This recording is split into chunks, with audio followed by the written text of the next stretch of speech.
In the last few decades, there have been major advances in the understanding of the causes and development of spondyloarthropathies. A key element of this has been the recognition that enthesitis may be considered the primary pathological process underlying SPA-associated skeletal inflammation. Previous studies in PSA patients have identified risk factors for developing enthesitis to be high body mass, more active joint disease, and young age. This association between young age and enthesitis observed in PSA patients may be due to mechanical load being a trigger for enthesial inflammation, as physical activity is usually higher in younger individuals. It is likely that the overall burden of enthesitis may be higher than clinically estimated, primarily due to there being more enthesial sites than those assessed in standard clinical examinations. We also know that the application of imaging techniques yields a substantially higher prevalence of enthesitis than palpation. Enthesial pain can be disabling, and the management of enthesitis is still seen as a challenge for rheumatologists. The HEAL trial was the first randomized, placebo-controlled, multi-center study of an anti-TNF agent for the treatment of patients with SPA with refractory HEAL enthesitis to show significant clinical benefits. In this trial, patients receiving Enbrel had significantly greater improvement in the PGA of HEAL enthesopathy activity versus placebo, with a significant change from baseline beginning at week 8. Patients also experienced an improvement in heel pain and lower limb function. These results suggest that Enbrel could be of significant benefit to patients with SPA suffering with heel enthesitis.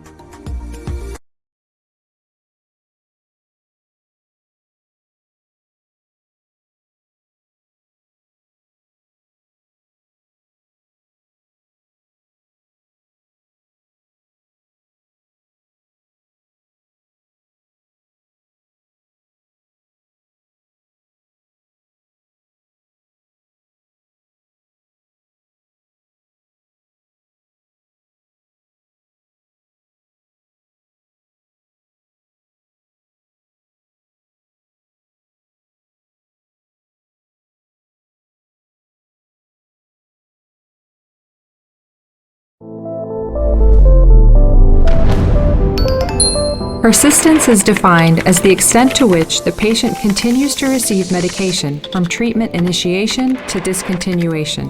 Persistence on biologic drug therapy relies on 4 criteria: efficacy, safety, favorable patient experience, and a good adherence profile.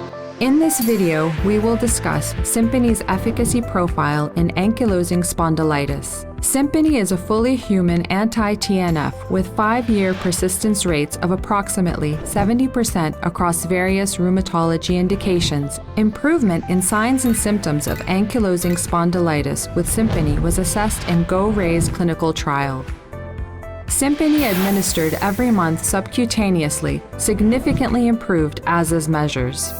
55.8% of patients receiving Simpony 50 mg achieved ASAS 20, and 43.5% achieved ASAS 40 at week 24. ASAS 40 responders continued to increase to reach 57% at 5 years. Similarly, with Simpony 50 mg, disease activity scores were improved in patients with ankylosing spondylitis. 20% of patients were reported as inactive disease, and 53% of patients were reported as moderate disease activity at week 24. At 2 years endpoints, more patients reached inactive disease state, as reported in ASDAS scores, and 79% reported moderate disease activity scores. The long-term extension of GO-RAISE study has demonstrated high persistence of Simpony patients, with 72% of patients remaining on drug after 5 years. With the demonstrated long-term efficacy of Simpony in ankylosing spondylitis, it validates one of the 4 pillars to ensure a better long-term persistence. Where others stop, Simpony prevails.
In the last few decades, there have been major advances in the understanding of the causes and development of spondyloarthropathies. A key element of this has been the recognition that enthesitis may be considered the primary pathological process underlying SPA-associated skeletal inflammation. Previous studies in PSA patients have identified risk factors for developing enthesitis to be high body mass, more active joint disease, and young age. This association between young age and enthesitis observed in PSA patients may be due to mechanical load being a trigger for enthesial inflammation, as physical activity is usually higher in younger individuals. It is likely that the overall burden of enthesitis may be higher than clinically estimated, primarily due to there being more enthesial sites than those assessed in standard clinical examinations. We also know that the application of imaging techniques yields a substantially higher prevalence of enthesitis than palpation.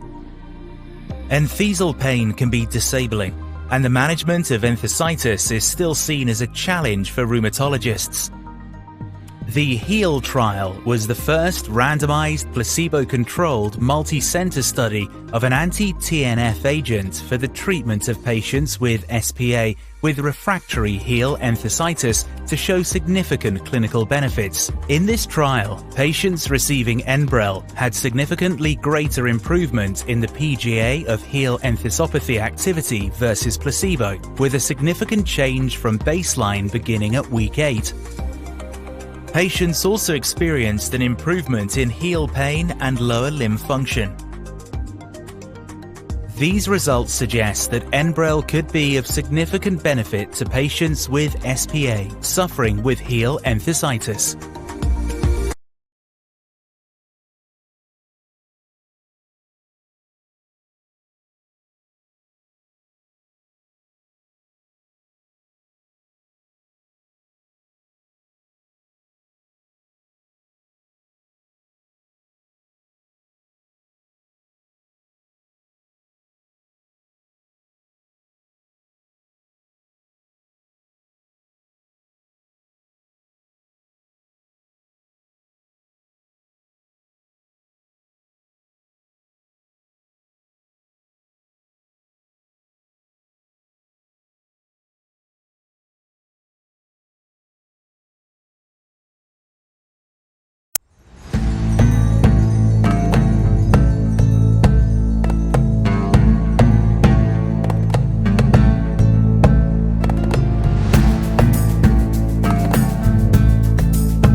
Good afternoon, attendees from the GCC and all over the world.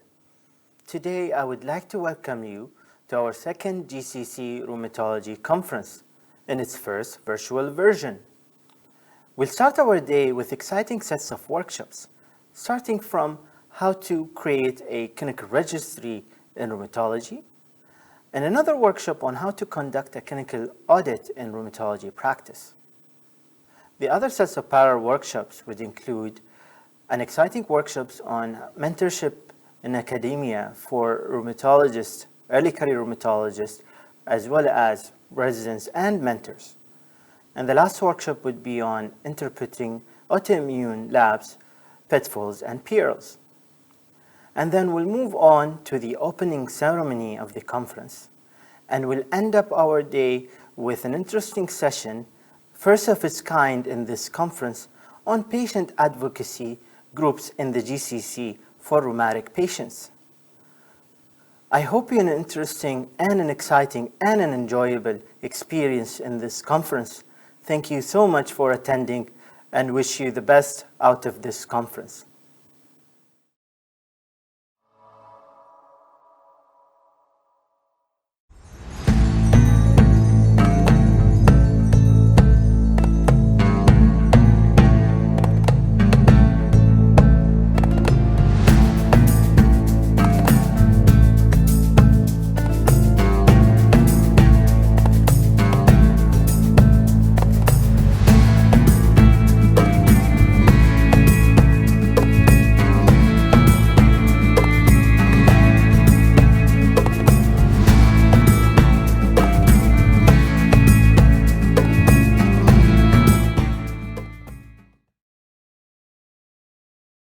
Dear colleagues, Assalamu alaikum.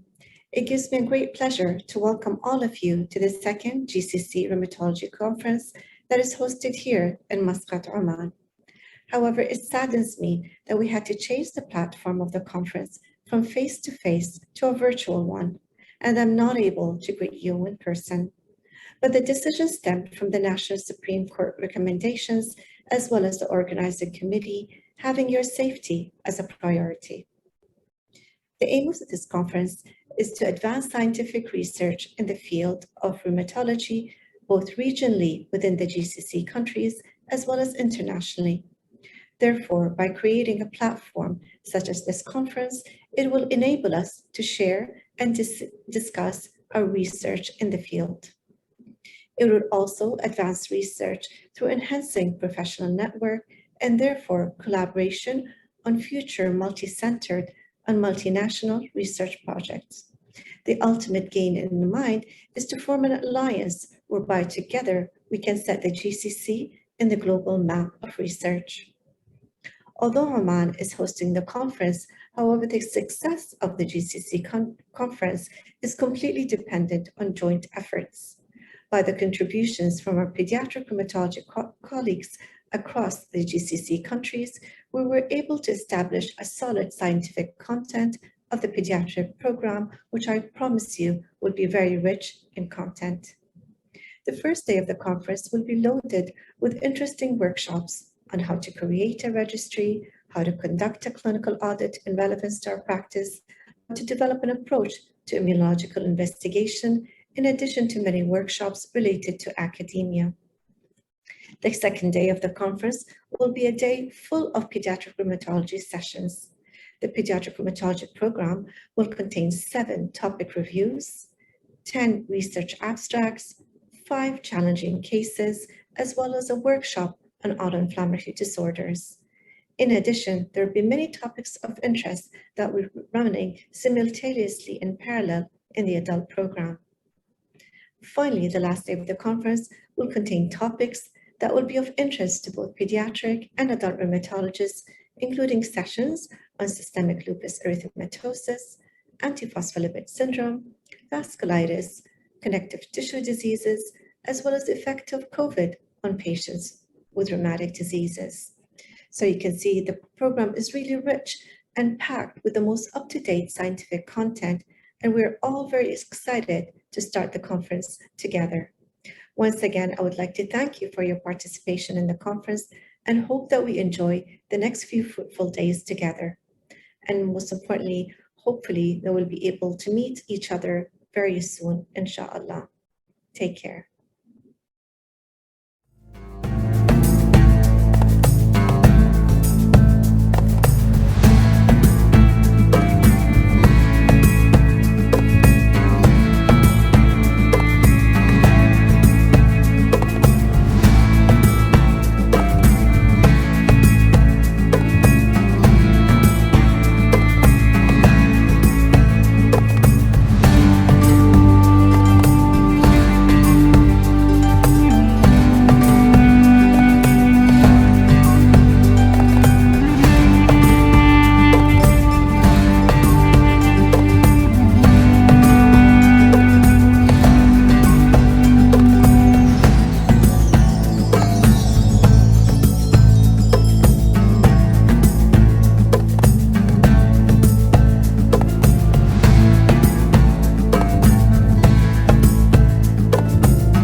Thank you very much. It's my pleasure to be with you today. It's an honor to be part of the second GCC conference. I'd like to thank everybody. I'd like to thank the organizers and in particular the Omani staff for their great organization.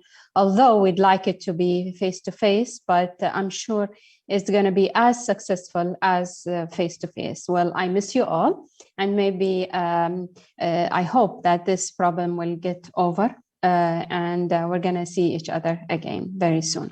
So we're going to discuss how to create a registry in this workshop.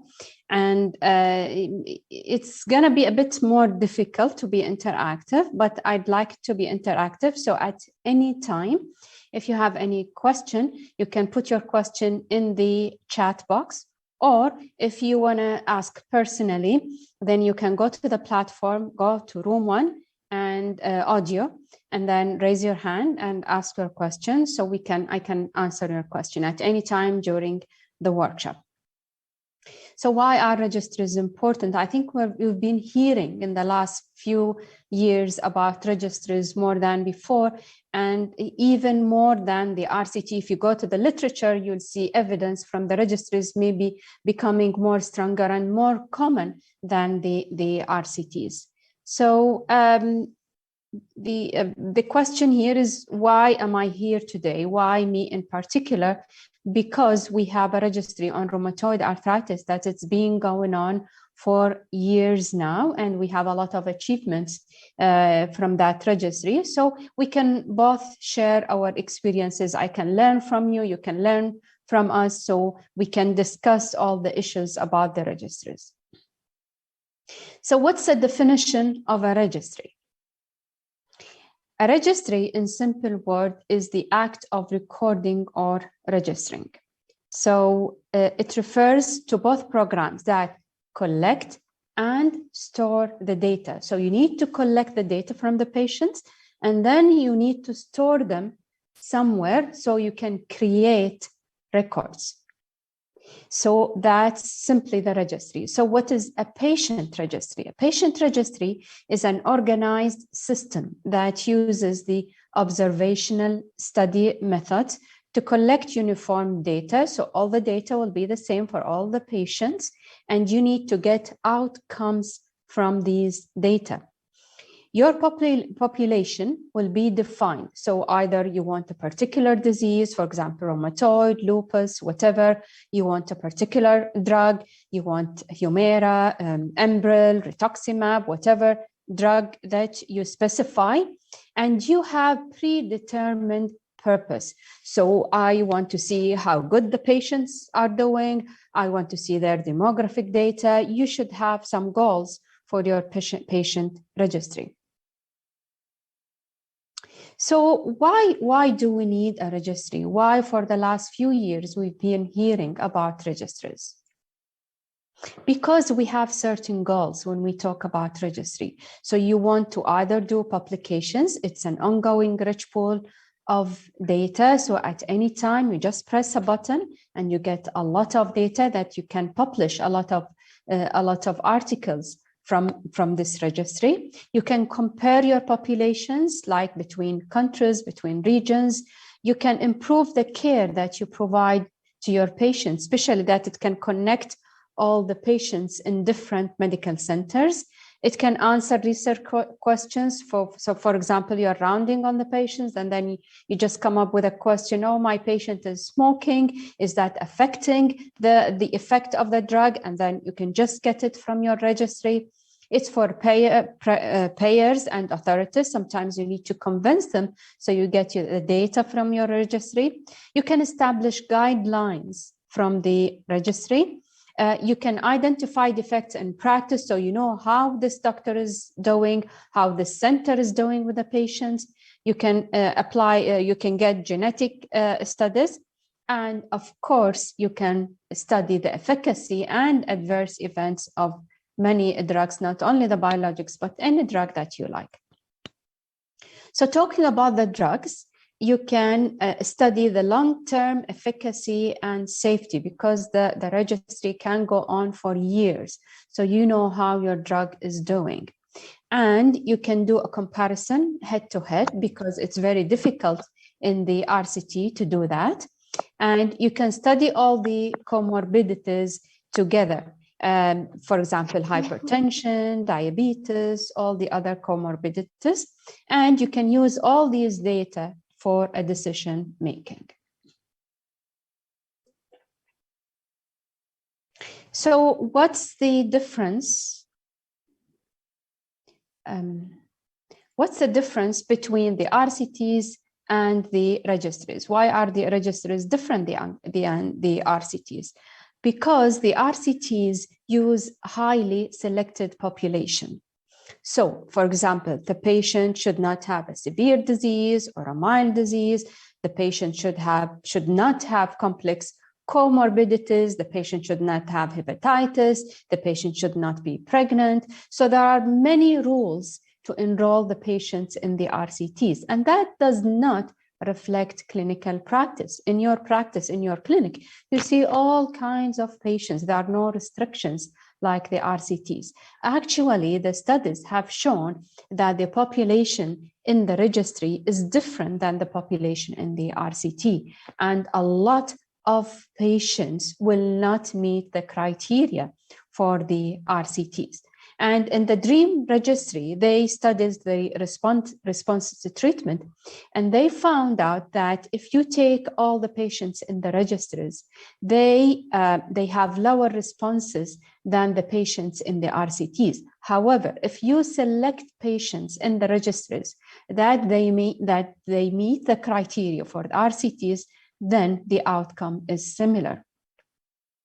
The RCTs are also important and different than the registry. Sorry, the registries are different than the RCTs, because you can study all kinds of adverse events, and because it can detect rare adverse events or rare complications of the diseases. So what are the pros and cons of the registries? The advantages of the registries is that, of course, you use a much larger number of population. You can detect, as I said, rare events. The enrollment will reflect the clinical practice, and you can study all kinds of outcomes and not necessarily one or two. You can follow up the patient for a long time, and you can examine complex situations. The disadvantage of the registries is that it's not randomized, and there is a channel for bias. For example, you can sometimes you can select the patients that you can enroll in the registry, and sometimes you can have confounding factors in the registry, and of course you can have missing data, which is normal for all the registries. Now you can have different use of the registries, so the clinicians can use the registries to collect the data, which can reflect real-world data. The organizers can use registries to set the guidelines, and especially with certain aspects of the disease. And the payers can use the registries. I'll give you an example. Like in Kuwait, we had Kuwaitis in the registries, and we had non-Kuwaitis, and we showed that the outcome of the outcome of rheumatoid arthritis, the Kuwaitis did better than the non-Kuwaitis because they had more biologic drugs than the non-Kuwaitis. So we convinced the payers with our data to provide the biologic drugs for the non-Kuwaitis, because if you provide them with the biologic drugs, they will do better, just as the Kuwaitis. And the registries are FDA advocated, so because you can have better outcomes and better evidence from the registries. So the registries have been there since the early 21st centuries, from like the year 2000, 1999. And I want to remind you that the biologics came to the market around the year 2000, maybe plus minus. And that's the time when the registries came out. And I guess at that time, maybe technically they had a lot of sponsors, so they could come up with registries, and they could study the outcome of and the responses and the adverse events of these biologics through the registries.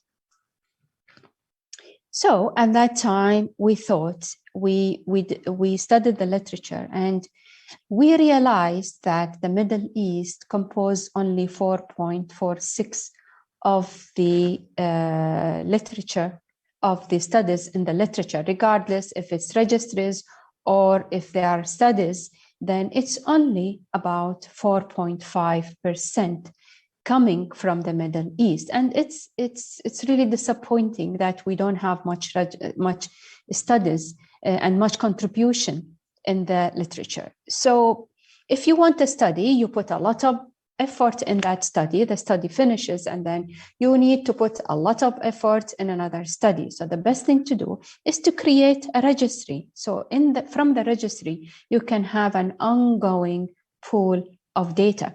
So we said, okay, let's have our own local registry in Kuwait, because our population might be different, because our population might not represent the Western population and vice versa, because the response to treatment and the adverse events may differ than the Western countries. So let's create a well-constructed data registry, and let's put all the RA patients. We don't want to put patients only on biologic treatments, but any patient, whether on treatment or not, will be enrolled in that registry. Of course, we thought of all the diagnoses, but maybe we said, okay, we'll start with rheumatoid, and then we'll go to the other diseases. So we established it in 2008. We started to create that registry, and it was approved, of course, by the ethics committees in Kuwait. And we got unrestricted grants from different drug companies at that time. We designed it specifically for Kuwait because we did not like to have any bias from any drug company. And we had the server, especially for Kuwait. We did a pilot study in the year of 2011, beginning of 2012, and then we released it in February of 2013, and we started recruiting patients in February 2013. And then we created that logo that you see now, the Kuwait Registry for Rheumatic Diseases, KRRD. So we started with 4 major hospitals, government hospital, Amiri, Farwaniya, Mubarak, and Jahra Hospital. But then we extended the hospitals and we included Al-Sabah, Jabir Hospital, and Al-Adan Hospital. And with that, we included all the government hospitals in Kuwait. So they represent all the Kuwaiti, all Kuwait country.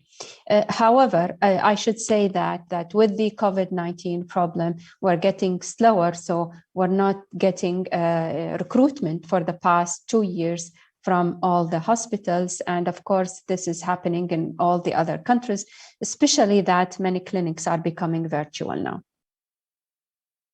And this is our team. We're proud to have such a motivated team. So we have rheumatologists, we have ITs, we have statisticians, we have nurses, we have clerks, and some of the employees are getting regular payment every month for their effort and their contribution in the registry. So it's a great team, and we've been there since the beginning of the registry. And this team actually is expanding. So we have more staff than we used to have before. So we have a sheet that we fill. You can either fill it as a hard copy. So we have all the data here. You have the demographic data for the patient. We have the baseline medical data of the patient. And then we have the follow-up visit. So you fill the joints, you fill the labs, you fill the treatment, the adverse events of the patients. And I can assure you that this is very simple and you can finish it in 1 or maximum 2 minutes and you'll be done with that. You can also fill it in the software directly, or as I said, you can fill it in the hard copy and then you give it to the clerk and the clerk will feed it into the system. And it's a highly secured software, and we have a maintenance, we have a security. It's almost impossible to hack this software.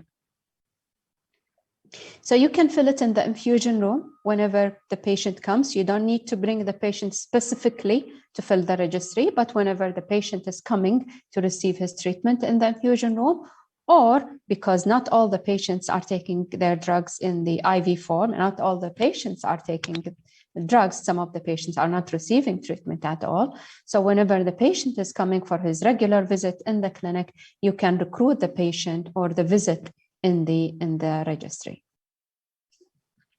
So let's discuss the challenges that we've been having. So I can learn from you, we can learn from our registry. So let's see what the challenges that we have and how to overcome these challenges. So the most important challenges are the time, motivation, the missing data, data analysis, publications, similarity to other registries, and the budget. And these are all important.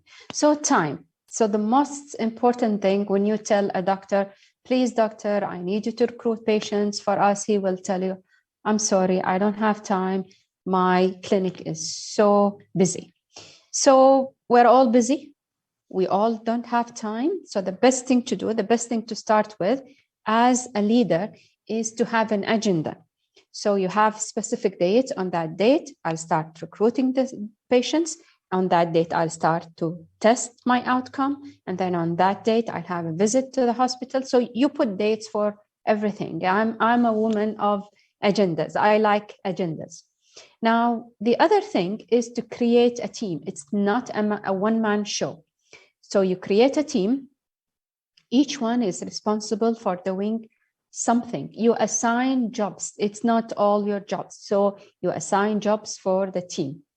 And you have a concise data sheet. You don't want it to be too long. You don't want it to be too short.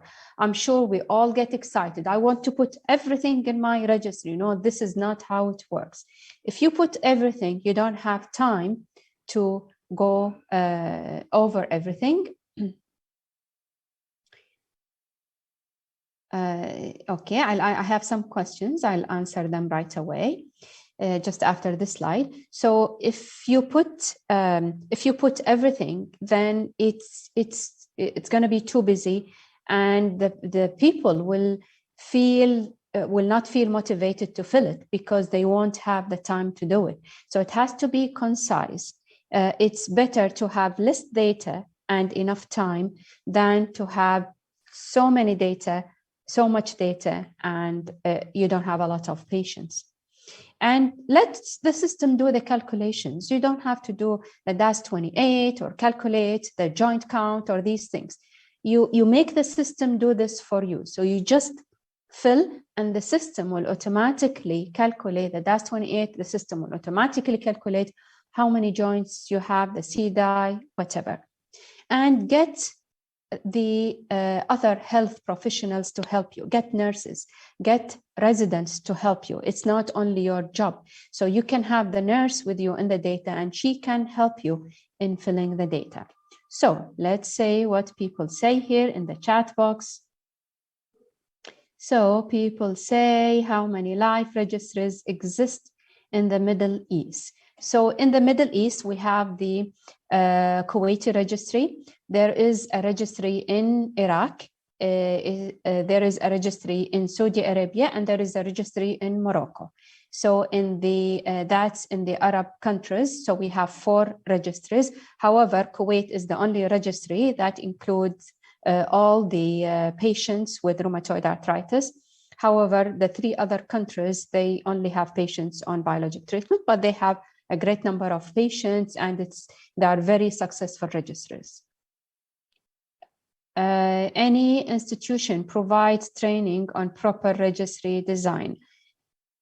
Actually, that's a very good question. Actually, yesterday I was thinking about this, and I thought, maybe we should provide this to the other Arab countries, because I'm going to tell you at the end that we are establishing an Arab registry. So maybe it will be a good idea to have a special courses. You're going to hear about it, and we're going to do something like this. I'm going to work on that. I don't know yet where to have a special course, but I promise you that I'm going to work on that to provide a workshop for everyone who would like to establish a registry. Who fund registries? I'm going to talk about funding, and it's going to be either drug companies or any company who is going to be interested. Okay, so let's move from the time. And sometimes it gets difficult when you leave the screen. It gets jammed. So just give me 1 second. I'll just stop sharing and then share again.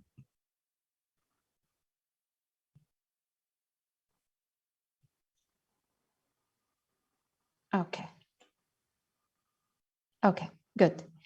So motivation, and that's another problem. That's one of the main problems, motivation. So if you ask the doctor to help you, he will say, well, why? I'm doing my clinic, and I'm not going to get anything from that registry. And the nurse is getting a fixed salary every month. Why should she help you in that registry? And the students will come to you. Oh, yes, of course, I'm going to be part of that registry. And then they disappear once they finish their rotation. So I think the best thing to motivate the people is 2 things. Either you can pay them, or you can include them in your authorship. So you can tell the doctors, for example, if you enroll more patients, I'm going to put you as a co-author, and the higher number of patients you have, the higher your rank as a co-author. For example, if you enrolled 100 patients, then I'm going to put you as a second author. If you have only 2 patients, then I'm going to put you as the last author. And the same for payment. So you can bring a nurse, and the nurse is getting her usual salary from the government to work in your clinic. So you can tell her, I'm going to give you an X amount of money if you help me with that registry, and if you help me in filling the data sheet. And believe me, that works very well. You have to encourage people to work with you.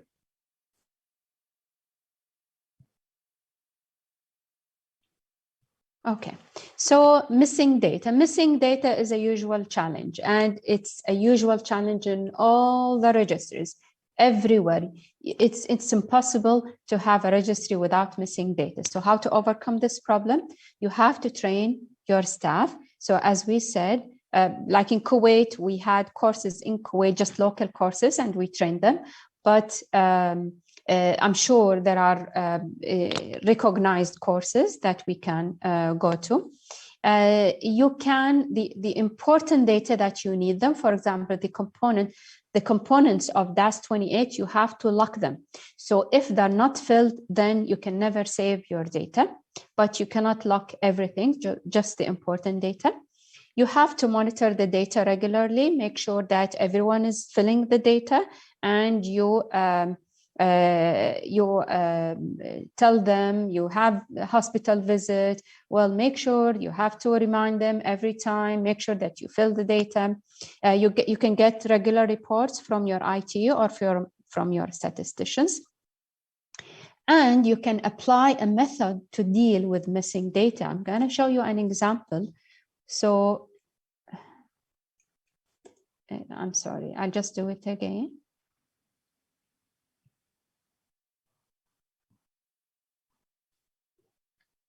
Okay, so I'm going to show you an example.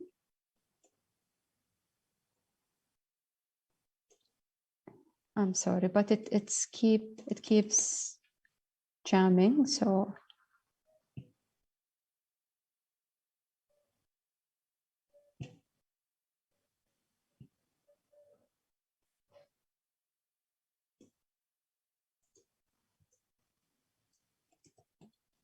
the screen is jammed. I apologize.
Well, I apologize for that. Well, that's the problem of having virtual conferences. So you get some technical problems.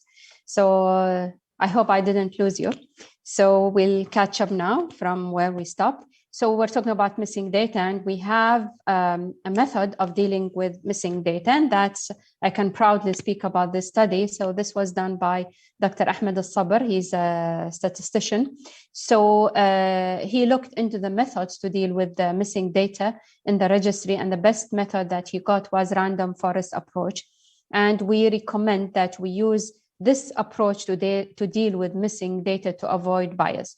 So you can apply it for any registry that you have. I really, really encourage you to use this method to deal with the missing data. Now, we don't do any study in Kuwait from our registry without using that method to improve the power and the accuracy of our data.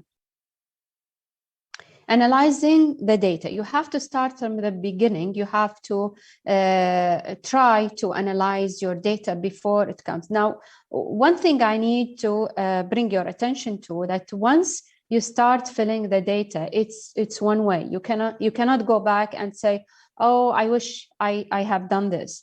You cannot say that. So you have to try everything before you start. That's why we say you have to do a pilot study before you start. So make sure that you can export your data. So either SPSS or Excel or whatever, and preferably all of them. So make sure that your data is exportable to the other systems and you can analyze them easily. The best thing to do is to have checkboxes or drop-down lists. Don't use writing. So, oh, the patient is coming, he has this and this. Yes, he smokes 1 or 2 cigarettes or 10. No, don't do these. So try to use checkboxes or drop-down lists so it's easy for the computer to understand your language. You have to use the computer's language, not your own language, a language that is readable by the computer. And then, of course, as I said, you have to do a pilot study. And publications is a challenge because once you have your data, then, oh, I need to do publications because people need to know about my registry. People will never know about my registry unless I have publications. So you have to go with the first one. Once you go with the first publication, then everything will become easy. So you have to have the time, motivation, and skill for your publications. You have to agree on authorship from the beginning. So if you have that number of patients, then you can be an author. If you share in the design, you can be an author. So you have to create a system for your authorship. And language, well, I need to apologize for you. I'm not going to open the chat box because every time I open it, then my window gets jammed. So please excuse me for that. We'll finish the slides and then I'm going to answer your questions. So the language is a challenge for publications because we are Arab countries and our native language is Arabic. And believe me, one of the most important cause of rejections for publications for the studies is the language. If you have a poor English language, then the reviewers will not like your study and they will easily reject your study. So you have to have a proper English language. The idea should be interesting. For example, you can use interesting ideas. You can use problems that are local to your country, like TB, hepatitis. That will be interesting for publication. You can hire a medical writer, and this is very important. If you have a good budget, you can get a medical writer and they can do the work for you. They can help you in writing the study. And of course, as I said, you have to start as soon as you can. Similar to other registries, so you don't put like weird variables or variables that are not common. Use variables that everyone uses because sometimes you need to unite your registry with other registries. So it's going to be easy if you share variables. So look at other registries, look what variables they have in other registries.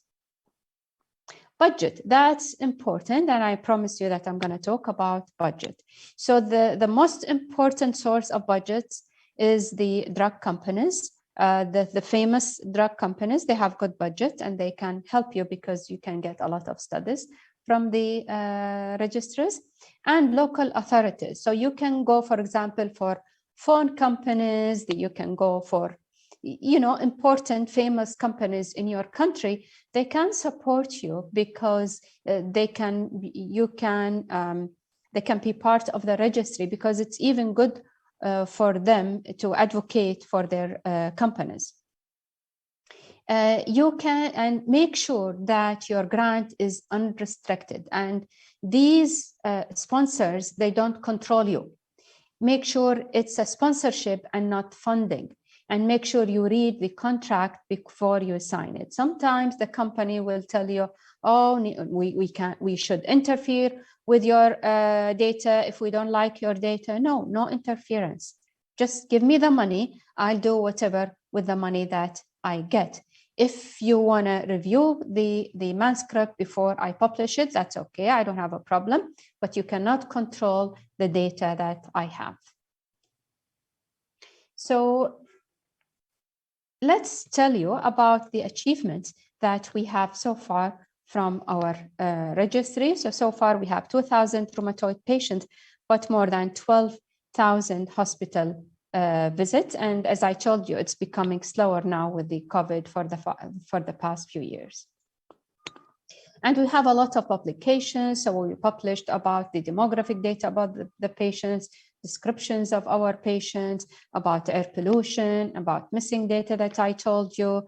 And we had, actually united with the registries in the Middle East, the APLAR, and we have one publication with the APLAR using our registry, and actually we are proud to do that.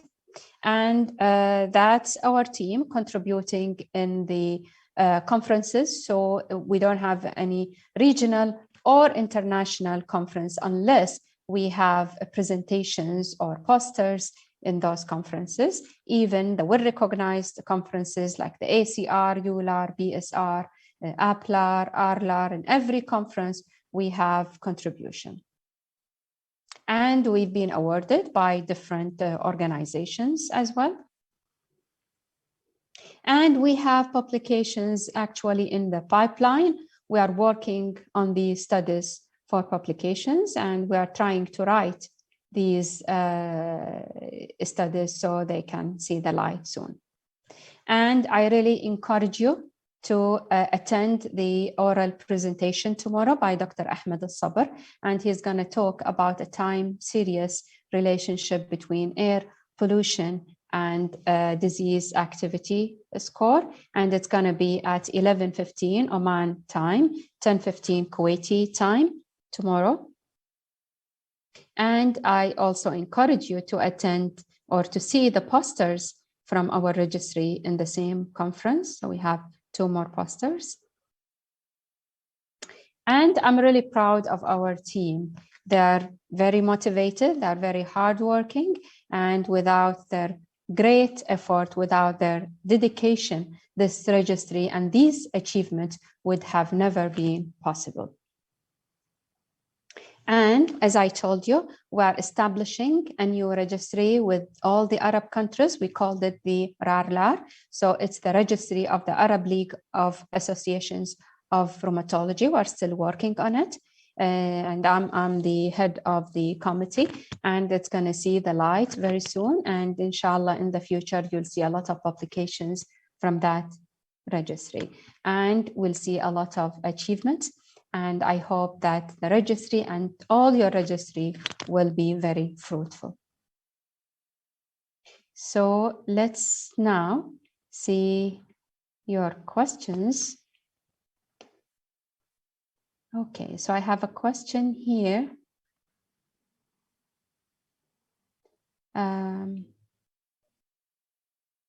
At initial stage, did face with any problem in getting ethical approval to start the registry? Actually, we did have, it's different. I have to tell you that it's different in each country. Like, for example, in Kuwait, when I started the registry, that was in 2008, we had 2 different ethics committees, one in the university, one in the government. So I had to apply for here and there. And it was a lot of paperwork, but we got the approval from both of them. And then when I wanted to renew the ethics approval, then it was one united ethics committee for the university and the government. So it was a lot of paperwork, but it was done. It was easy, and then we got it easily. And I'm sure, as I said, it's different in different countries. At initial stage in getting, okay. Yes, of course, you do need the government regulations for registries, because when you try to publish your registry, they're going to need your IRB, and you have to state that I got the ethics approval in my country, of course. And you have to get a consent of the patient to be part of the registry. The registry platform who ensures the accuracy of the data. Now, I'll tell you, for the Arab registry that we're establishing now, we're getting a platform which is FDA approved. So I think the best thing is to get a platform which is FDA approved, so you don't get into troubles of questioning, oh, why did you choose that platform? This is not recognized, etc. You can also establish your own platform. That's what we did in Kuwait, that we established our own platform. Now, I'm not sure what's meant by accuracy of the data, but if you get an FDA approved platform, then you can choose your variables, and then you put your own the variables that you agree on. You can get to know the different registries, and then see the common variables and get your variables and create your platform. So are we getting more questions here?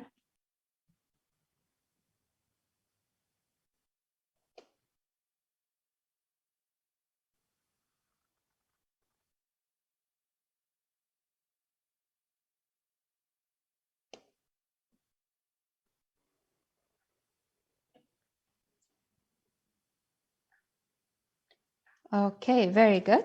So by that, I'd like to conclude our workshop for today. It's been a pleasure having you all in our workshop, and it's really a great effort done by the organizers and by the Omani staff. I hope next time we'll be able to see each other in person, and I wish you all the success in your registries. And please, anytime, if you have any question about establishing a registry, we're here. You can always reach us. You can email us. You can get my phone number. You can call me. You can WhatsApp me, whatever you like. But we're all here to help each other. So thank you very much. And I wish you all the success, and I wish you enjoy the rest of the meeting.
Hello, everyone.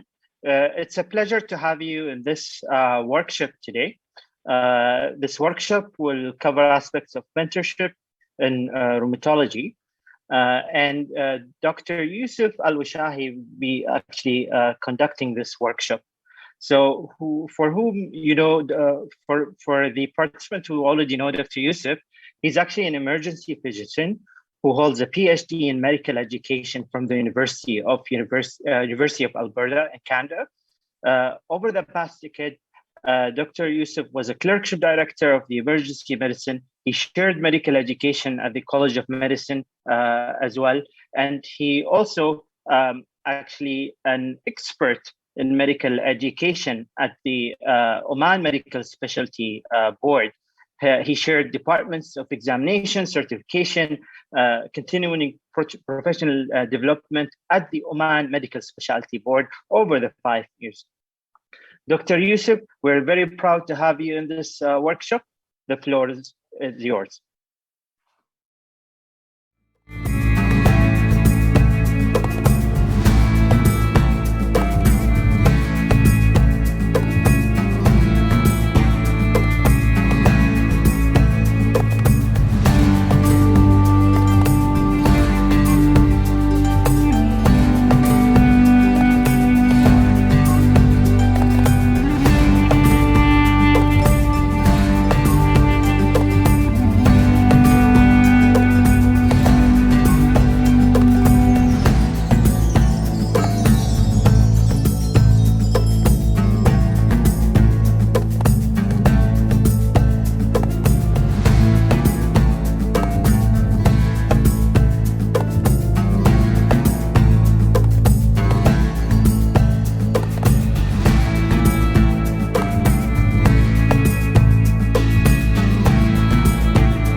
Assalamu alaikum wa rahmatullahi wa barakatuh.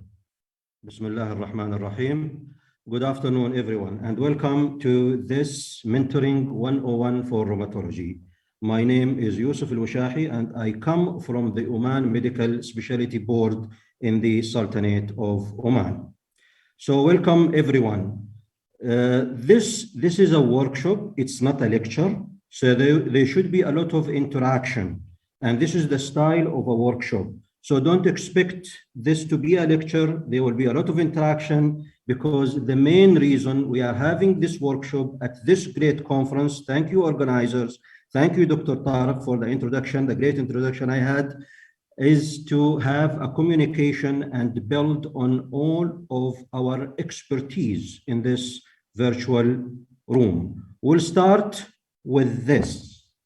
First thing, recall a time when you wanted to take a critical decision about studying or work, and you wanted the advice from someone who's an expert, wise, helpful, caring, someone who knows you very well, understands you, and someone definitely you trust. Who was it, and what was your story? I would like to hear you talking to me because that is a workshop. Don't post any questions. Get into the Zoom link, raise your hand so I can see you, I can unmute you, and you can talk about that story. I'll give you a minute for that, to think about a story, to tell us here in this virtual room, and that will be a great start for all of us. I usually advise my audience to close their eyes and think, but I'm sure some of you are driving now, so I don't want you to get into trouble because of that. صح طارق? Yeah, Dr. Tariq is unmuted now, but of course he will agree that it's very hard nowadays on virtual rooms to. So a minute from now, and I will see you in the through the Zoom link that's been posted into the main floor. So you can add yourselves to the room, raise your hand, and let us see who wants to speak, who wants to share some of their stories with us here.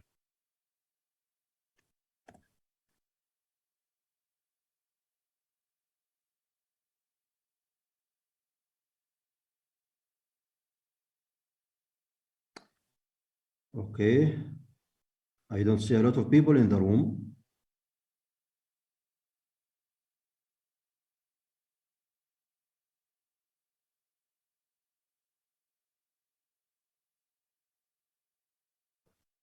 We'll give them some time. Yes, we'll give them some time. Sure. If not, I can share my experience. Of course you can.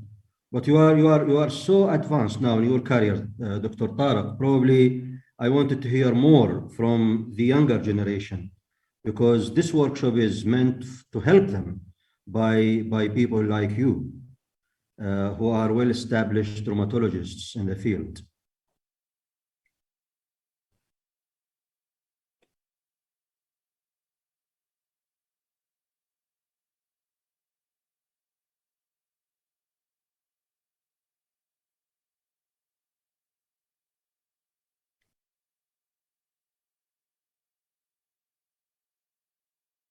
Okay, I have 8 participants here.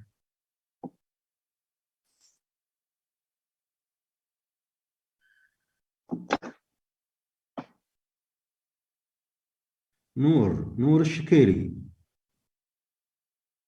Noor, can you hear me? Probably yes. Do you have a story for me?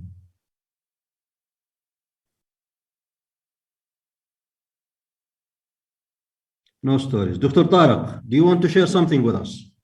So we go well, on. Yes. Go ahead, Yeah, so I remember when I was a medical student, I wasn't sure what kind of career I wanted to pursue. I felt like, it's definitely something to be between pediatrics, internal medicine. And I always looked up to, my attendings. Some of them are pretty good role models, actually. So, and I'll always seek someone who I trust, and I feel comfortable talking about things like that. So I did have that at some point, especially early on in my career, and say even at the time when I was a medical student. Great, thank you so much, Dr. Tariq. This highlights the need always for someone to guide you, to help you, someone to give you an advice, someone to take your hands through times of critical decisions. We call them rites of passage. Okay, so that's great.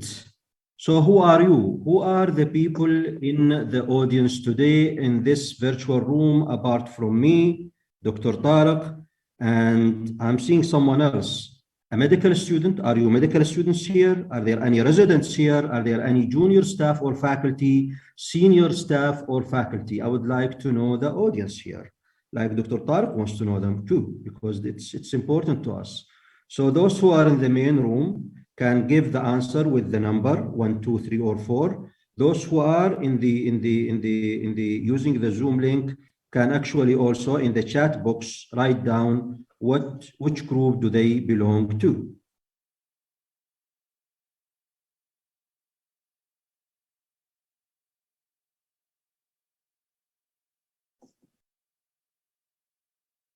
And by the way, join us in Zoom. You can click on the link in the platform there. It says interact with audio, but you also can interact in Zoom.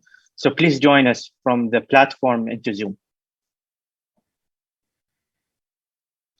It's always good to assume that we have a mixed group here. It helps a great deal, and I'll tell you why in a minute. But you know, minutes are passing quickly, and we want to cover, we want to talk, we want to discuss, we want to get some good take-home messages in this afternoon, lovely afternoon here in Muscat. We don't see a lot of good weather except during what we call winters. Probably there are summers for other countries. Do you have answers, Dr. Tariq, or the people in control?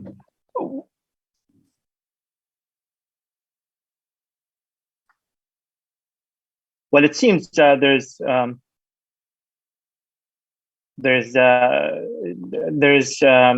participants, but I think maybe Dr. Yousef, for the sake of time, if we continue, we'll go on. I would expect medical students to be around, residents to be around, junior staff, faculty to be around, and senior ones like Dr. Tariq here.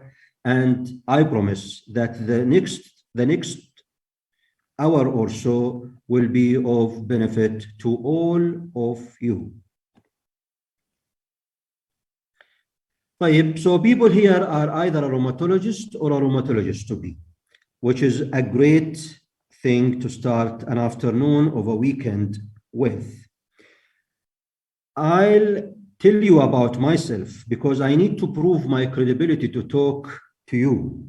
I'm an emergency medicine practitioner who then decided to do a PhD in medical education, as Dr. Tariq told you. That made me a medical educationalist. But for the past 5 to 6 years, in addition to my previous work, I was doing the work in medical regulation. And here is a snapshot of some of the work I've been doing over the years. You can see that when I was chairing medical education at the College of Medicine, group of graduates from the School of Medicine, Sultan Qaboos University. I was the clerkship director in emergency medicine. My work in examination, in continuing professional development, in accreditation.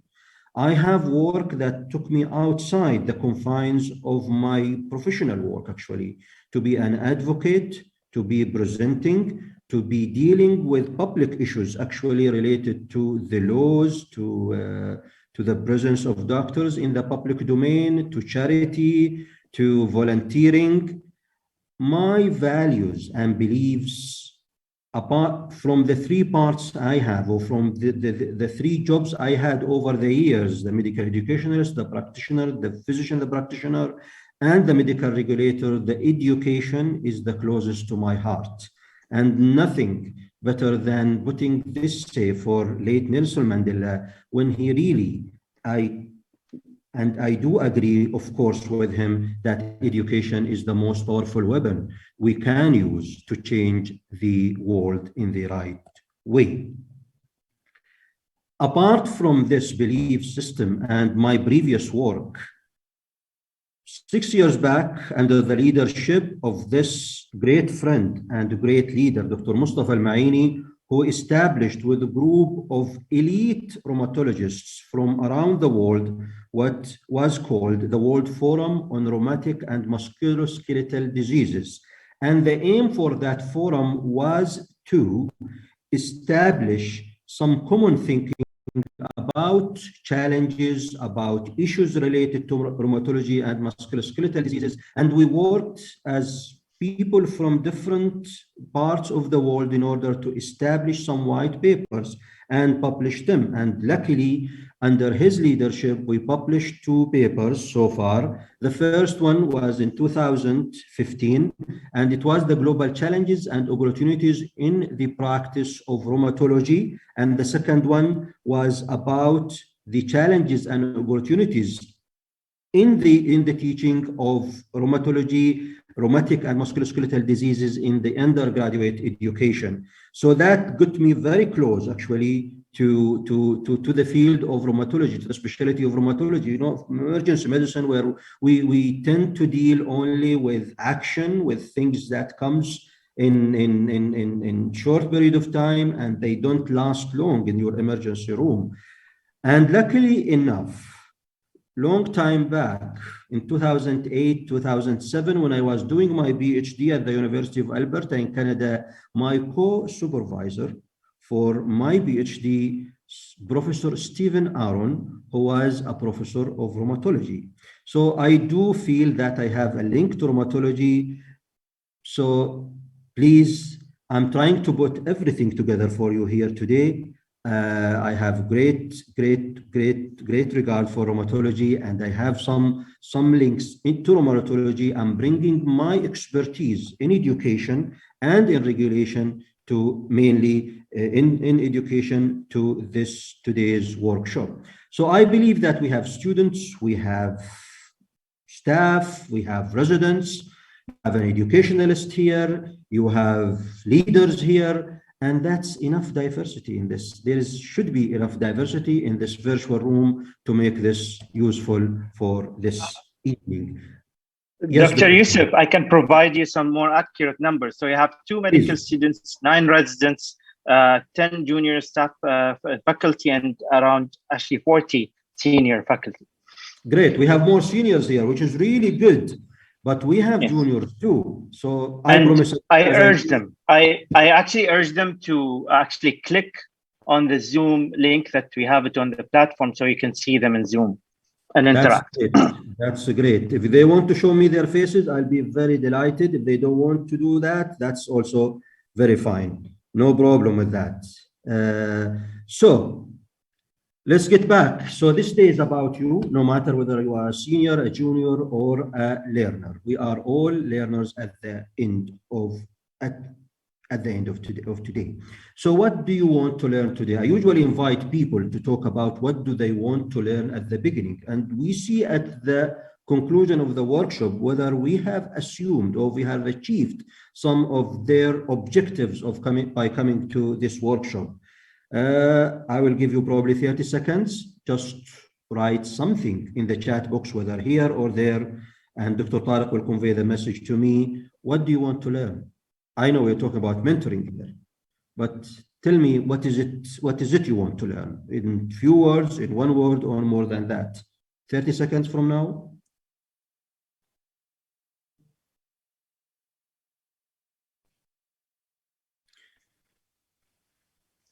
We shouldn't probably go into a lot of these questions because it's very hard to convey the message from another group to this group. I'm used always to have my audience in the same room, so I can actually ask them, talk to them, see them, making it as if it's a real time. I'm very happy to have Dr. Tariq here, but I don't want him to answer all the questions because he's too smart for that. Well, thanks for the compliment. No worries. Any answers? Dr. Tariq? Well, it seems like people are a bit shy here. That's okay. Yeah. So for me, I would definitely want to know, like going in retrospect, who's, in terms of mentorship, how would I, what is the criteria to look up to in a mentor? And other things I would think about is, can you have more than one mentor in your field? There's a lot of questions that come up to my mind as well. Just going retrospect in my career, I think you can fill in on other aspects as well. Great, thank you, Dr. Tariq. We will go on and probably will find answers to your questions that will benefit you and a lot of people in the audience. I always like to ask this question at the beginning of the workshop: who's a mentor out of the audience who consider himself or herself a mentee, who consider himself as a mentor and a mentee at the same time, and who's looking for a mentor and who's looking for a mentee? So Dr. Tariq, probably you will be the one to answer this question. Which one are you at this stage of life? I would say probably, I think I would see myself somewhere in number 3, maybe around 70% mentee and 25% mentor.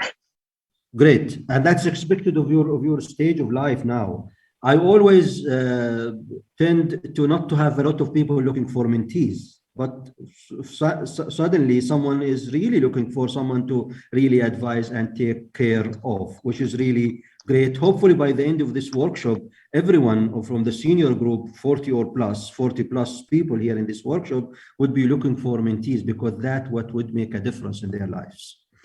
Anyhow, all of us are here are either a mentor, a mentee, or a mentor to be. So pictures from the BC times. What could be a BC time? Before Christ? Is that something that we historians used to be? Well, historians have changed their minds now, and BC is about before COVID. So we're living in a time where people still consider this is AC after COVID, but all of these pictures are from before COVID times. And I'll tell you a little bit, hinting at one of the first messages of today's workshop, of my mentors, Maggie Jeans.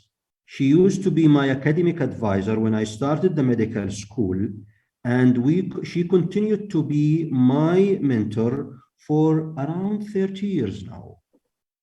Louis Francis Coty, who used to be the president of the Royal College of Physicians and Surgeons of Canada and the president of the Canadian Medical Association, is a mentor for more than 12 years now. Paul Barach from Chicago, he is a mentor for me for almost now 6 years. Linda Snell for more than 15 years now.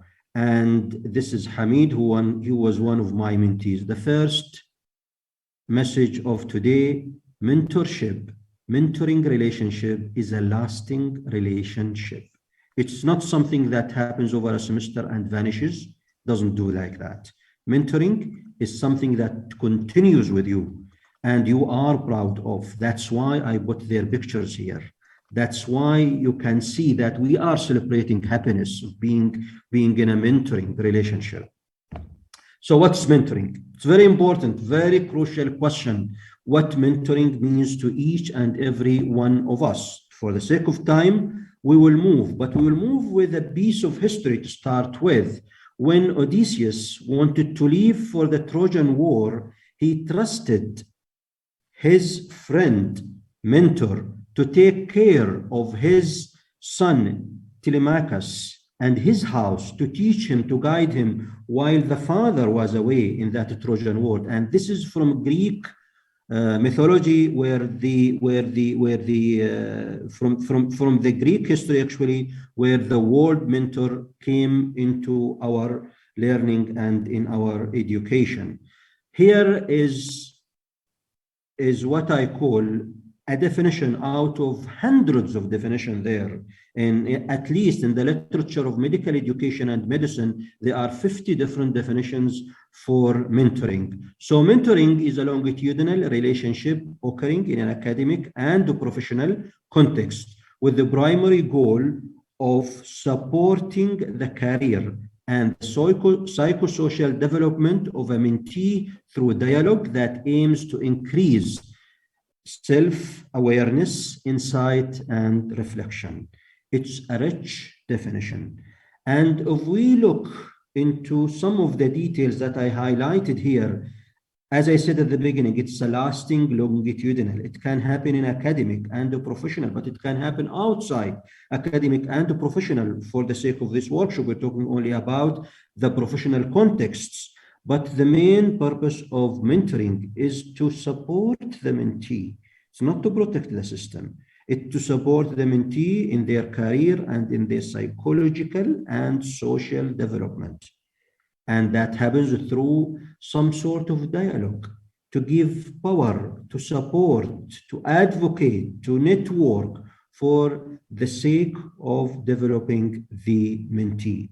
I know it's a rich definition, but it takes time for people usually to understand the inside out. So from that definition, we understand that the mentoring triad is a mentor, a mentee, and the relationship. Our talk will be about these three. So do we need mentoring actually? Do we need mentoring? Can we go on without mentoring? Just we have with having a teacher, probably a role model, a tutor, and we live without that person. When I posted the first slide, I told you a person whom you would trust, who knows you very well, whom you have a good relationship with, who would advise you for the sake of your best interest. Can we live without it? The answer usually is no. Look around you. Throughout your life, you always benefited from people with those attributes and with some extra skills to help you navigate the difficulty of life. And that is what mentors are for. But we have a literature evidence to that. And the literature evidence, mind you, come from what we call social sciences. Education is a social science. So we have a lot of associations, we have a lot of satisfaction studies. We don't have a lot of RCTs, of course, because we deal with human behavior. So the evidence tells us that successful people in many jobs usually identify a mentor who held their hands and took them through difficult times and showed them the way to success in many of these jobs. And they are always a report from people in many disciplines that mentors are important in career choice, in growth, in development, and especially through transitions. Transitions from a medical school to residency, from residency to work, probably coming from high school to medical school. We say those critical times either make you or break you, and the mentor is one of those important tools that help you navigate. Faculty members with mentors felt more confident, more likely to have a productive research career and reported greater career satisfaction just because they have mentors. And we have plenty of literature about that. Mentors usually report pride in developing the next generation, building the next professional a network of professional collaborators, and being able to disseminate their experience and skills to a group of mentees. It gives them a pride to do that. And there are reports, many reports about it. And from the other hand, those schools and centers where they have a good mentoring program for their faculty, their retention was, the faculty retention was one of those positive outcomes. And mentee themselves reported benefits such as socialization into the profession and career choice and fulfillment of a career path, meaningful involvement in all activities, and the development of collaborative relationships. Okay, we have participants here. Yes, Tariq, thank you.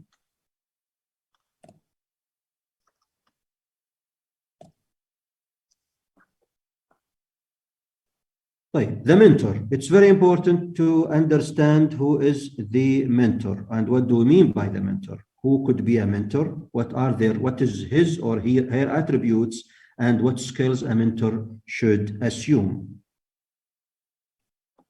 Okay. So a mentor in general terms is a trusted counselor or guide who provides support and advice in the best interest of the mentee. Okay. But also a very important word here is the advocacy. Usually the mentor is an advocate for their mentees. What does the mentor bring to the mentorship?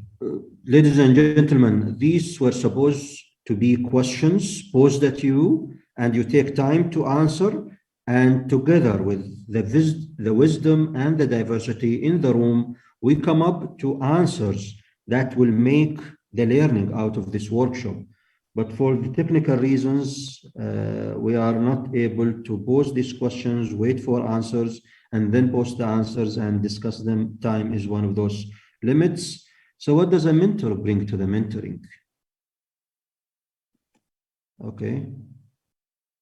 Dr. Tariq, any answer? What do you think a mentor brings to a mentoring relationship?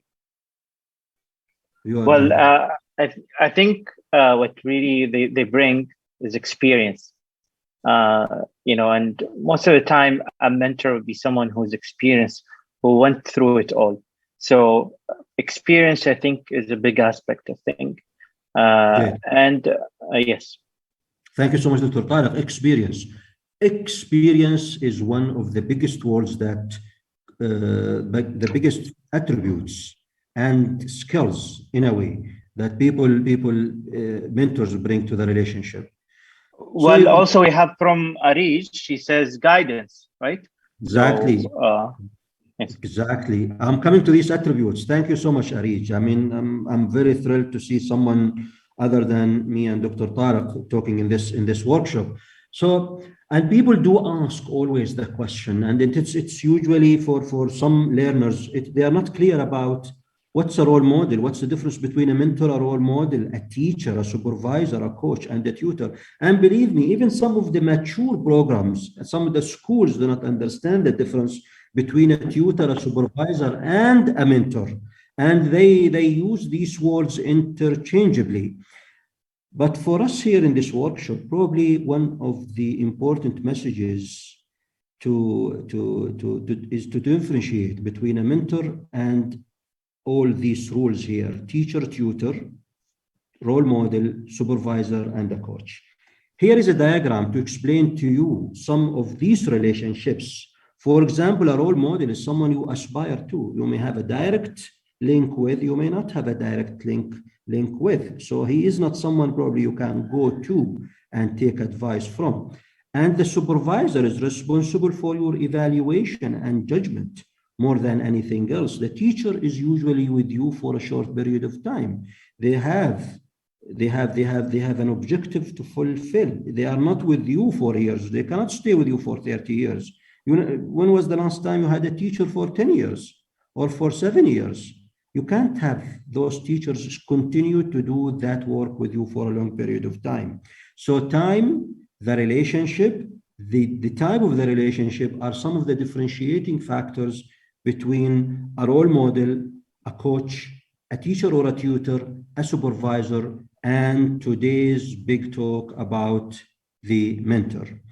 I like the work done by some of the great minds when they search what we call a mentoring spectrum. From this diagram, you can see that although the mentor is having a lasting relationship, they do carry some of the jobs and responsibilities and skills of a supervisor, a teacher, a coach, and a role model. You cannot have a mentor who is not a good role model, because to start with, actually, you will look for someone you can aspire to. And you cannot have a mentor who does not know how to teach or help you actually navigate through your learning. You cannot have a mentor who cannot really assess you and help you with general assessment. But there is a big difference here. The supervisor, the coach, and the teacher or the tutor, they decide on your assessment and evaluation, specific assessment and evaluation. The mentor does not. Usually the mentor, and definitely the mentor will not be a judge for your progression, for your promotion. They are there to help you, because there is an issue in the relationship. If you know that the person sitting next to you in the table, when you want to discuss, open up with them, discuss all your issues with them, if you know that they will start judging you, you will be reluctant to tell them all your things. They will not know you inside out. And that is one of the drawbacks of the other roles, but it's not a drawback of mentoring. Mentoring, usually, even if they have to assess you, they will assess you holistically. They will know exactly your advantages and probably your shortcomings. So the mentoring relationship is usually an intense. It's not light, it's not only scheduled, and it's usually personalized, and it aims at your development, and it is a lasting longitudinal relationship, and it maintains confidentiality, and it is supportive, and it is holistic, and it's not for a specific assessment, and they don't report you. Your mentors will never report you or report your trouble. Actually, sometimes, but this is not something I would like always to talk about. I say to people, when you are at home, when you're still young, it's your parents who would do the mentoring job. But when you leave home to work and to learning in the school, in the university, it is your mentor who will probably assume most of the role of your parents outside home.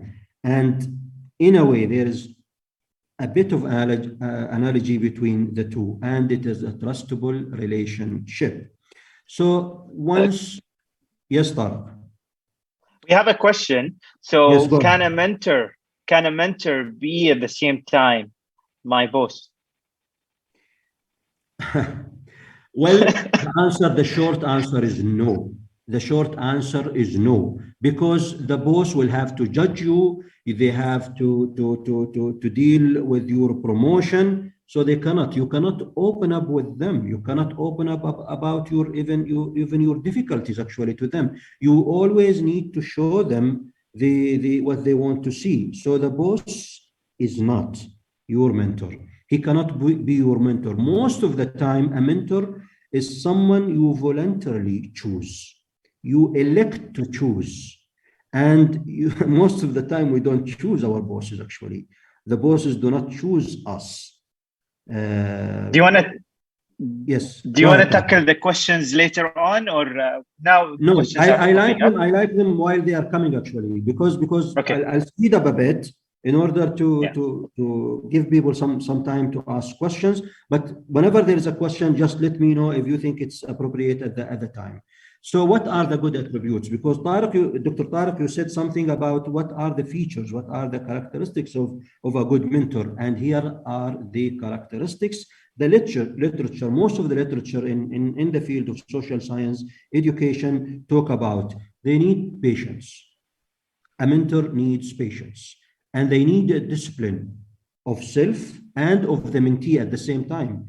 And they need confidence in themselves and in the mentee. They need energy and focus. And that's very important because they are responsible for the development of someone.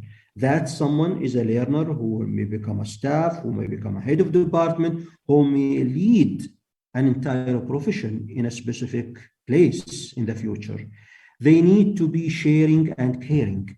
They need to have respect and confidentiality to their mentee. They need to have the experience. And you said that when Dr. Tariq, when you were mentioning about the attributes, of course.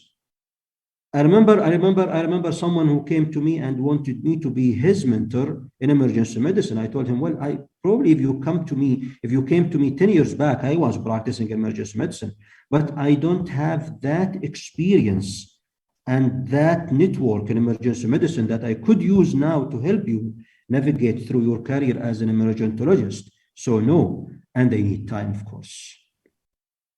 So does the mentor benefit from the relationship? This is what the senior faculty usually ask me, why do I have to invest all this time? Why do I have to invest energy? Why do I have to take care of all of these people? They have a supervisor, they have a teacher who teaches them the course, and probably there is a counselor somewhere in the school there. Why do I have to make like a friendship with someone for a long period of time and listen to them, know them very well, and help them develop? It does pay a lot back to you. Well, Yes, Dr. yes, Yousef, I want to interrupt you. Given that you mentioned the relationship, we have an interesting question here. Can a mentor approach someone to propose help and take initiative? So the mentee would help the mentor? No, the opposite. So can a mentor look for someone to mentor and propose help? For a mentee. Remember, this is one of the choices I gave at the beginning, right? That was the fifth choice, where not a lot of people are looking for mentees. And with the literature evidence that actually it helps you, it inspires you, it protects you, it is a sense of giving back to the profession. Yes, indeed, yes, that is a great thing. If I see someone who's really maybe struggling and I would like to help them developing, yes, I would have to approach them and say, well, would you want to be my mentee? Let us sit down, see if it is a match, and let us set some objectives here for our mentoring relationship. Of course, you could do that. So what does it add to the mentor? More than satisfaction, it gives him skills. We'll come to talk about skills that a mentor has to assume in order to do their mentoring job in a good way. And there are programs now in continuing professional development that credit people for engaging in a mentorship relationship. So basically you report that you've been a mentor, you spend this much of hours talking to your mentee, and you get credits for that. So people start appreciating. I will come to talk about why at this point of history, people are really very much interested in mentoring. So the mentee, are there any specific characteristics for the mentee? Attributes, skills? Anyone can be a mentee? The answer generally is yes. But a mentee has to be also disciplined. They have to know what they want. They have to understand the relationship, limits of the relationship. They have to maintain a good will in the relationship, of course. But the responsibilities of the mentor are usually more than the responsibility of the mentee, although there is a sort of reciprocation and mutual relationship between the two.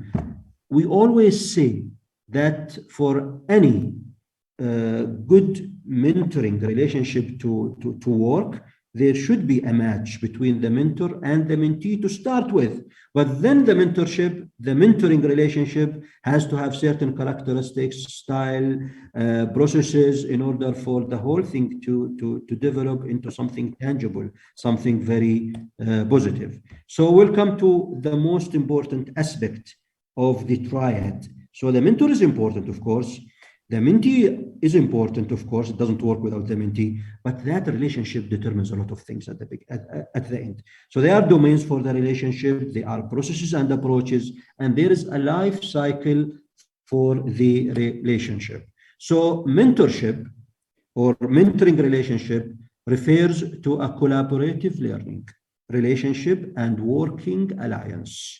Historically, but not always, between a more experienced and less experienced individual based on intentionality. So volunteering, I want you to be my mentor. Or a mentor could go to someone and say, well, would you want to become my mentee? The best programs nowadays do not assign a mentor without having some sort of talking. I know programs, they have a list of mentors, and then they share that with the potential mentees and ask them to talk to these people and find out who is suitable for them to be their mentor. If there is no way someone is forced on you and you call them a mentor. Usually that's a supervisor. Sorry for that. Responsiveness, reciprocity, trust, and shared responsibility for the interactions in that relationship and the effectiveness of those interactions. It's very important to understand that the mentoring relationship is key to success. Those characteristics of the mentoring, what happens during mentoring determines usually the outcome of the entire program or the relationship. When we come to mentoring in the literature, they talk almost about 9 different types of mentoring. I added number 10, which is electronic or e-mentoring, which is very popular nowadays. You may not need to have someone physically present with you. You can have a mentor who's sitting in Canada or in the States. If you happen to know them, you met them in a conference and you want them to help you really navigate through your research, for example, research career, you could do that actually. So mentoring could be formal, could be informal, could be diverse, could be electronic mentoring. It could be through another sort of technology, co-mentoring, group mentoring, peer mentoring, where actually you can have a near peer or a peer mentor. You can have sometimes a mentor for a group of mentees, and you could have more than one mentor. You could have a mentor for research, you could have a mentor for education, you could have a mentor for your professional life, for example. You can have a mentor for any of your hobbies you have. But we're talking about the professional life. You can have a multi-level mentoring. You can have a cultural mentoring also that is related to cross-cultural relationships. I have an interesting question from the audience. It's yes, relevant here. Yes, so in group mentoring, to quit smoking or other behaviors, is that practical? Yes, it does happen, of course, especially if the area of mentoring is very specific. So you could say that I would mentor this group who's working on a research project. I'll be your mentor.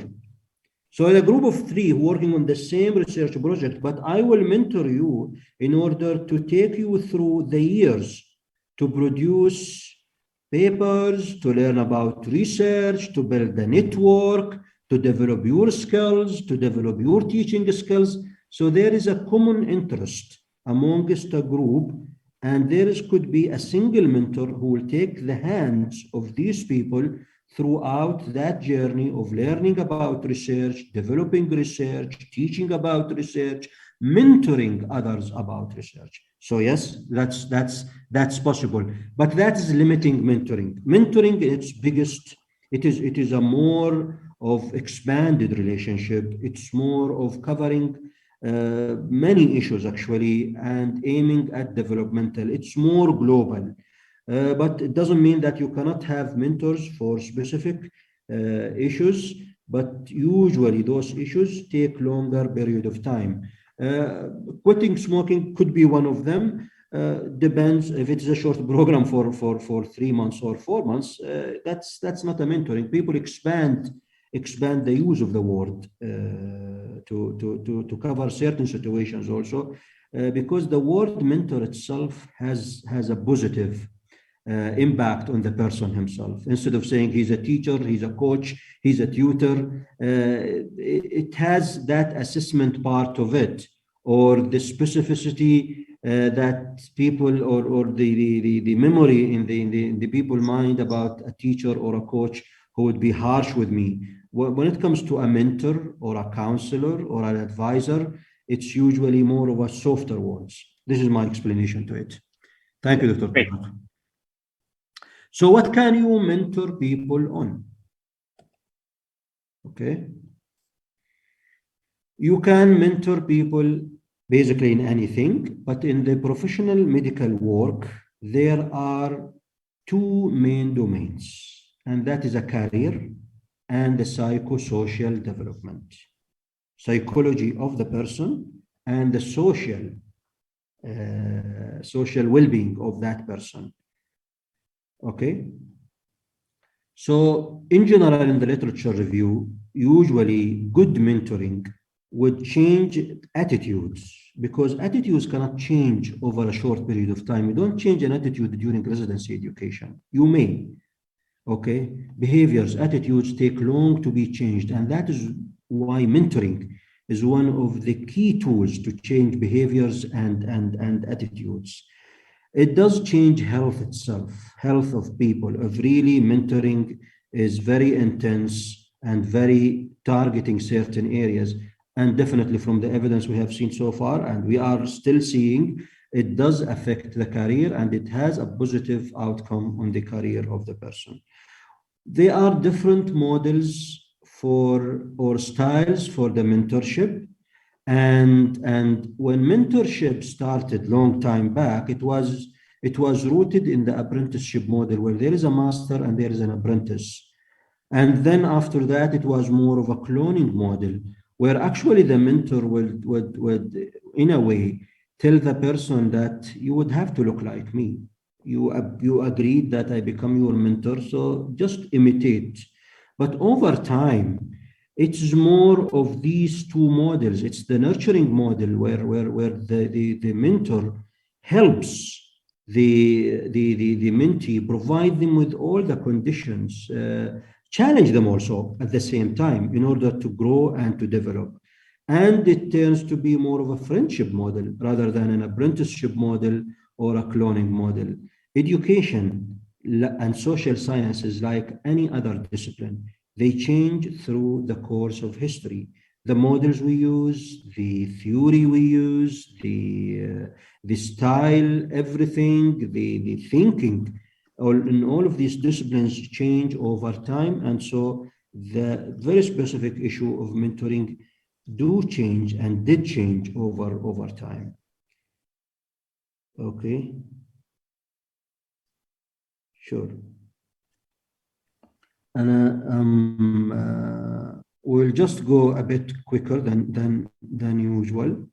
So stages usually goes through initiation, maintenance, and sometimes you have to end a mentoring relationship when you don't see the benefit out of it. And I get this question most of the time. Is mentoring relationship remedial?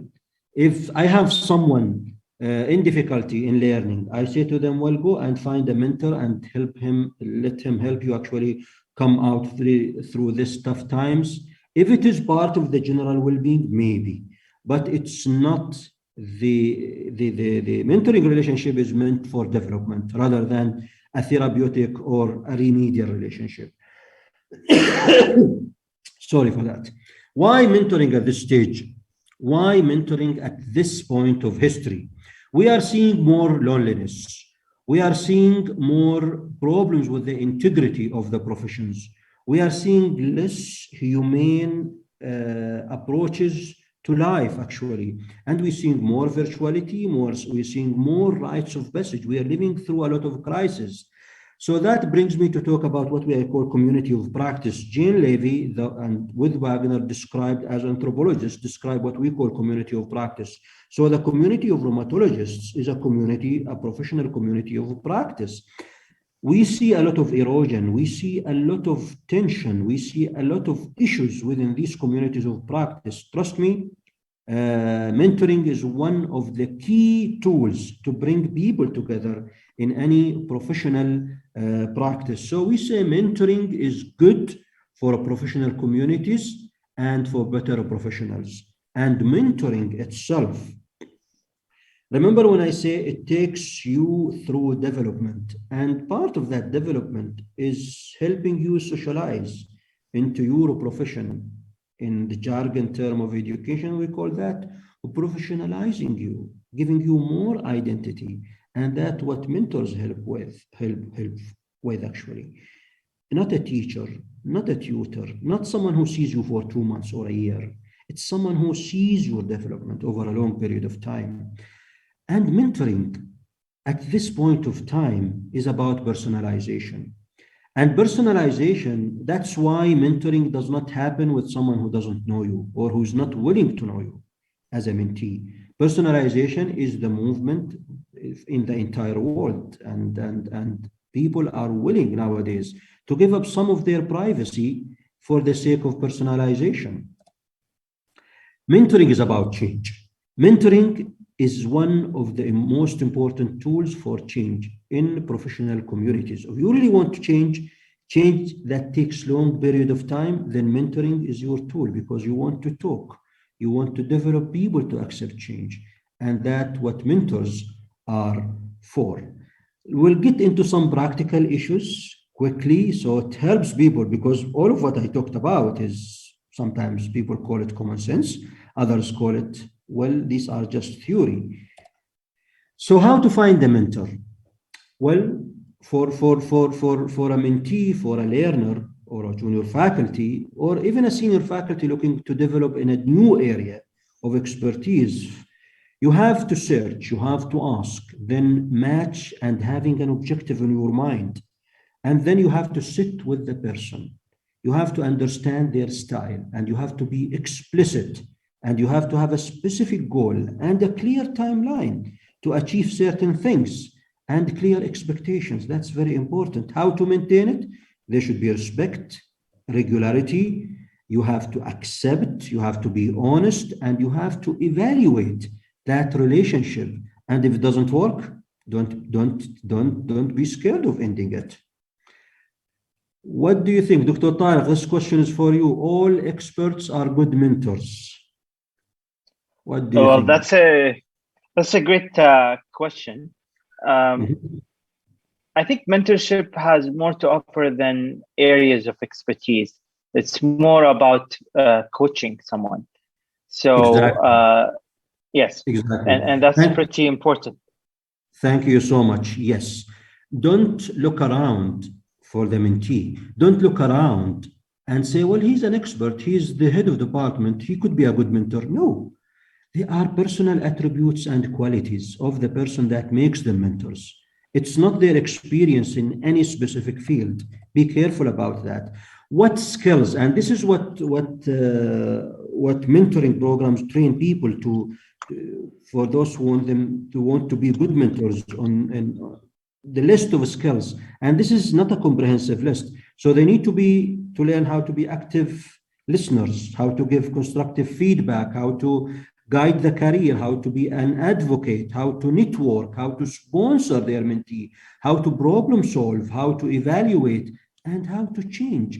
And there are some more even specific skills, things like aligning expectations, addressing equity and inclusion, articulating mentoring philosophy and plan, fostering well-being. They are very specific skills. The literature is full of details of these programs. There's even nowadays online programs to train mentors either on the general skills or on the specific skills. This is beyond. I'm just introducing you to all of these areas. People having now mentorship development programs and mentor networks, actually. How can I assess my relationship? I get this question most of the time. How do I know he's too nice to me? There are tools for that. And if you search for one of them, global, for example, the global measure of mentorship practice, you will see a lot of items. There are 19 items, but some people take one or two items from that. It can assess the progress of your mentorship relationship, mentoring relationship with your mentor, and then you can find for yourself whether you are on the right track or not. Why mentoring for rheumatology? This is a very important question, because most of you are either rheumatologists or a rheumatologist to be. And based on the work we did at the World Forum for Rheumatic and Musculoskeletal Diseases, there are troubles in the numbers of rheumatologists, because there is a limited exposure of medical students to teaching by experts, and there are shortfalls in the training opportunities, and there is a maldistribution of number of qualified rheumatologists in different areas, especially in the rural areas. We have evidence from all over the world for that. It's fully published now. Can mentors change these two issues? less people are getting into rheumatology? Yes, of course, yes. And we found the evidence in the literature talking about students and residents choosing rheumatology. 28% of the medical students actually chose rheumatology in one of the major studies because they had a clinical mentor who's a rheumatologist. So you have an effect to change the face of the rheumatology practice in the community of practice, but also for those coming to practice rheumatology and choose rheumatology as subspecialty. So this is something that would encourage you as qualified rheumatologists to go and probably increase the teaching of medical students. So they see you as role models, they see you as mentors, and to present yourselves as mentors to people doing residency education. Okay, you need to understand the values and skills of your mentee most of the time. So people tend to ask, the career choice is the job of career counselors. How can I do it as a mentor? There are simple prescriptions for you as senior mentors on how to deal with a career choice. There are theories. The main theory we use in career choice is the trait matching. So does this person fit into this profession? And there are tools for that. Science 59, medical specialty preference inventory, physician value and in practice scale and physician skills inventory, for example, and many, many others. So there are tools to help you when you have your mentee to help them really choose the right specialty. One of the most important theories is the social cognitive career theory. And based on the environment, person-environment fit, you really need to force the mentee and help them understand themselves, then explore options and choose a specialty and work for it. It's something that the career counselor cannot do, especially networking and helping the mentee really find the right place. Probably the career counselor can tell them general guidance, but they will not help them by calling your colleagues in the field to help them becoming their references, or help them in their interviews, or help them with any of the practical aspects of making a career choice, applying and getting the positions. There are always issues with career development. You better pay attention to it, because that is a big determinant of how you help your mentee at the long term. The last bit of this workshop is about mentoring for the future. The future is changing. The future of health is changing, about prediction, prevention, personalization, and participation. So the doctors from now on, we are seeing it. People are running their clinic virtually. People are doing home visits. People are lifelong learners. They are more of a technology savvy. They are more of local experts. They need to understand the global standard, but also they need to apply them in the local context. So what we are seeing in the RMDs for the future: practice redesign, practice co-production, more innovation, new treatments, and e-health. We have to pay attention that the group of mentees and learners coming to our relationship, to our mentoring sessions, are the Generation Zers or Generation Z people, and they have their own characteristics. Don't judge them with your own personality and your learning from the past. You are older than them most of the time.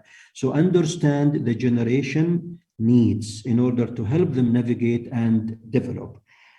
Be prepared for this. You have to do it. This workshop so far, it's not teaching you skills. It's not about giving you certain tools. It's increasing your awareness by introducing you to the basics and telling you about how the mentoring can help your community of practice by helping the younger generation develop in a long-lasting, trustworthy relationship, and that you are a great asset for career development, and you need to think about the future of mentoring. Don't forget, as a mentor, you will definitely need to be sometimes supervisor, wear the hat of a teacher, wear the hat of a coach, and most of the time you are a good role model. Today morning, when I woke up, one of my mentors have already emailed me, Louis Francis Coty, asking me what am I doing, because I did not talk to him since Christmas time. So that is about mentorship. It is really could be the most rewarding part of your job, and you will definitely appreciate your life and your profession more by mentoring others. Here are my details. If you want to drop me a question, chat with me over any of the social media forum. Thank you so much for listening. I know probably it did not go the way I wish and Dr. Tariq wish in this workshop, but not having all the participants really participating. I don't know if I have more time. I'm really welcoming any questions. You can post them. You can tell Dr. Tariq. I'm ending. Thank you. I'm ending my workshop here. Thank you so much for listening. Okay, so I have some questions here, Dr. Yousef. We're going to try to tackle maybe one or two max. So, what do you think about, there's something called like a public mentor? What's your thoughts about that? Public mentor? What does that mean? Yes. Maybe, we see a lot of people that maybe they picture themselves as mentors, as role models for other people. So does that really imply mentorship, or mentorship is one-to-one kind of coaching? Mentorship is a personal relationship. So there is a personal, person-to-person. It could be a group sometimes. We talked about certain situations, very specific situations, but most of the time it is one-on-one relationship with a mutual agreement, with reciprocation. I cannot just stand in front of people and say, well, I'm a public mentor, I advertise that. Doesn't work. Okay. Now, talking about different generations, like, we see an amazing generation with, a lot of skills and technology. And actually, I had to adapt to some of my mentees. What's your thought about mentors adapting to their mentees? I would call that part of reciprocation, because when we talk about a match between a mentee and a mentor, a style is a match, a skills is a match. If you are someone, the mentor is someone who does not like technology, for example, and your mentee is a technology freak, for example, you cannot have a match because there is a problem there. That's why we always talk about the match to be the first step in building a good mentoring relationship. And the generation Z or the Gen Zs or the Gen Zers are actually the technology freaks. They would like to chat with you over social media. They would like to accomplish their tasks anytime during the day. So we have to accept that. That's important. That was the message behind the generation and using the theory of generation into this workshop. Yes, Dr. Tariq. Thank you, Dr. Yousef.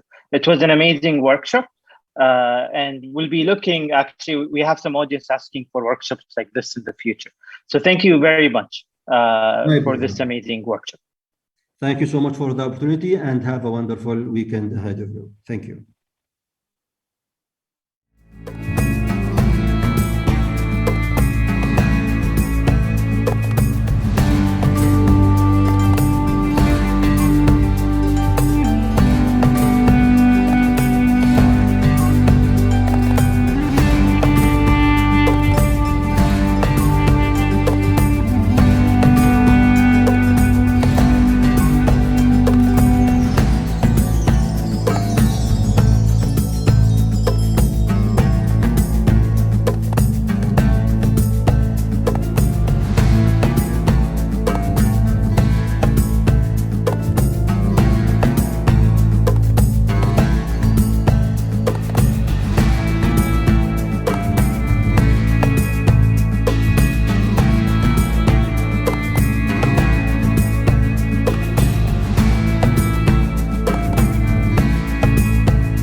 Good morning or good afternoon. I don't know. It's a great pleasure to be here with you for this lecture or symposium that is sponsored from Sobi. I really thank Sobi for the opportunity of being with you. Unfortunately, only virtually.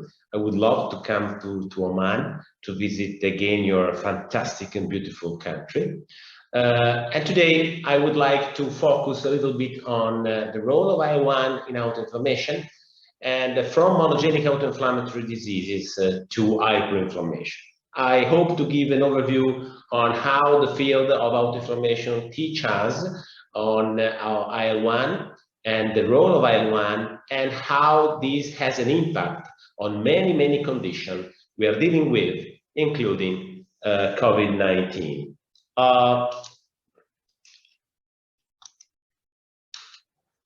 You know very well what inherited autoinflammatory diseases are monogenic disease caused by a mutation of genes involved in the innate immune response that leads to a sterile inflammation.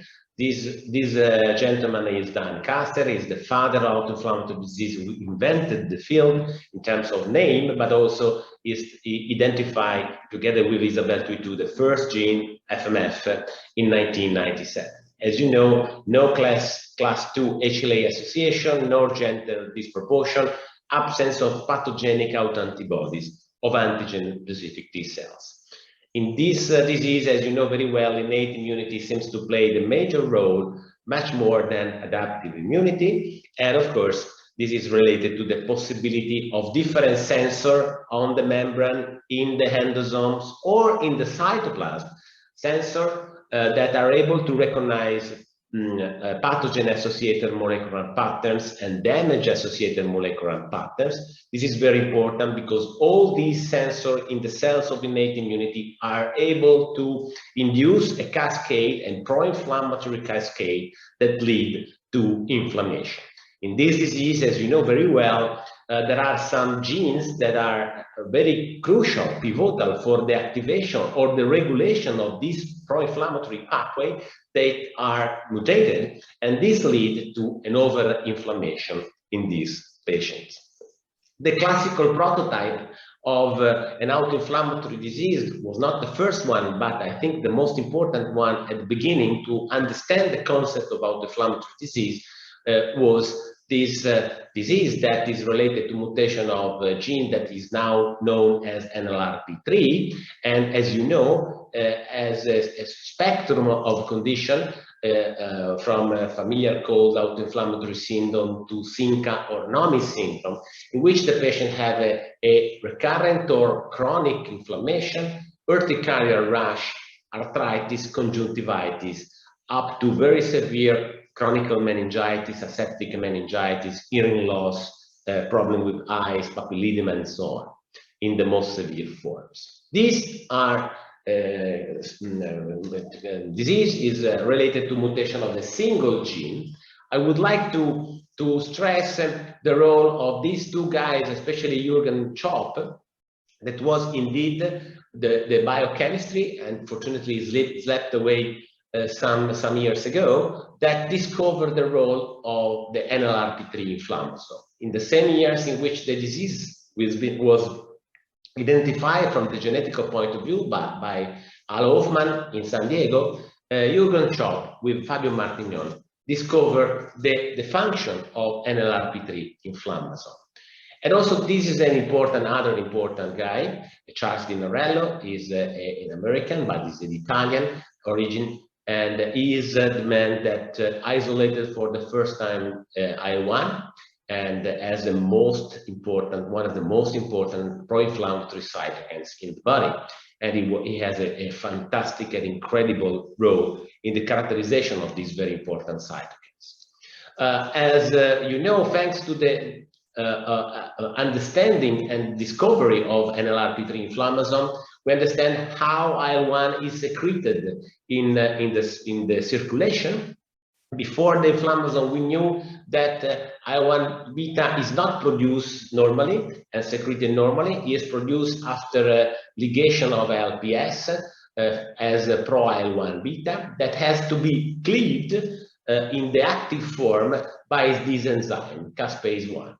And we know now that this system in which NLRP3 is so important, the so-called NLRP3 inflammasome, is so important for the activation of caspase-1 and the activation of pro-IL-1 in the active form. And there are, of course, different signals for the activation of this system. Usually we need 2 signals to activate and produce huge amount of IL-1. Many years ago, 1990 or 2007, many years ago, we, together with Anna Rubartelli in our lab, we try to show that indeed this system is so activated in patients with an NLRP3. You can see here in healthy individual, if you stimulate the cells with LPS, just one single stimulant, you have some secretion of IL-1 in normal individual. You have to add the second signal, ATP, classical, to have a good secretion of IL-1. Look here what happens in patients with NLRP3. Just one mutation, one single signal, LPS, is able to secrete huge amount of IL-1. And this is very important. And when you add the second signal, ATP, you can have some increase, but usually do not have a higher increase of IL-1 secretion. And this is quite interesting because they are very able to activate very rapidly with IL-1, but not all. Some patients can have a normal secretion, but what we observe in many years in the studies of this disease, that what is important not only the level of secretion, but also the kinetic of secretion. This is the kinetic of secretion in normal individual of IL-1. It takes a lot of hours to have a very good secretion, but you can see here that in patients with NLRP3, you have a very fast and rapid, incredibly rapid secretion. And what also we studied in these years was to understand that the patient with CAPS have a very high sensitivity to any stimuli. So even if in very low concentration, you can see here what in the normal individual do not lead to secretion, these patients are so active to secrete very high secretion of IL-1, even with very small amounts of stimuli. That is very important because this is a gain of function in which the cells are so prone to produce a high amount of IL-1. Of course, IL-1 can be down-modulated by a number of physiological mechanisms. The most important physiological mechanism is the production, as you know, of IL-1 receptor antagonist. That is a biological antagonist that is able to block the receptors with antagonizing with IL-1 beta, and that is so important because this block do not transmit the signal. So this system is used by the cells of our body to down-modulate the oversecretion of IL-1, so it's so important. And we use, since many years, the recombinant IL-1 receptor antagonist, the drug called anakinra, to block this system. This is very important because we were very lucky that anakinra was in the market when we understood the mechanism of IL-1 secretion in CAPS. And our colleague, for the first time in London for Muckle-Wells patient, used IL-1 receptor antagonist to block the system. And this is the first patient that we treat many years ago. You can see here 2005 in Genoa. I was a 38-year-old man that every day in his life he has a urticaria rash, conjunctivitis, arthritis, and so on. The day after the first injection, the rash disappeared, and there was a fast and rapid decrease of acute phase reactants. This is a fantastic way, transitional activity that we can observe in looking to this condition and to this disease. As you know, there are other IL-1 blockers now in the market, especially IL-1 monoclonal antibodies, canakinumab, but also IL-1 trap, rilonacept. The other, it was clear that, especially at the beginning, also the other first autoinflammatory disease that are the classical or recurrent or periodic fevers, in a way have more or less the same response to IL-1. That is quite interesting. FMF, IgG, and TRAPS are the three classical monogenic inherited recurrent fever. I will start with a familiar Mediterranean fever. You know very well the clinical picture of FMF, and this is quite important because, of course, as you know, now we know very well which is the mechanism why the pyrin, that is the gene mutated in FMF, is activating the inflammation. At the beginning of the story, we thought, and especially also some studies from the colleague of NIH, show that proposed that pyrin could have more a mechanism of regulation of NAL3 inflammasome, because it was. We thought that it was an autosomic recessive disease because, as you know, you have to you usually have two mutations, but and so we were thinking that there was a loss of function rather than a gain of function. But this is not the case. It is now clear that pyrin can, as you know, form a independent inflammasome that is activated by these GTPase, that usually inactivated by these GTPase and by these kinases that make the pyrin in inactive state through the phosphorylation and through the binding with this protein. When there is a stimuli, for example, some toxins, the GTPase is dysregulated. This leads to an inactivation of these kinases and the dephosphorylation of the pyrin that became activated can be, let's say, form a complex that is a pyrin inflammasome that is able, like the NLRP3 inflammasome, to secrete and to activate the pro-IL-1 in IL-1 beta.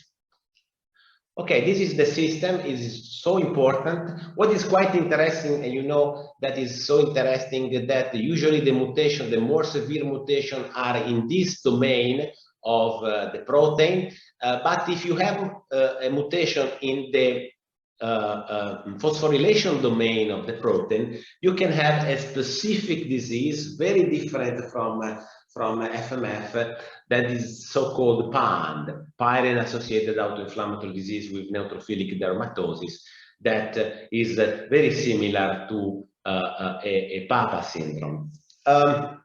However, whatever is it, it's quite important that this explains why in this disease there is a good role for colchicine that has a lot of function, is a very good activator of ROA that have to be activated to maintain the pyrin inflammasome, let's say, silenced. And also colchicine is able to increase the interaction of this protein with pyrin. So he has a lot of possibility to stabilize the system. That's why it is working FMF. But when you look to the different, let's say, group and cohort of FMF patients, you know very well, this is the example of a Eurofever registry some years ago. It was quite interesting to see that there is a larger registry that, you know, we have in Europe for FMF, for all the autoinflammatory disease. There are more than 5,000 patients in the registry from all over the world, I have to say. And we studied some years ago, many years ago, the response to colchicine, and it was interesting to see that almost 37% do not have a complete response to colchicine. This is quite important. And also the fact that those that do not have a very good response to colchicine or are resistant to colchicine usually respond very well to IL-1 blockade. And that was of course, related to the role of the pyrinflammasome in IL-1 secretion and production.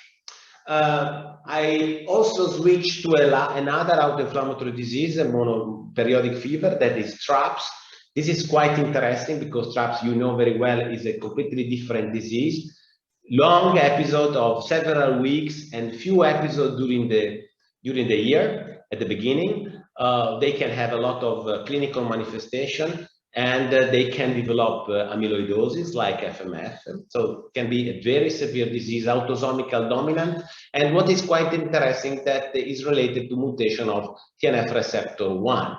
So you know very well that at the beginning, thinks TNF receptor was involved. The colleague from NIH again thought that the anti-TNF should be the drug of choice in this condition, but you know that is not the case.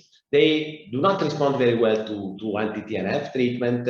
Even they worsen when you use monoclonal antibodies anti-TNF.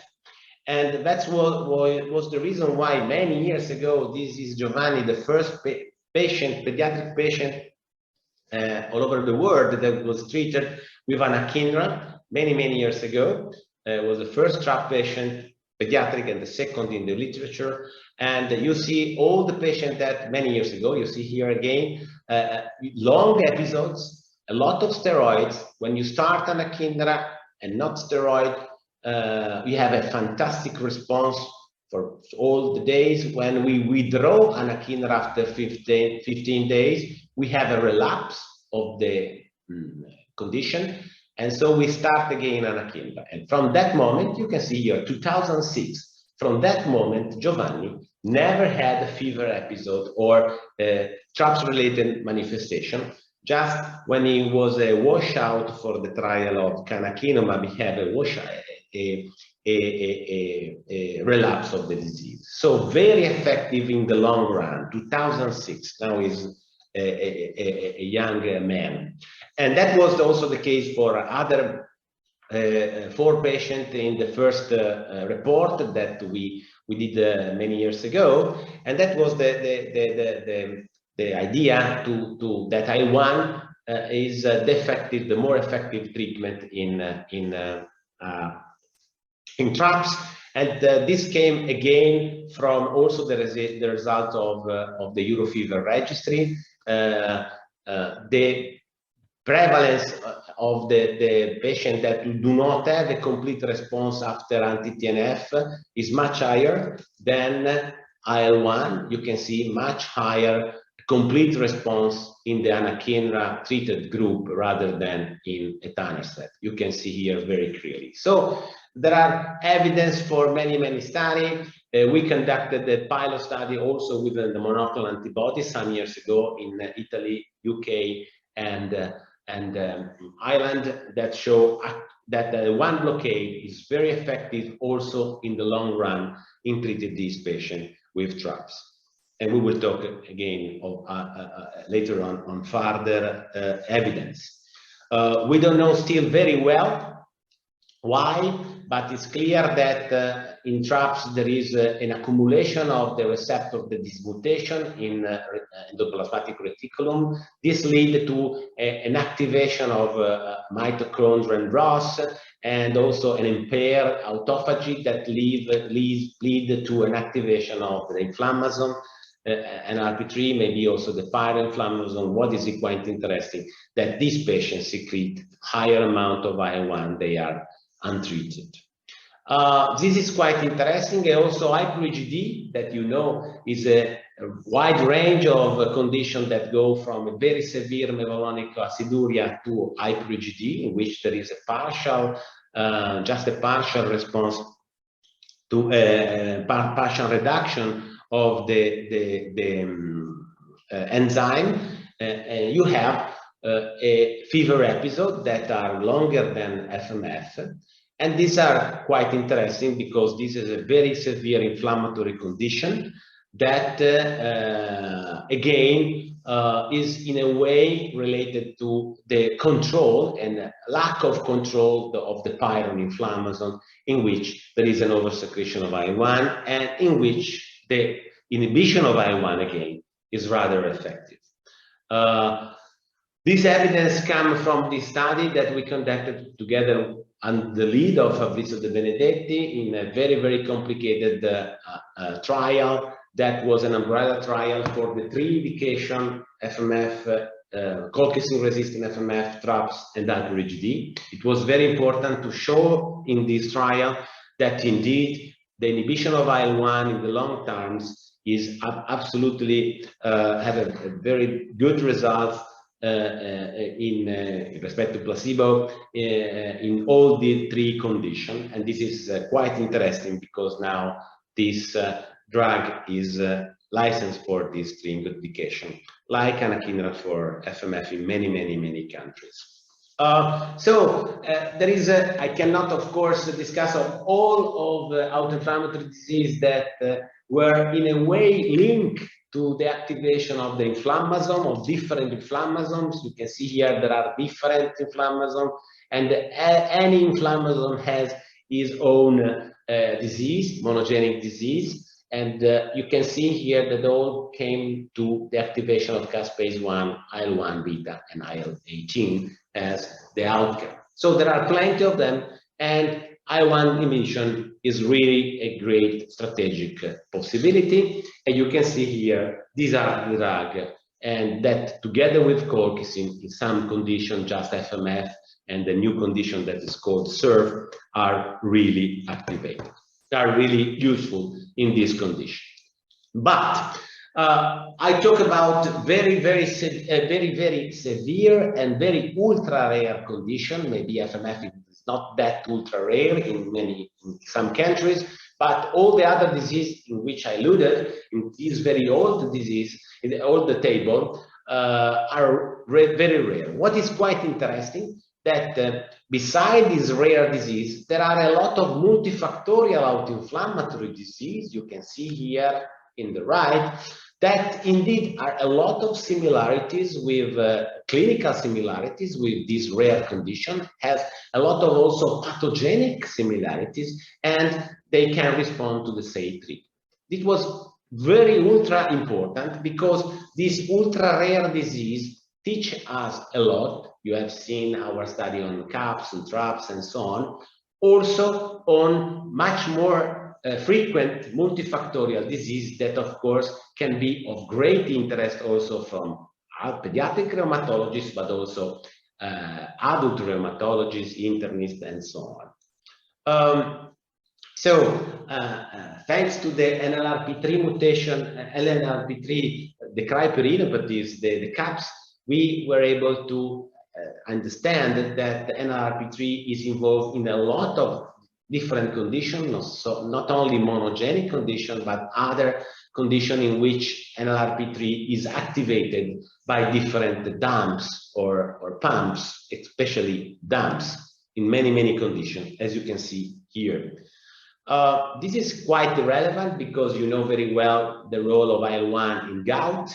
And again, the group of Fabio Martignon and Jürgen Chopp discovered many years ago the role of the inflammasome in the activation of the inflammasome by the crystal in gout, and also lead us to understand that a form of juvenile idiopathic arthritis, the more systemic one, the systemic onset juvenile idiopathic arthritis, was indeed a possible multifactorial autoinflammatory disease. Indeed, this patient, as you know very well, have a features that are very similar to the monogenic autoinflammatory disease: fever, rash, tachycardia rash, arthritis, lymphadenopathy, hepatosplenomegaly. They can develop towards amyloidosis and so on. As you know, there was a lot of study on the role of IL-6 in this condition, and IL-6, of course, is quite strategic also for the treatment. But this seminal paper from Virginia Pasquale in in Texas many years ago showed that indeed these patients have a quite important IL-1 signature. They respond very well to IL-1 blockade with anakinra in this case, just few patients, 9 patients if I remember well, almost them responded quite well, and they have also a very important signature that is not in the cells, but when you put the sera of the patient, active patient, in the normal mononuclear cells, you can see a very quite important IL-1 signature in these cells. That means that IL-1 has a relevant role, and indeed what was the case, we studied a lot some years ago also the response to anti-IL-1, and this is an old slide that I love very much because it was quite important to us when we look to all the patients that we treated with systemic onset juvenile idiopathic arthritis. We describe for this in this paper what everybody also observed afterwards, that there was two kind of response in patients that have a long duration of the disease. There was some patient that had a fantastic response to the treatment, like in CAPS or in CHINCA, rapid and complete response. And also, but however, there was another half of the patient that had an incomplete response. And the difference, the main difference of the two pattern of response in our way was in other hand, but that was confirmed by many others, is that the number of joints involved. It was clear that the higher were the number of joints involved, the lower was the possibility to have a complete response, especially in patients with long duration of the disease. This is quite important. So those that have a more polyarticular disease course respond much less than the others that have a prevalent systemic feature with less severe articular involvement. That's why our colleague in the Netherlands proposed, and I think it's very important, and you know very well, the importance to start very early IL-1 blockade in these diseases, just to try to make this window of opportunity to switch off the process that for sure is IL-1 related at the very beginning, before these patients become very aggressive and severe polyarticular course. This is quite important. There is another important indication, multifactorial disease, that now we consider an autoinflammatory disease. You can see here the first paper in which our group, for the first time first time ever, proposed to use anakinra in patients with colchicine resistant and steroid dependent recurrent pericarditis. These are children with a huge side effect for steroids. They were dependent on steroids and was not possibility to treat with colchicine, and they had to always relapse as soon as they taper steroid. And we decided that was very similar to the other autoinflammatory disease we were studying, and we decided to use anakinra in this patient with fantastic results in all these 3 patients. That was the first time ever in which someone showed this effect. And of course, recurrent pericarditis is much more frequent in adults. So we convinced our friends Antonio Bucati and Massimo Imazio, that are great experts in recurrent pericarditis in adults, and we performed the first trial with anakinra in this condition, the ITRIP, a randomized clinical trial that make an evidence, a very strong evidence on the role of anakinra in respect to the placebo, that was the standard treatment, to control the recurrent fever episode. That was very important because now anakinra is an important, really important tool in the management of this condition. So here, just to show you in how many of the monogenic and multifactorial autoinflammatory disease IL-1 blockade is used and how from these very ultra rare diseases we have learned to treat other much more frequent multifactorial disease.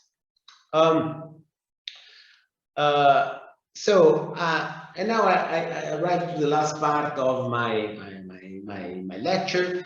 I introduce the large number of diseases, but I would like to talk a little bit on our experience also on the new hyperinflammatory disease that unfortunately we all face in the world, and is COVID-19.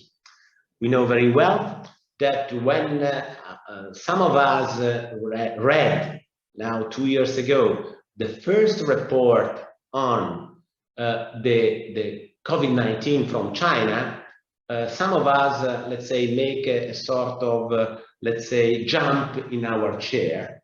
Why? Looking to this graph, because as you maybe remember in this first paper, our colleague from China that admitted all the patients and described all the patients that were in the world and divided those that were the survival, that went very well, and those that went very bad, that they have a very severe pulmonary involvement and intubation and death. And what was the difference between the two groups was very striking to us, because at that time we thought that this is an infectious disease, we will have to just wait and see what the infectivologists say. But when we observe this, you can see here how some parameters that we use in our hyperinflammatory disease, especially in systemics, in mass and so on, the dimer, I1, ferritin, where troponin and so on, LADH, were increased in those patients that have a very bad outcome in the red. So these are absolutely similar to what we observe in our hyperinflammatory disease like systemic, mass, macrophage activation syndrome, and monogenic autoinflammatory disease. So it was clear since the beginning that, and now we know very well that there is this part of the story, the inflammatory response, that is so important for the worst outcome of this condition. You have to remember, and maybe you remember, that in Italy was the first country in the world, in the Western world, after China, to be hit by the pandemic. And you have to remember that it was in the north of Italy, Milan, Bergamo, and Genoa. My city is very close to these two cities. And in few weeks from Milan, from the north, the disease arrived to Genoa very quickly. And so we study a lot with other colleagues to try and understand how to do, because at that time you understand and you remember that we didn't know how to treat this new condition. And that rise, looking to that paper and that graphs that I show, a number of us in Italy, but also with some colleagues in the United States, we wrote this editorial that I think it's very, very highly cited, in which we say why pediatric rheumatologists are interested in COVID-19. Because indeed, we are in a way expert, and we saw and we see a lot of cytokine storm syndromes in our condition, and of course, COVID-19 resemble very much what we observed in previous year in other condition that we treat with different drugs. And that was the idea, especially because in Italy, maybe you don't know, but at the beginning there was the idea to treat this patient with tocilizumab, anti-IL-6, but at a certain point we have a shortage of tocilizumab. It was not possible to find tocilizumab. So our colleague was desperate because it was not possible to treat this hyperinflamed patient with anything. There was an hospital in Genoa, the Galliera Hospital, in which really they didn't know how to do, and we proposed, it's an adult hospital, I work in the children's hospital. At that time, we didn't have any patient, so we didn't have to do anything. We were in lockdown, just studying what to do, try to help. And we proposed to this hospital to treat this patient, the very severe patient that arrived in the ward, even in first air department with a huge inflammation and severe pneumonia, to treat with steroids and or with anakinra. IV anakinra, very high dose, like we do for macrophage activation syndrome. 300 milligram in 24 hours. And that was a very good response in the first five patients that we treated. We have a similar experience and also a lot of interaction with our colleague in San Raffaele in Milan that started to treat the patient subcutaneously, but it was not effective. We agreed and we suggested also them to do it intravenously at higher dose after this observation, and it did. It worked very well. It takes a lot of time to analyze all the data from this hospital that we treat in the first wave of the disease, and it was clear that the patient that receive anakinra, and especially early treatment with anakinra, it was very important not only to treat this condition, but to treat very early, when they in the first 3 days when arrive with a severe pneumonia, as you know, and with a huge activation. And here we provide evidence that an early treatment is much more effective rather than controls, so the normal treatment and the standard treatment. And that was the same if you use anakinra alone or if you use anakinra and glucocorticoid. And that is quite relevant. Of course, we were not the only one that did the similar study. Other study in Italy and in the rest of the world.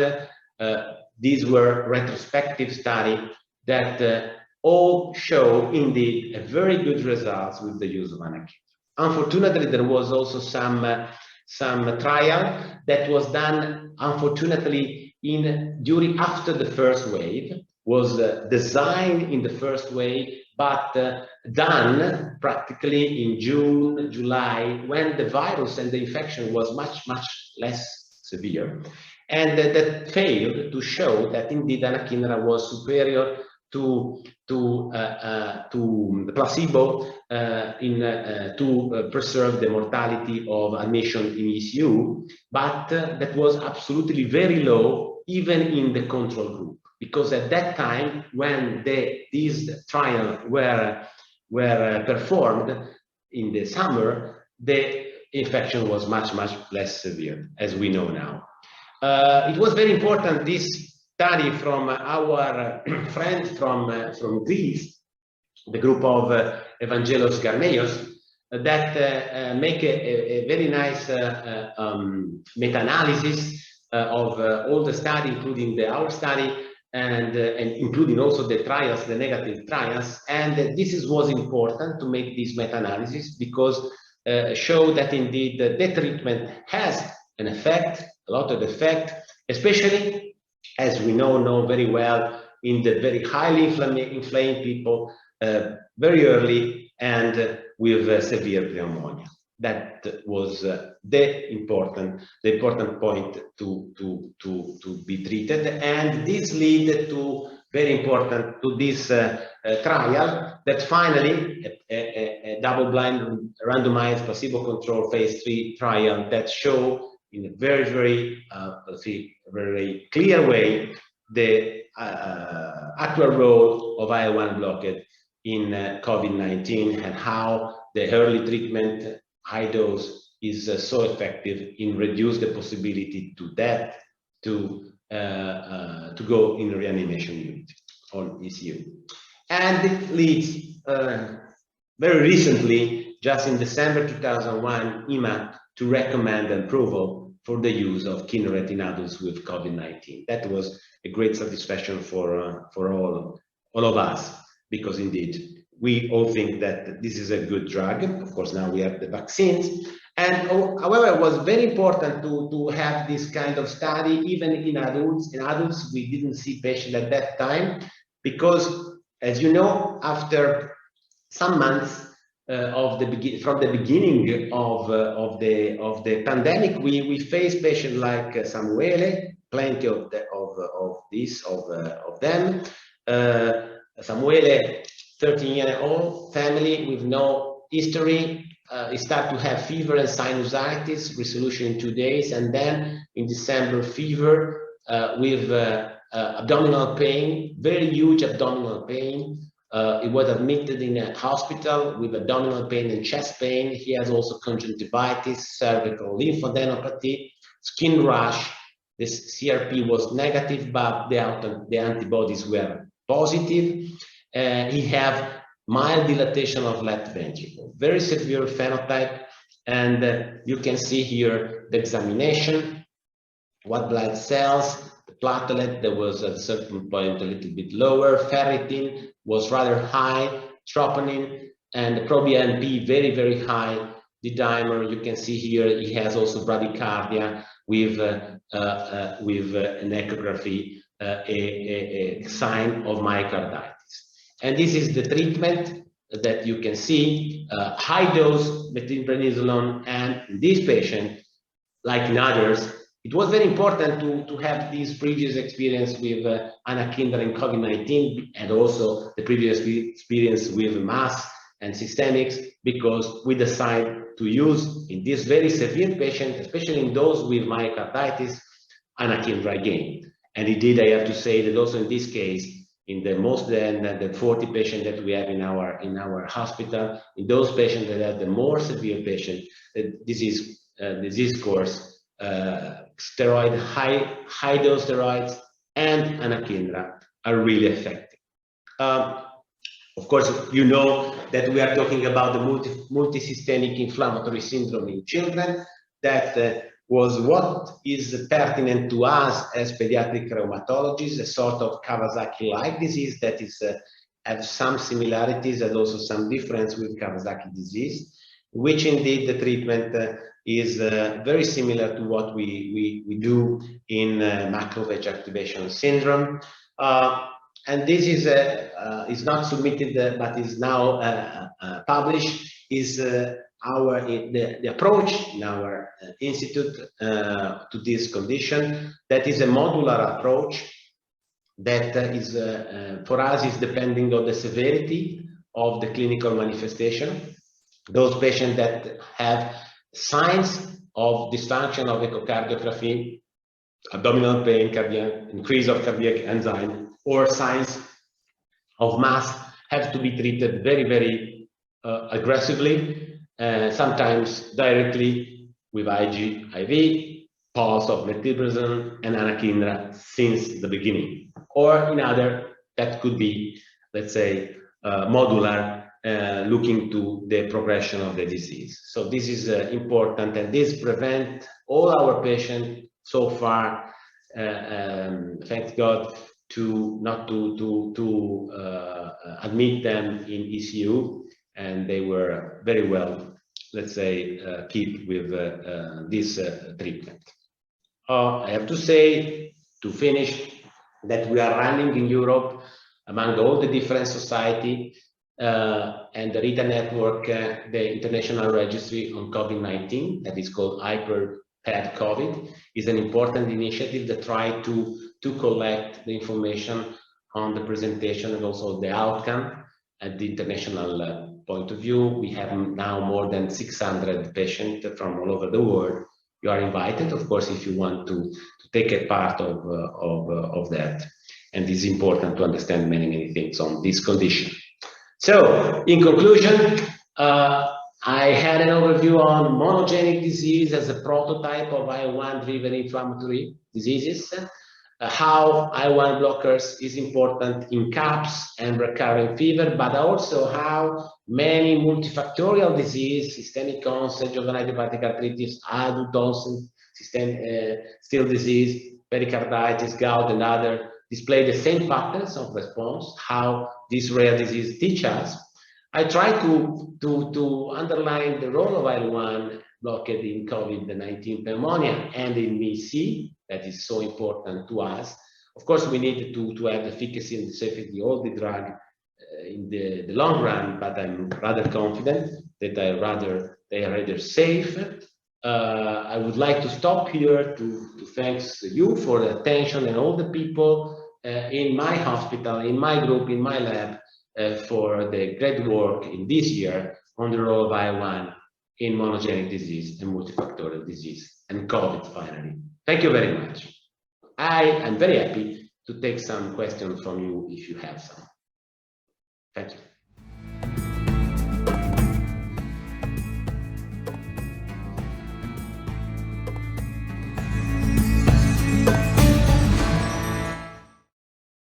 Okay, hello. Oh, maybe I had some hiccup, and it was a great pleasure. Of course, I'm here live to see if there are any questions from anybody. Otherwise, of course, I would take the opportunity to say to all the people that attended, thank you very much for your attention.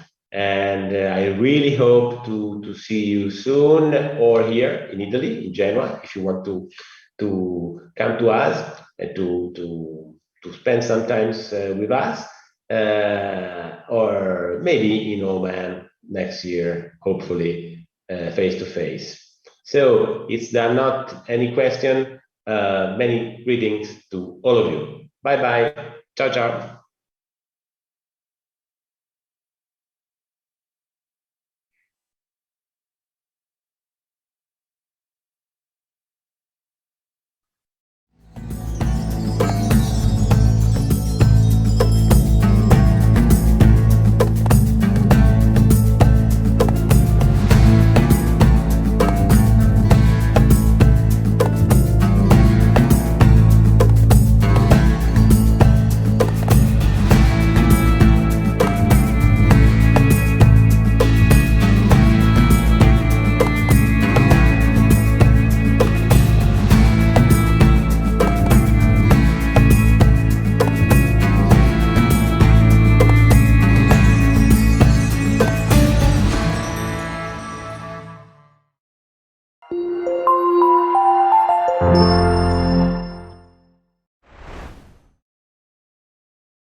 Well, hello everyone, and welcome to this symposium sponsored by Novartis. In this session, we will be covering the highlights of the role of IL-17, specifically secukinumab and psoriatic arthritis. I'm actually really honored, happy to be chairing this session with our speaker, not because she is an excellent rheumatologist, an excellent speaker, but also because I personally admire her for her kindness, for her dedications and continuous effort in raising the brand of Kuwait, GCC, as well as the Arab world in the field of rheumatology generally, and specifically in rheumatoid arthritis. Maybe you had the chance to listen to her talk earlier today about how to establish Registry and how passionate she is about the Kuwait Registry, but also about the new project that she is working with a team now for the Arab Rheumatoid Arthritis Registry, and that will be a great achievement for the Arab world. In addition to that, she is really very active in different social media platforms, and I've seen multiple videos of her advocating for rheumatic diseases and increasing the public awareness. She is a consultant in internal medicine and rheumatology in Al Amiri Hospital. She was previously the president of the Kuwait Association for Rheumatology, and she's the founder, of course, of the Kuwait Registry for Rheumatic Diseases, and currently a member of the Special Interest Group for Rheumatoid Arthritis and the APLAR. And Dr. Adeeba Al-Herz, it's really a great pleasure to be introducing you today here, and the floor is yours.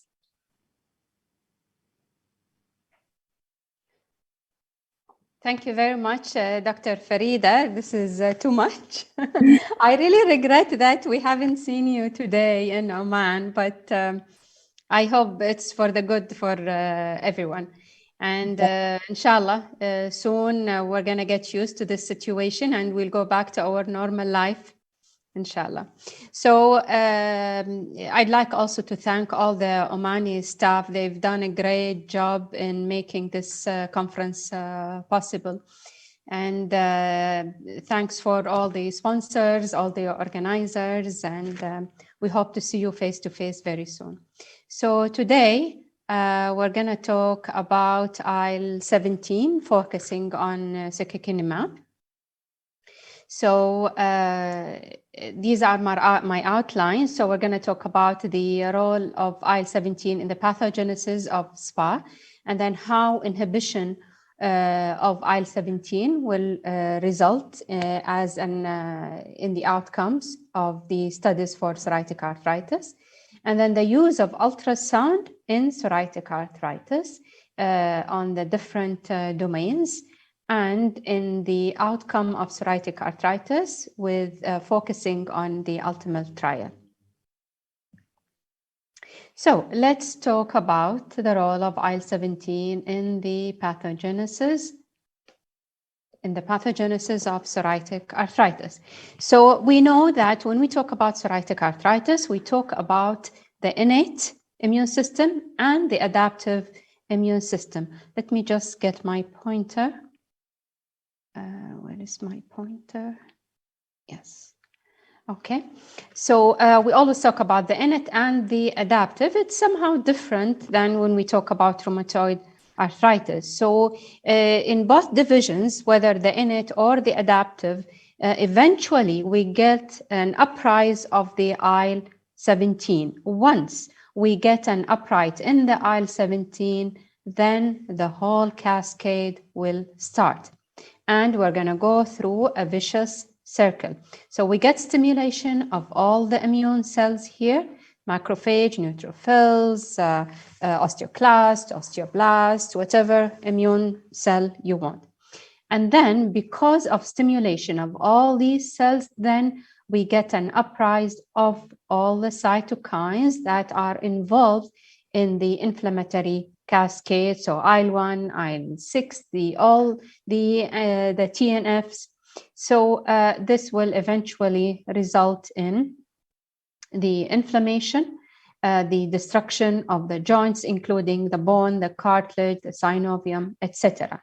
And then once we get all these stimulated, then they stimulate each other. I always say it's like putting gas on the fire. So you get more fire, and then it goes back to the beginning, and then we get stimulation of more cells. So it all goes back to the IL-17. Once the IL-17 is stimulated, all the cytokines will then be released, causing all the destruction in and around the joint. And we think that psoriatic arthritis or SPA in general is different than the rheumatoid arthritis, because in rheumatoid arthritis, you know that the first tissue that gets involved is the synovium. However, we believe that in psoriatic arthritis, the first tissue that gets involved is the enthesis and not the synovium. And once the enthesis is involved because of mechanical stress or whatever, then we get the immune system stimulated and we get the destruction in the joint. Now, there will be an irregularity in the function of the osteoblast and the osteoclast, and they tend to lose the harmony between their functions. So on one side, we get erosions because of osteoclast, and on the other side, we get new bone formation because of the stimulation of osteoblasts. So that's why we get erosions, and at the same time, we get ankylosis. So, and that's applied for the peripheral joints and for the axial joints. Now, we've seen this slide a lot, and we always talk about the different domains in psoriatic arthritis, whether it's peripheral, axial, enthesitis, dactylitis, skin involvement, and nail involvement, and all of them are important. And when, for example, I have a patient that comes to me and the joints are okay, the skin are okay, the skin is okay, but she tells me I cannot go in public, I can't sit with my friends because I feel shy from my nails. So, for example, sometimes you do need to treat the patient because of single domain, which is resistant to treatment. So all the domains are important. So what happens if we inhibit IL-17 in psoriatic arthritis? So let's see, for example, this study, which is the Future 2. So it goes up to 5 years, the ACR 20 and 50 in both doses. And you do know that we have 2 doses, the 150 and the 300. And the 300 is the usual dose that we use for psoriatic arthritis. And if you have axial, like ankylosing spondylitis, then you can use the 150. The beauty here is about being flexible in the doses. So sometimes if the patient is not responding to 150, so you can escalate the dose to 300. So up to 5 years, so you can see the significant response to treatment, up to 80% of the patients still doing well after being on treatment for 5 years. Now, this is regardless if you want to start Cosentyx as the first biologic or in patients who are resistant to TNF.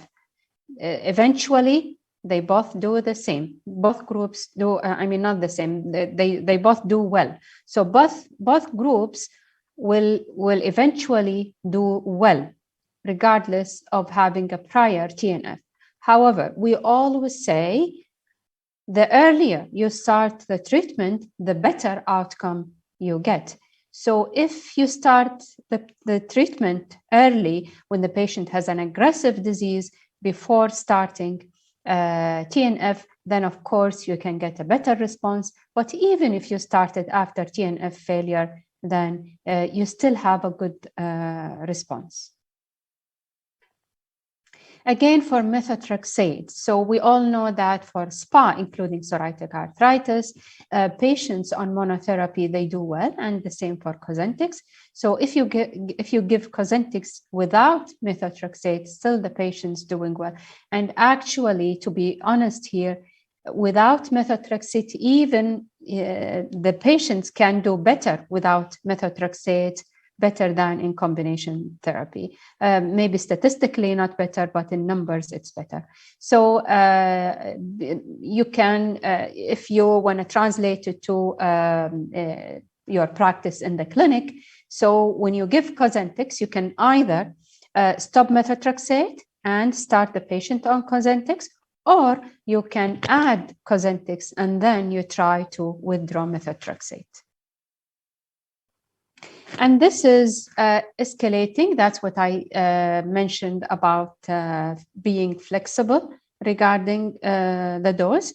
So if the patient is not doing very well on 150, then we can escalate the dose to 300, and then you will notice an improvement in the clinical picture, whether the joints or the skin when you escalate the dose. Take a look here at the ACR 70. So this is, I don't know what color is this, pink or orange, but whatever the color is, you can see the 13%. So when you increase the dose to 300, you can see 20, and then on follow-up, it can go to 28.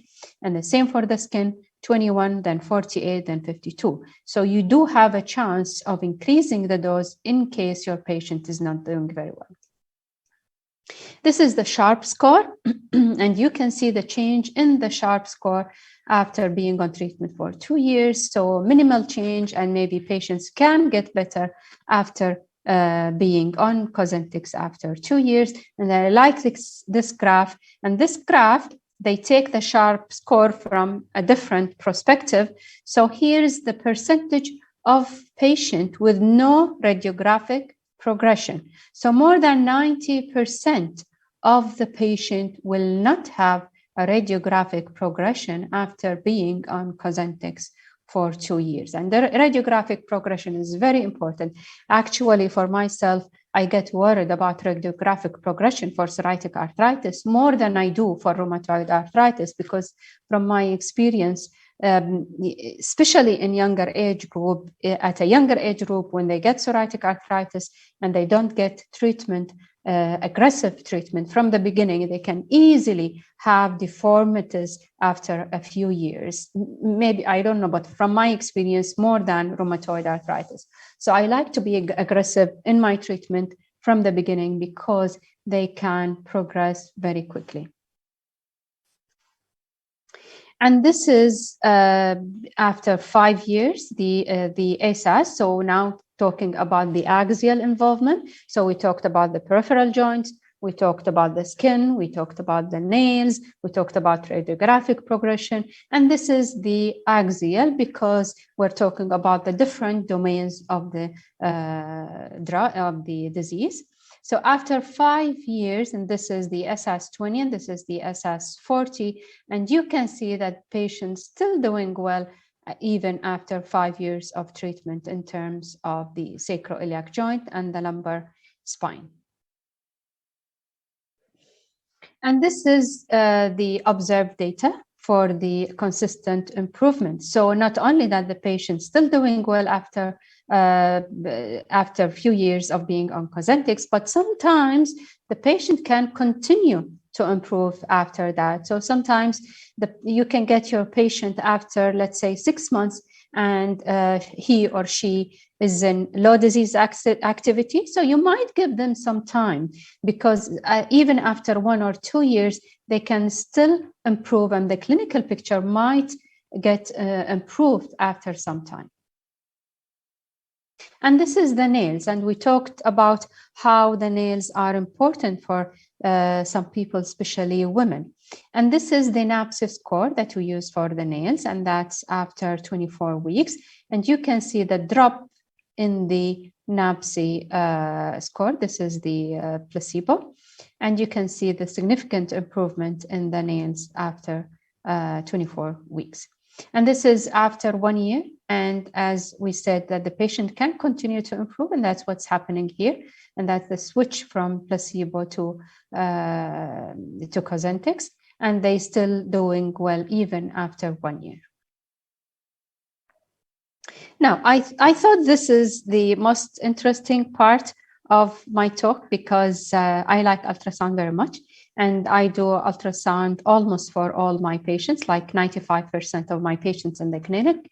I do ultrasound for them, whether it's psoriatic or rheumatoid or whatever problem they have. So this is the comparison between the different radiographic method that we use for patients with psoriatic arthritis. So this is the plain radiograph. And I can tell you whether the plain radiograph or the CT here at the end. So that's the CT, that's the plain. So they're not really significant in diagnosing or following up the patient, except for the presence of structural abnormalities like significant erosions, I would say. However, it does not tell you anything about the activity of the disease, of the soft tissue, of the joint or the surrounding soft tissue. However, if you focus on MRI and ultrasound Doppler here, that you can see that these are very significant in diagnosing the active inflammation, the level of inflammation. So you know how much the tissue is inflamed. You know if the synovium is inflamed, or the tendon, or the enthesis, or the nails. So it can tell you a large group of information. So whether it's the synovium, you can see here the power Doppler, the skin also, which is interesting that you do ultrasound for the skin, but it can tell you about the skin as well. Around the bone, and you can see the erosions here, the nails, the dactylitis, so the whole finger or toe is inflamed, the tenosynovitis,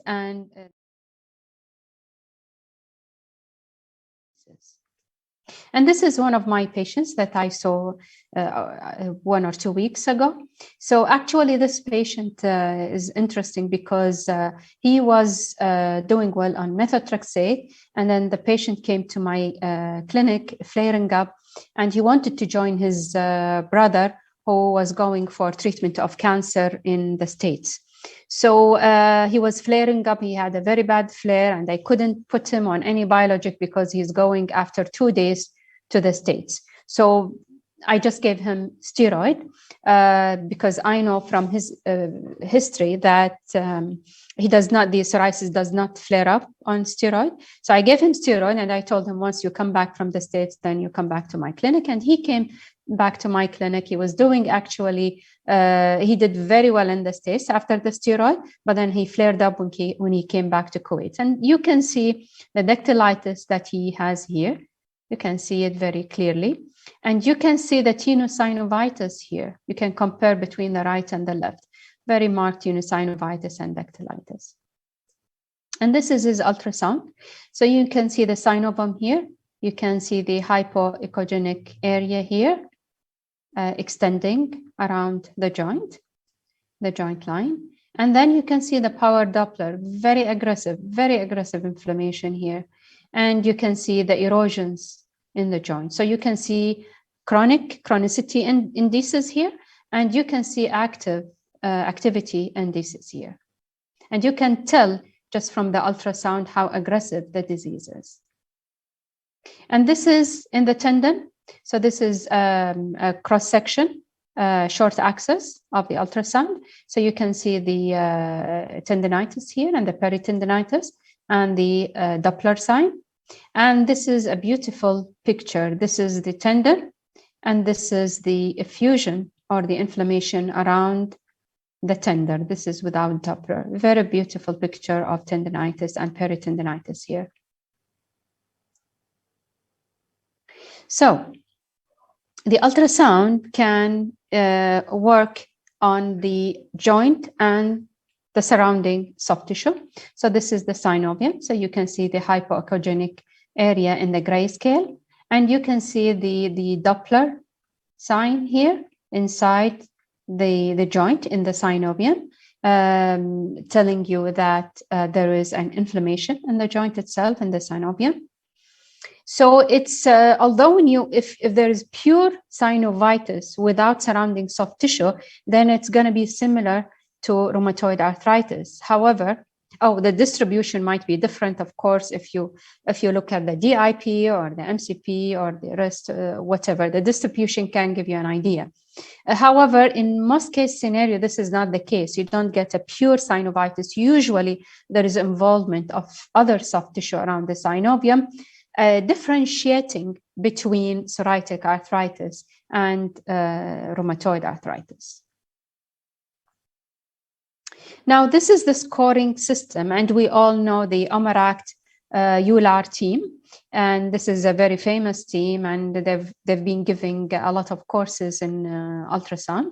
So OMERACT EULAR team, they came up with a scoring system, and they have both gray scale scoring, Doppler scale scoring, and they have a combined one. And this is very important for the studies. So you can assess the patient. So you can give him a score before starting treatment and after starting treatment, and then you can compare between them. So this is the synovial hypertrophy grading, and this is beyond the scope of my talk, but I'll go quickly over it. So for the scaling of the synovial hypertrophy, so if, for example, there is like elevation of the hypertrophy of the synovium beyond the joint line or below, before the joint line, below the joint line, then everyone is given a different grade. So we have grade 0 up to grade 3. And then you can give the grade for the patient according to his level of synovitis. And the same for the power Doppler, whether you have no power Doppler or you have 2 or more, or you have less than 50%, or you have more than 50%. So each one has a different grade.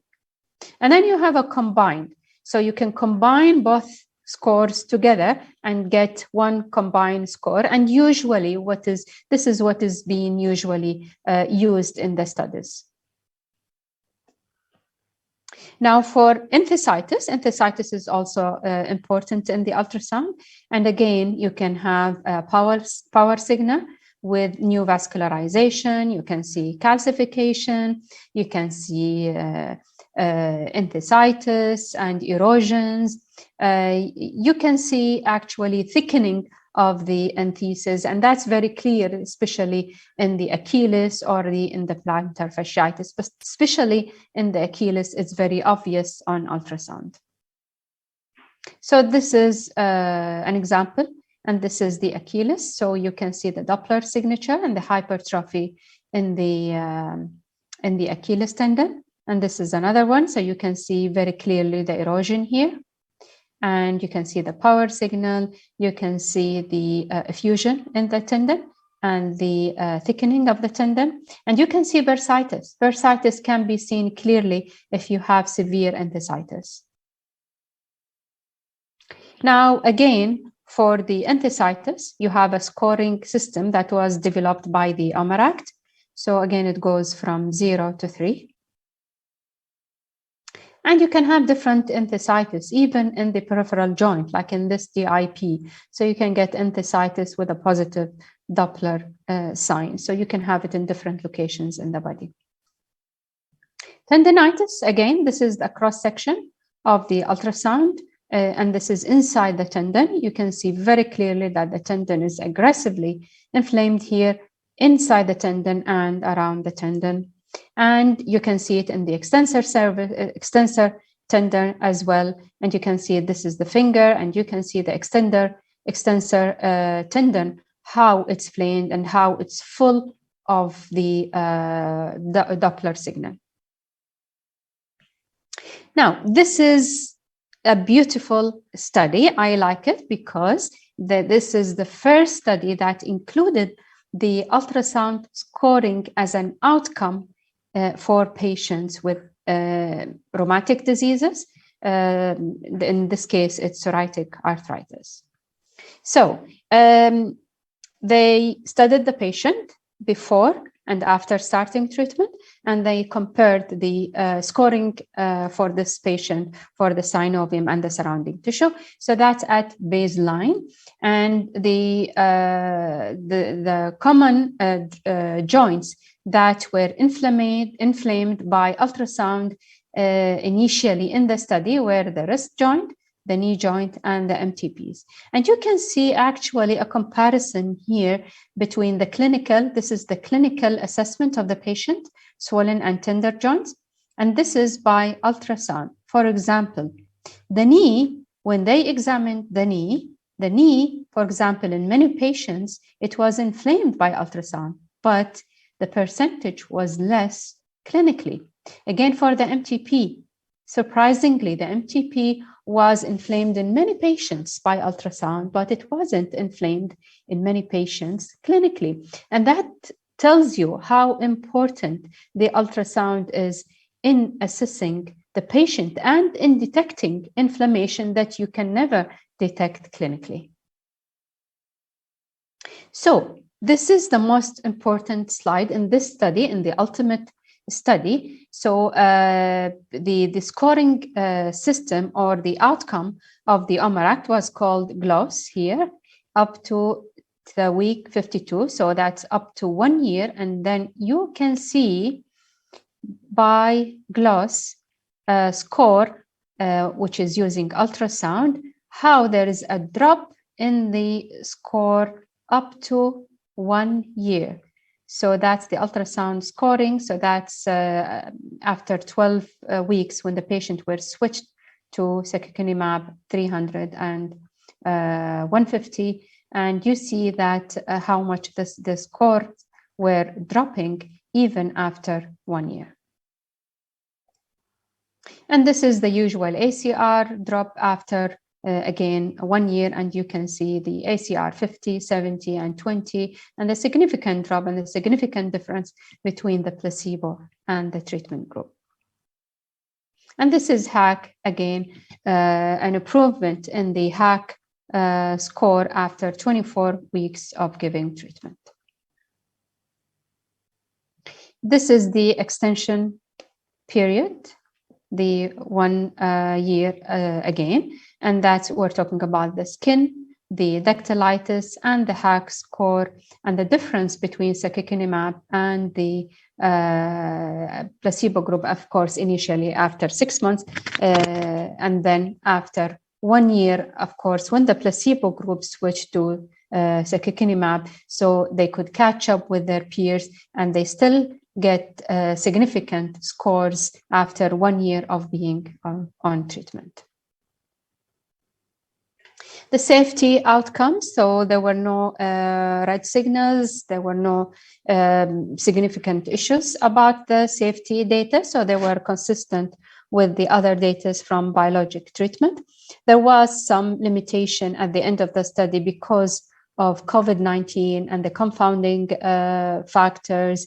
Eventually, according to the statistics, 3 patients got COVID-19 in the study, and 1 of them passed away, but for reasons not related to the treatment. So in conclusion, the ultimate study is the first randomized study that evaluated the efficacy of biologic DMARD using the power Doppler ultrasound and using the GLOS score that was created by the OMERACT. Secukinumab rapidly and significantly decreased synovitis because of the inhibition in the IL-17, which is the key inflammatory mediator in psoriatic arthritis, and of course, inhibiting the inflammation eventually inhibited the destruction of the joint by inhibiting the sharp score and inhibiting the destruction in the bones around the joint. So thank you very much, and the floor is open for discussion. Dr. Farida.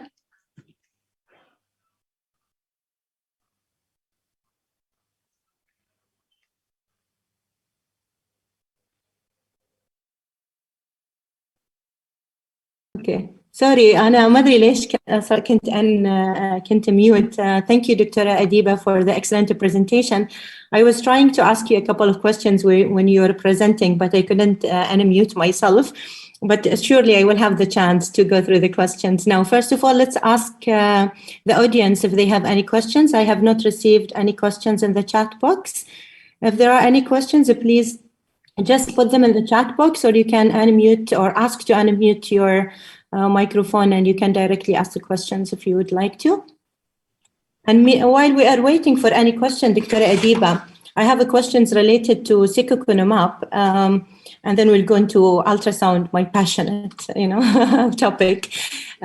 So for secukinumab, you've covered both the 150 milligram dosage and the 300 milligram dosage. For psoriatic arthritis, patients who have failed previously biologics, do you starting also, in your clinical practice, do you start with the 300 immediately, or you still go with the 150? You know, Farida, when I started using secukinumab, that was many years ago, and I just want to point out to this issue as well, that maybe the Gulf region is the first, one of the first regions to start secukinumab in the world, and Kuwait, maybe Oman, were one of the first countries as well. So when I started using secukinumab, I used to start 300 for all my psoriatic arthritis patients because that's the indicated dose. But then I realized that maybe some of the patients, they don't have an aggressive disease and they don't need the 300. Then I changed my practice and I started using 150 instead of 300.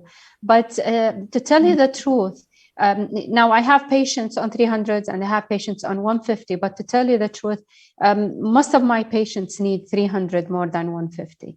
But and as I said, this is the beauty about the drug, that you can be flexible in deciding about the dose. So at any time, the patient showing up in the clinic and he's not doing well, you can increase the dose. She's doing well, you can decrease the dose. So that gives you some room. So, but when you increase the dose from 150, let's say, to 300, how long do you wait for the effect? Like, do you still wait 3 months for the new dosage before saying whether the dosage is effective or not in controlling the patient's disease? Yes, yeah, I usually wait for 3 months. Yes, you're absolutely right. Okay, so we have a question from the audience. I actually wanted to ask him the question about IL-17 inhibition and the role in axial spondyloarthropathy. Why it doesn't work as much when it comes to axial manifestation? I would have to disagree with that because it's supposed to work on the different domains of the disease, including the axial, and I've already showed a graph. Maybe if it's face-to-face meeting, it would be easier to show the slide again, but I can tell you that according to the results of the studies, and it does work on sacroiliitis, and according to the patients I have in my clinic, I do give it for sacroiliitis, for peripheral arthritis, so it does work on that domain. Okay, so maybe the correction is IL-23 doesn't work in axial spondyloarthritis. You know, you might ask this question in the symposium on IL-23. That's a question from the audience again. In person. Yeah, maybe we will cover that in the IL-23, right? I'm sure there is a talk about IL-23 there. So let's go into the next question is about radiographic progression. You showed us the inhibition of radiographic progression in psoriatic arthritis. Is the same applicable to the axial? Because, you know, you showed us ASAS 40 and 20 data, but the radiographic progression in the axial inflammatory process, is it also shown in the trial or not? I think, if I'm not mistaken, it was only on the peripheral. It might be more difficult to assess the radiographic progression on the axial, especially on the sacroiliac joint. So the gold standard sharp score application is on the peripheral more than the axial.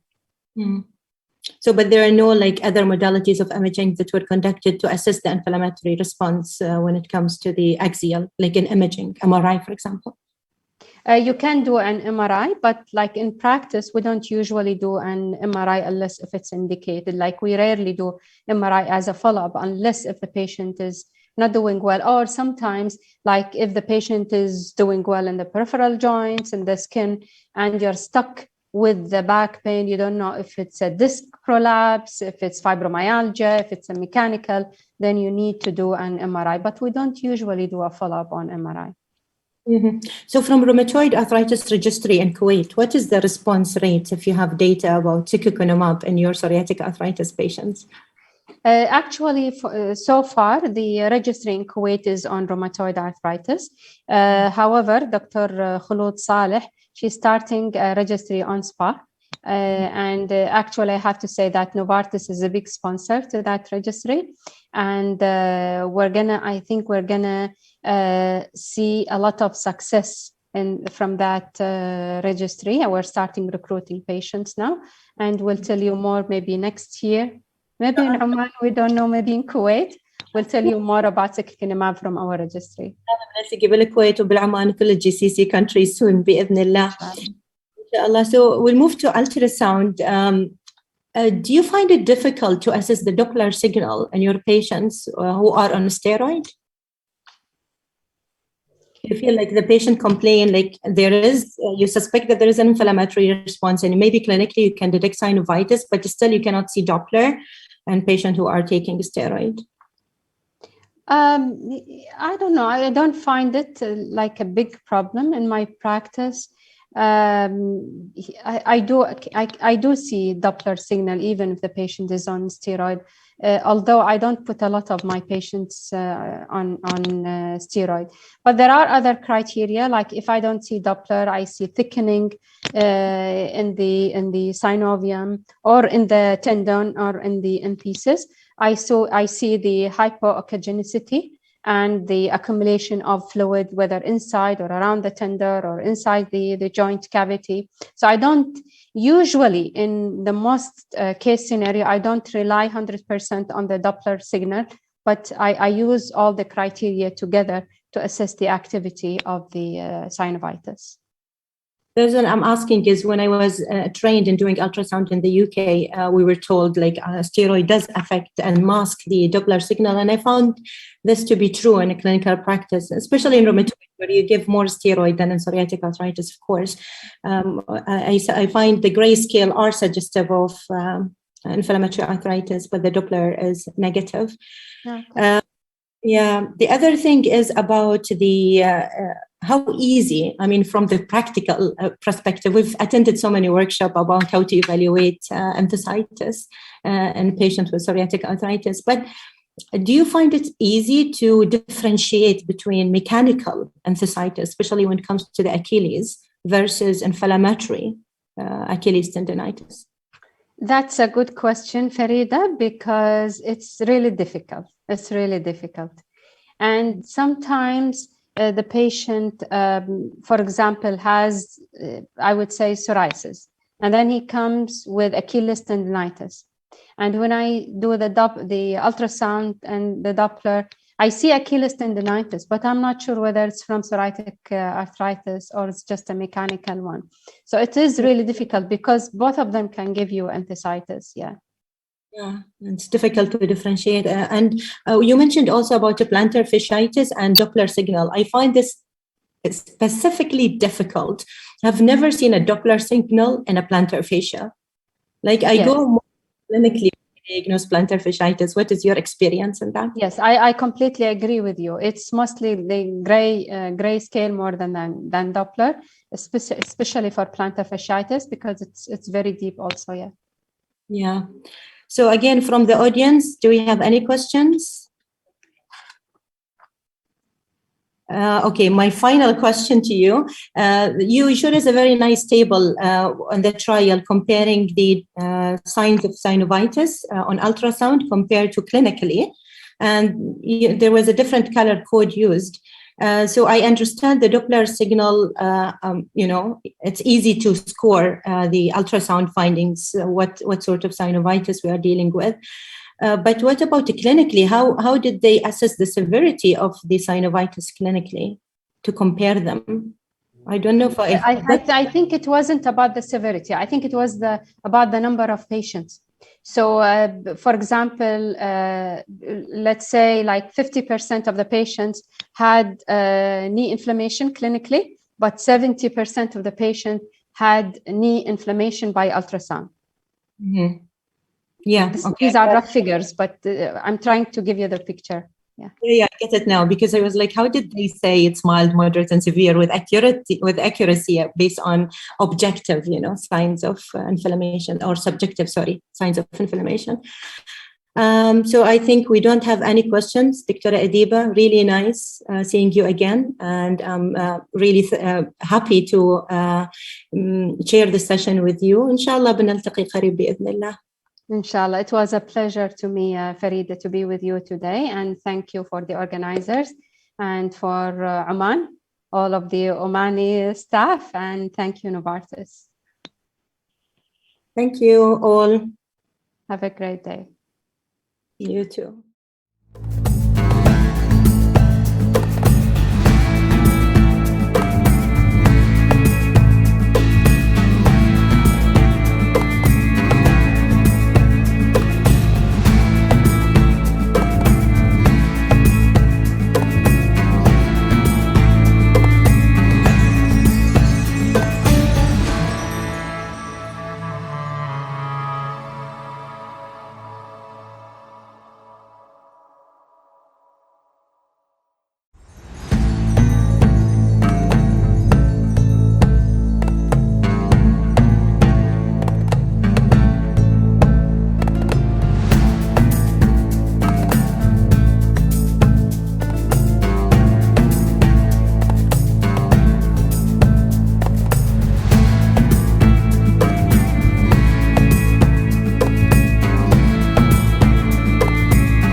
In the last few decades, there have been major advances in the understanding of the causes and development of spondyloarthropathies. A key element of this has been the recognition that enthesitis may be considered the primary pathological process underlying SPA-associated skeletal inflammation. Previous studies in PSA patients have identified risk factors for developing enthesitis to be high body mass, more active joint disease, and young age. This association between young age and enthesitis observed in PSA patients may be due to mechanical load being a trigger for enthesial inflammation, as physical activity is usually higher in younger individuals. It is likely that the overall burden of enthesitis may be higher than clinically estimated, primarily due to there being more enthesial sites than those assessed in standard clinical examinations. We also know that the application of imaging techniques yields a substantially higher prevalence of enthesitis than palpation. Enthesial pain can be disabling, and the management of enthesitis is still seen as a challenge for rheumatologists.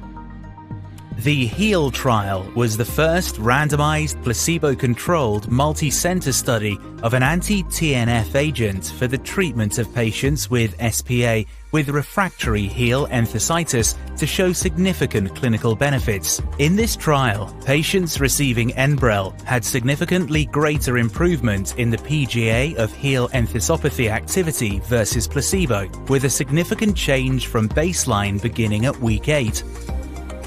Patients also experienced an improvement in heel pain and lower limb function. These results suggest that Enbrel could be of significant benefit to patients with SPA suffering with heel enthesitis.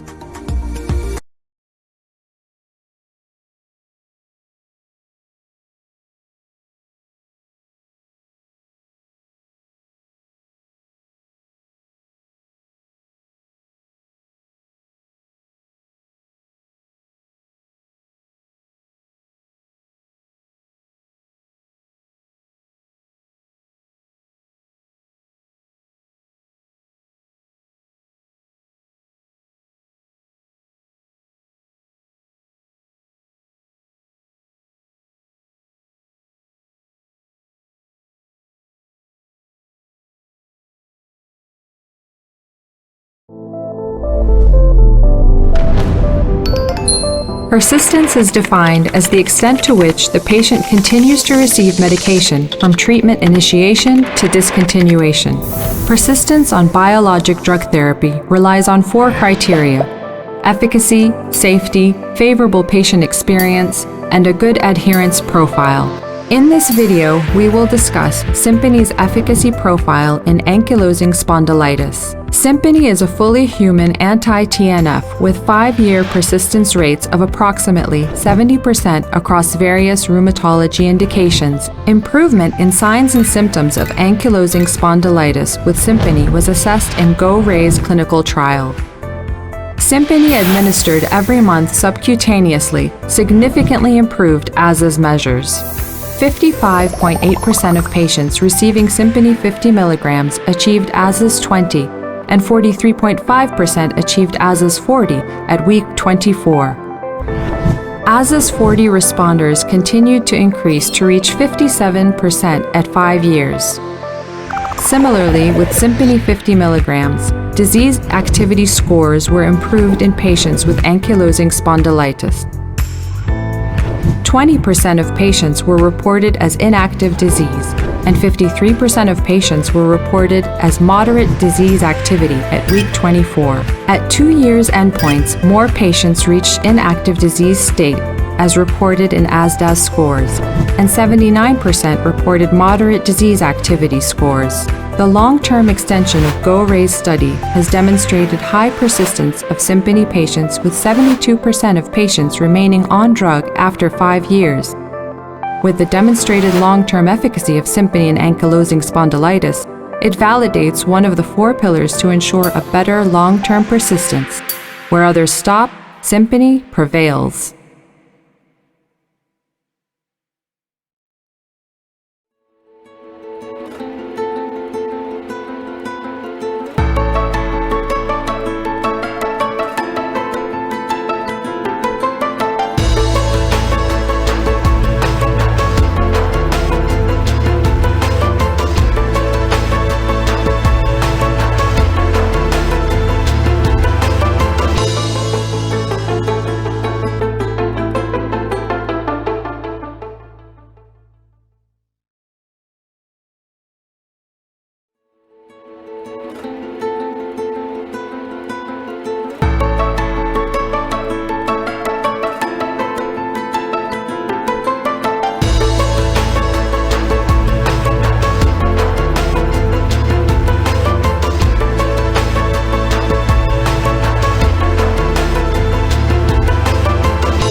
بسم الله الرحمن الرحيم. ما يفتح الله للناس من رحمة فلا ممسك لها وما يمسك فلا مرسل له من بعده وهو العزيز الحكيم. يا أيها الناس اذكروا نعمة الله عليكم هل من خالق غير الله يرزقكم من السماء والأرض لا إله إلا هو فأنى تؤفكون. وإن يكذبوك فقد كذبت رسل من قبلك وإلى الله ترجع الأمور. يا أيها الناس إن وعد الله حق فلا تغرنكم الحياة الدنيا ولا يغرنكم بالله الغرور. إن الشيطان لكم عدو فاتخذوه عدوا إنما يدعو حزبه ليكونوا من أصحاب السعير.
Ladies and gentlemen, it's my immense pleasure to welcome you to the opening of the second GCC Rheumatology Conference. Allow me to introduce Dr. Ali Al-Shirawi, President of the Oman Society of Rheumatology and Chairman of the second GCC Rheumatology Conference. Dr. Ali Shirawi is a Senior Consultant Rheumatologist, Head of Rheumatology at Sultan Qaboos University Hospital, Deputy Chairman of College of Medicine and Health Sciences, and Chairman of Complaint of Appraisal Committee. Ladies and gentlemen, join me in welcoming Dr. Ali Shirawi.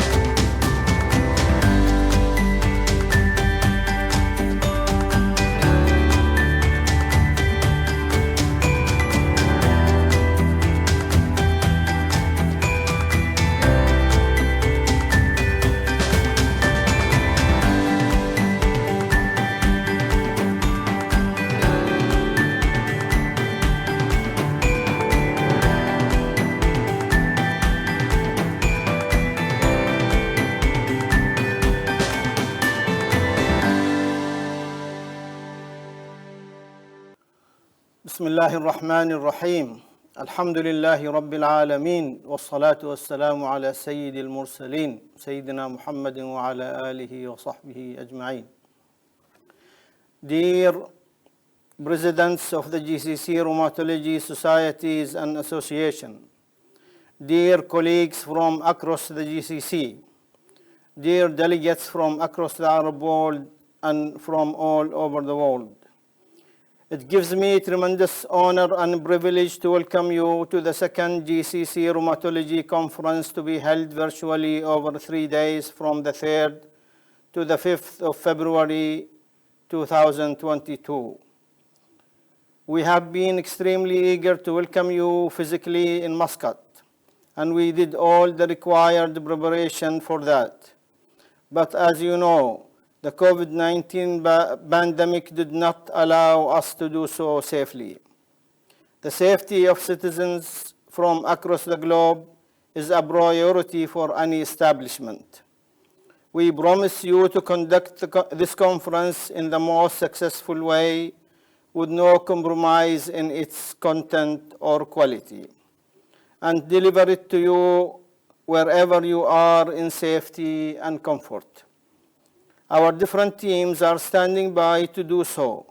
They have promised that, and I shall make sure that they do so professionally and enthusiastically.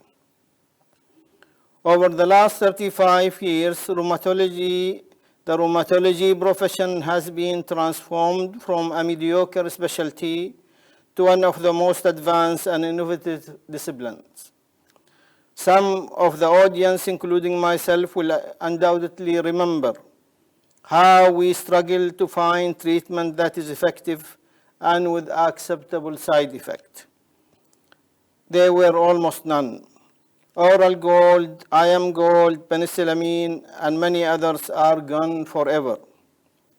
High doses of non-steroidals and salicylates that ulcerated the stomach and the rest of the GI tract are no longer disease-modifying drugs.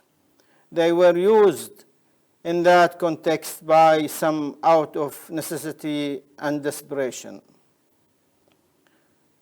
High doses of steroid were the saviors and the stars. That all has changed. Methotrexate made an outbreak in advancement. It continued to be pivotal. Rheumatology started biological medicine. The first breakthrough was with the anti-TNF. They made a life transformation in rheumatoid arthritis. The new generation of RA patients do not accept to see the classical deformities that we learned and tested our students on. Soon you will not find these patients in your clinic after the old generation pass away. A new classes of biological treatment in RA and other rheumatic diseases are the mainstay of many treatment. They made tremendous transformation in the management of rheumatic diseases, but still many rheumatic diseases present significant challenges in management. In addition, the rising trend of autoimmune rheumatic diseases is worrying. But with so much is known about their pathophysiology, you will not be ridiculed if you thought a breakthrough is just around the corner. It is necessary that rheumatologists record tremendous thanks to pharmaceutical companies that poured huge resources in this field. They generously supported academic research across the world and also did the research in their own laboratories. It was a brave undertaking, but they have been rewarded handsomely in return. Innovation will undoubtedly continue. Many GCC rheumatologists in the audience established rheumatology services from scratch. They have built units and departments that provide state-of-the-art services that are rated highly by international standards. They also developed the human resources that are necessary to take the forward steps in the advancement in areas of clinical research, clinical services, community services, and rheumatology education. We should now aim to collaborate in areas of training, research, and clinical services. Many medical disciplines are now flourishing with the same biological treatment concept. Rheumatology should not be left behind. Clinicians and researchers should work together to explore new frontiers. The new generation of young rheumatologists should work and collaborate to uncover new pathophysiological mechanisms for rheumatic diseases. This conference will give you an opportunity for rheumatologists to show their clinical research and community services skills across the GCC. It will also give the audience an opportunity to discuss and learn about training in different areas of audit, registry, and medical education. Dear colleagues, I would like to highlight and recognize the work done by the different committees for this conference. They worked at a time of uncertainty as to whether the conference can be held or not, considering the unpredictable situation because of the COVID-19 pandemic. I want also to recognize the considerable and enormous help that was extended to us by the different pharmaceutical companies, especially Novartis, our platinum sponsor, Janssen and Pfizer, our gold sponsors, AbbVie, our silver sponsor, and Newbridge, Amgen, and Sobi. Their help and support made this meeting possible and cost-free to our delegates. At the end of the conference, we will announce the next GCC country that will host the third GCC Rheumatology Conference. I hope that you will enjoy the program prepared for you. Thank you very much.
Ladies and gentlemen, it's my great pleasure to introduce the President of the Arab League Associations of Rheumatology and Kuwait Association of Rheumatology, Dr. Fatima Abu Tiban. Dr. Fatima is a consultant of medicine and rheumatology at Jaber Al Ahmed Hospital and Kuwait Oil Company. Please join me in welcoming Dr. Fatima Abu Tiban.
بسم الله الرحمن الرحيم. حضرات الزميلات والزملاء الكرام، السلام عليكم ورحمة الله وبركاته. يسعدني أن أشارككم بافتتاح المؤتمر الخليجي الثاني للروماتيزم. أود أن أتوجه بالشكر إلى جميع القائمين على هذا المؤتمر، وأخص بالشكر رئيس المؤتمر الدكتور علي الشراوي الذي شرفني بهذه الدعوة. كنت أود المشاركة حضوريا ليتسنى لي لقاء الزملاء وجها لوجه، إلى أن التوصيات الوقائية قضت بأن نلتقي افتراضيا، على أمل أن يحمل المستقبل ظروفا ملائمة لكي نعاود نشاطاتنا الطبيعية بإذن الله. نحن سعداء بالنشاطات الطبية الملفتة التي تجري في البلاد العربية عامة وفي منطقة الخليج خاصة، إذ أنها تساعد على رفع المستوى الطبي ونشر الفائدة على المريض. إنني على يقين بأن هذه المرحلة تعتبر المرحلة الذهبية للنشاطات المتعلقة بالروماتيزم، وذلك ينطبق على النشاطات الرابطة العربية لجمعيات الروماتيزم الأرلار. إن الرابطة العربية لجمعيات الروماتيزم شهدت نهضة غير مسبوقة خلال السنوات السابقة، وخصوصا خلال الفترة الحالية. لن أقوم بتكرار ما شاهدتموه في الشريط السابق لكلمتي، لكنني أود تشجيعكم على الانضمام والمشاركة في النشاطات العلمية التي تقام دوريا. وفي هذا السياق أود الإشارة إلى أن الرابطة العربية لجمعيات الروماتيزم تضم 8 مجموعات ذات اهتمام خاص، تقوم بنشاطات علمية متعددة من قبل زملاء أكفاء من مختلف الدول العربية. إن هذه المجموعات لديها أهداف متنوعة، وتقوم كل منها بالتركيز على دراسة موضوع محدد سواء من الناحية العلمية أو التوعوية. وأنا فخورة بالإنجازات التي حققتها تلك المجموعات خلال هذه الفترة الوجيزة بالرغم من الظروف الصعبة التي نعرفها جميعاً. أود أن ألفت انتباهكم إلى حماسنا الكبير لمؤتمر الأرلار القادم في دولة الكويت في مارس 2023 بإذن الله، ونترقب مشاركتكم جميعاً. أتمنى النجاح والتوفيق في أعمال هذا المؤتمر الذي نرجو أن تسبق قراراته وتوصياته إلى حجم المسؤولية الكبيرة الملقاة على عاتقنا جميعاً، من أجل توفير أحدث وأفضل رعاية للمرضى والتعميق البحث في مجال أمراض الروماتيزم. والسلام عليكم ورحمة الله وبركاته. عاشت لنا الكويت الكويت، وعاش وهلنا واللي يحب الكويت الكويت يضحي لجلها.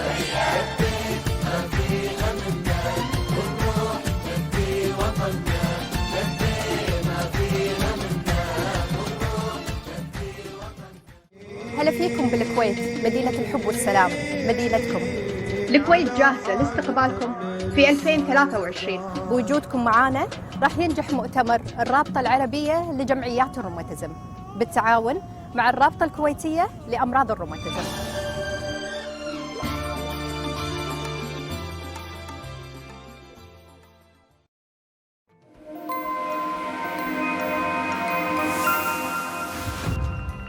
Dear colleagues, I am Dr. Ali Al-Shirawi, the President of the Oman Society for Rheumatology and the Chairman of the second GCC conference. I am honored to announce the official opening of the second GCC conference. زملائي الكرام، بصفتي رئيس الجمعية العمانية لأمراض الروماتيزم رئيس المؤتمر الثاني الخليجي لأمراض الروماتيزم، أعلن رسميا بداية المؤتمر.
Persistence is defined as the extent to which the patient continues to receive medication from treatment initiation to discontinuation.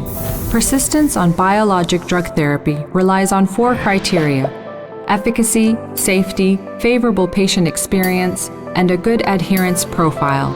In this video, we will discuss Simpony's efficacy profile in ankylosing spondylitis. Simpony is a fully human anti-TNF with 5-year persistence rates of approximately 70% across various rheumatology indications. Improvement in signs and symptoms of ankylosing spondylitis with Simpony was assessed in GO-RAISE clinical trial. Simpony administered every month subcutaneously significantly improved ASAS measures.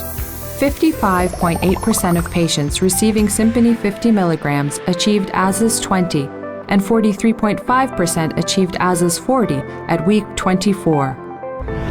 ASAS 40 responders continued to increase to reach 57% at 5 years. Similarly, with Simpony 50 mg, disease activity scores were improved in patients with ankylosing spondylitis.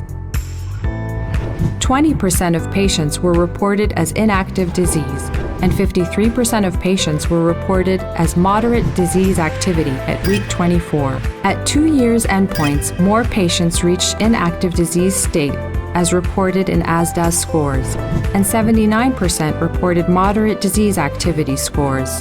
The long-term extension of GO-RAISE study has demonstrated high persistence of Simpony patients, with 72% of patients remaining on drug after 5 years. With the demonstrated long-term efficacy of Simpony in ankylosing spondylitis, it validates one of the 4 pillars to ensure a better long-term persistence. Where others stop, Simpony prevails.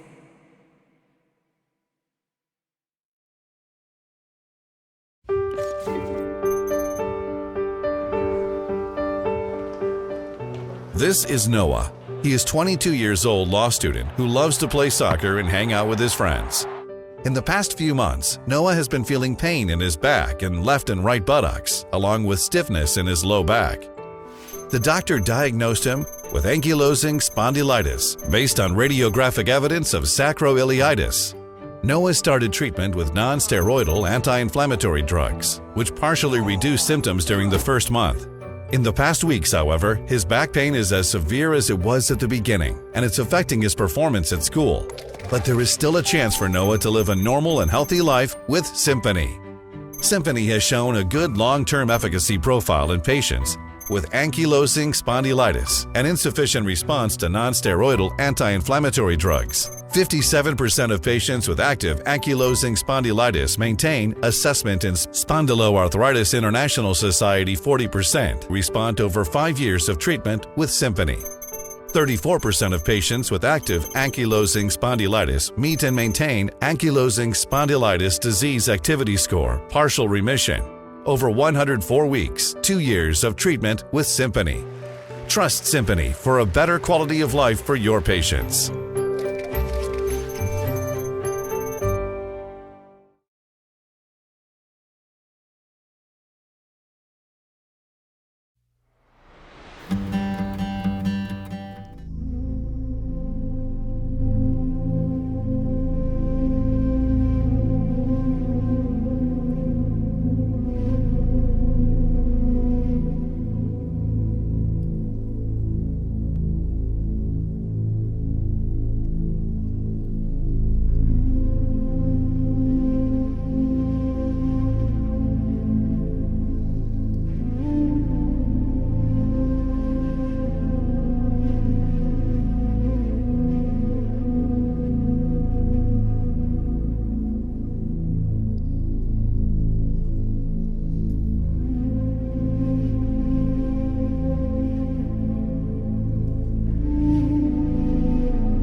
Assalamu alaikum wa rahmatullahi wa barakatuh, and good evening, everyone. I would like to welcome all of you to this conference and to this session especially. And actually, I would like to thank you for being with us, especially on a Thursday day. You know, all of you, Halabi al-Khamis. So really thankful to all of you for being with us today.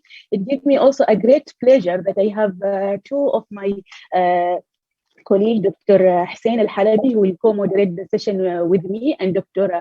Lina Kibbi to be with us today.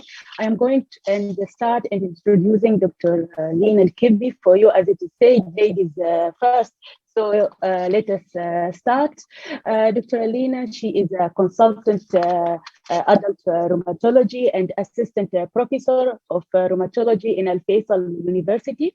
And she's the program director of the internship program in the same university. Dr. Lina had graduated from the American University in Beirut, and she started working in what's called Specialized Medical Center in Riyadh in 2007. She is the founder of the Arab Adult Arthritis Awareness Group, and I'm very proud actually to be a member in this group. Dr. Lina is very known to be passionate and have a great interest in patient education. She is very active in social media, raising awareness about different rheumatic disease. She had also, being involved in doing several rheumatological publications. And Dr. Hussein Al-Halabi, he is also a co-founder with Dr. Lina for the AA group with her. He is a consultant rheumatologist in the Department of Medicine in King Faisal Specialist Hospital and Research Center. He is also the director of academic and training affairs. He had many leadership positions as being a former president-elect of the Saudi Society for Rheumatology, and also he is a former president of Pan-Arab Association for Rheumatic Disease. He is the founder of Rheumatology Academy for Continuous Education Training Initiative, RACE. He is also being involved in several rheumatological publications, whether internationally or here in our region. And now I am glad to welcome Dr. Hussein to start the session. Dr. Hussein, please go ahead. And thank you, the second GCC Rheumatology Conference, Organizing Committee and Scientific Committee for having us today.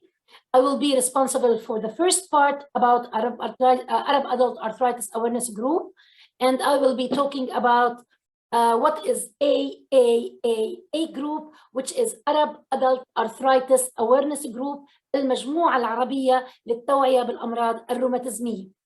The Arab Adult Arthritis Awareness Group is a project started by a rough idea to fulfill patient inquiries about rheumatic diseases in Arabic. It is initiated from Saudi Arabia, and the founders are me and Dr. Hussein Halabi. And the project proposal was submitted to the ARLAR, Arab League of Association for Rheumatology, and it was approved in March 2019. We started inviting several rheumatology societies in the Arab world to nominate a representative to be a member in this group. And since March 2020, the dream became a reality with several achievements in a very short period. Arab Adult Arthritis Awareness Group is considered as a special interest group under the umbrella of ARLAR. It continues its expansion, and we are now 19 doctors from 17 Arab countries. We are special interest group, as I said, under the umbrella of ARLAR. We fully responsible to find a sponsor for our activities. All of the AA group members work as volunteers. Our objectives, we raise the health awareness among the public and patients in the Arab community, and we educate them about rheumatic diseases in Arabic. This is how the patients and public start with us, and at the end you can see how we make life easy for our followers and patients and our public. So the members of AA group from 17 Arab countries, ASA, Kuwait, UAE, Lebanon, Palestine, Algeria, Jordan, Qatar, Egypt, Tunisia, Iraq, Morocco, Oman, Syria, Libya, Sudan, and Bahrain. These are our members, and we are now 19 members. The group announced 2 initiatives. The first initiative we made February as a special month to unify awareness about rheumatic disease in the Arab region yearly in February, and it will be in Arabic language. Also, the second initiative is we announced that the 1st February is the official National Rheumatologist Day among Arab countries. Like this, we announce the February month, and like this, we announce also and celebrate, and we send it to every rheumatologist in the Arab countries. Our awareness for public and patients through awareness campaign, through webinars, we do flyers, awareness posts, awareness videos, and our mobile application. Our awareness campaign for the year 2020 and 2021, and it was our first campaign. It was called Be Yourself campaign, and in Arabic it is Hamlat Kun Anta. And our second campaign for year 2021, 2022, and it's called Together campaign, which is called Hamlat Ma'an. Be Yourself campaign, which is Hamlat Kun Anta, it was about 8 webinars. Each webinar has its unique theme, and it complements the main theme, which is Be Yourself. Our webinars are streamed live on social media and on a Zoom platform, and the patient will attend for free all our activities. I will share with you how we do the themes. So the first webinar, it was Be Aware, we are here for you. Second one, Be ready to embark the journey. Be here to comply with treatment. And the fourth, Be here to exercise. The fifth, Be here to enjoy good food. The sixth, Be here to manage your lifestyle. And the seventh, Be happy, the solutions are there. And at the end, Be for me to enjoy life. All of these are the theme under Be Yourself. So the speakers are rheumatologists, which are members of the AA group. And also we invite guest speakers ranging from life coaches, clinical dietitians, fitness instructors, yoga specialists, in addition to doctors with different specialties. The second campaign, which is for the year 2021-2022, it is called Together campaign, Hamlat Ma'an, and started in October 2021. And the purpose of this campaign differs from the purpose of the previous one. We want to activate the patient participation in spreading awareness of rheumatic disease in the Arab world. We urge the patient to be taking responsibility in order to understand better the disease and help other patients in overcoming the challenges. So this campaign consists of 10 webinars. The first one, 8 webinars, starting from October 2021 till July 2022. We did till now 4 webinars, and it was launched in 11th of October. So it is called Together campaign, Hamlat Ma'an, we are together. And these are the poster of announcement in Arabic, معا للتغيير, معا للمشاركة, معا للتوعية, معا للمثابرة. And these are some of the pictures of our webinars.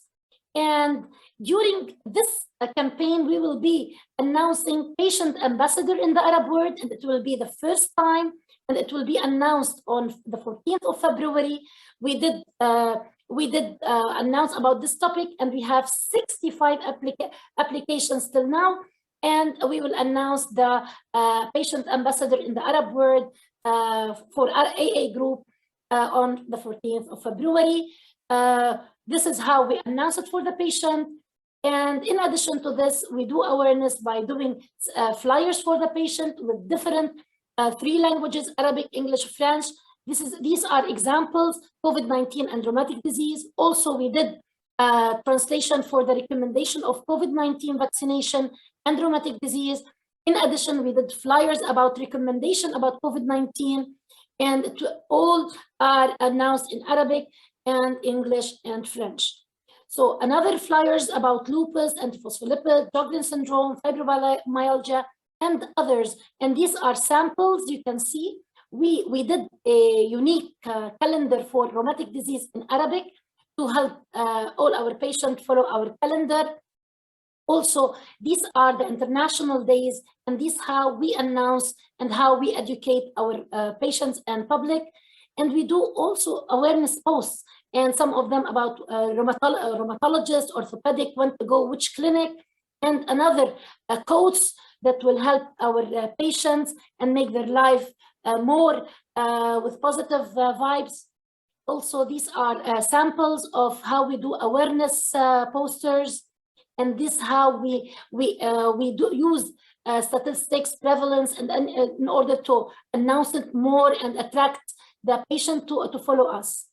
So also we do interactive challenges activities for patients during the campaigns, and we did also awareness videos translated to French and English.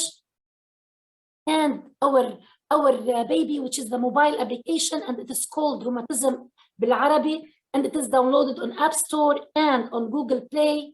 And here you can see how we did.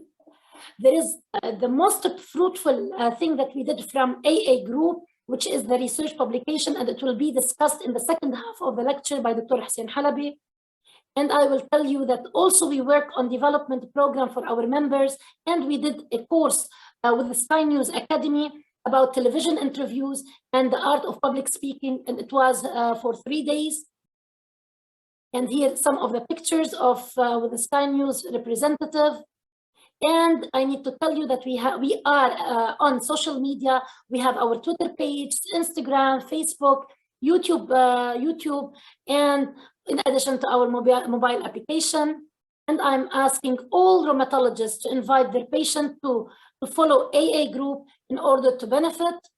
And I need to share with you from where AA group followers within these 1.5 years on statistics through social media, Twitter, Facebook, Instagram. As you can see, the highest from Iraq, Algeria, Morocco, Jordan, Lebanon, Bahrain, KSA, Syria, UAE, Kuwait, Palestine, Belgium, and Sudan.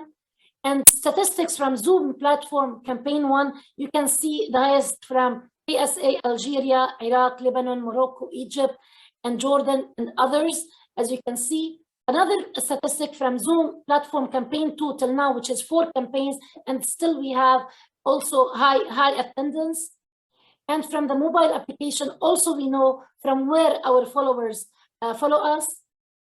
On YouTube, we can see how YouTube viewers on our YouTube page. And ambassador campaign application, we have applications from KSA, Lebanon, Algeria, Iraq, Libya, Egypt, Jordan, Kuwait, Morocco, Sudan, Palestine, Syria, UAE, and Yemen. And we are so happy that we are having from most of the Arab countries. And here how we inform our patient that really the patients, they are very important to us, and we ask them to send their questions, and we inform them that if they attend all the webinar, they will get a certificate of attendance. And I need to say, without our members, this success without the hard work, cooperation, and the team spirit of our members, this will not happen. And I need to thank the main sponsor, which is Dancing Company. I need to thank also other sponsors who participated in sponsoring 2 Lupus webinars, GSK, and also I want to thank Newbridge for sponsoring an awareness video about COVID awareness video. From here, I need to address all medical companies to support AA Group for the upcoming activities, to see the new creative ideas and out-of-the-box themes. And by this, I need to thank you all, and I want you to stay tuned to our future activities, and I will leave you with a small video. Thank you again.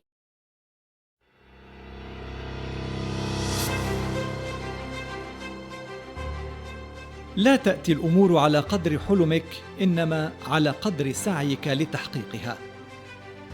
نجاح حملة كن أنت تحقق بفضل تعب وجهد فريق الأطباء والتنظيم، بالإضافة إلى المرضى والمتابعين ومحبي المجموعة العربية للتوعية بالأمراض الروماتيزمية من الوطن العربي الذين رافقونا خلال مسيرتنا. فلا بد من مشاركتكم لحظات ما وراء الكواليس. كما نهدي إنجازنا إلى كل من شارك في اللقاءات وتفاعل مع المنشورات على منصات التواصل الاجتماعي الخاصة بالمجموعة. ما حققناه اليوم هو بداية لإنجازاتنا المستقبلية، فانتظرونا بحملة جديدة لسنة 2021-2022 وتابعوا منصات التواصل الاجتماعي للمجموعة. إن عطاءنا مستمد من شكر وثناء المتابعين، فذلك يعطينا دفعة معنوية للأمام والاستمرار في تطوير أنشطة التوعية عن الأمراض الروماتيزمية في الوطن العربي. أنتم مصدر الإلهام وبفضلكم يستمر العمل.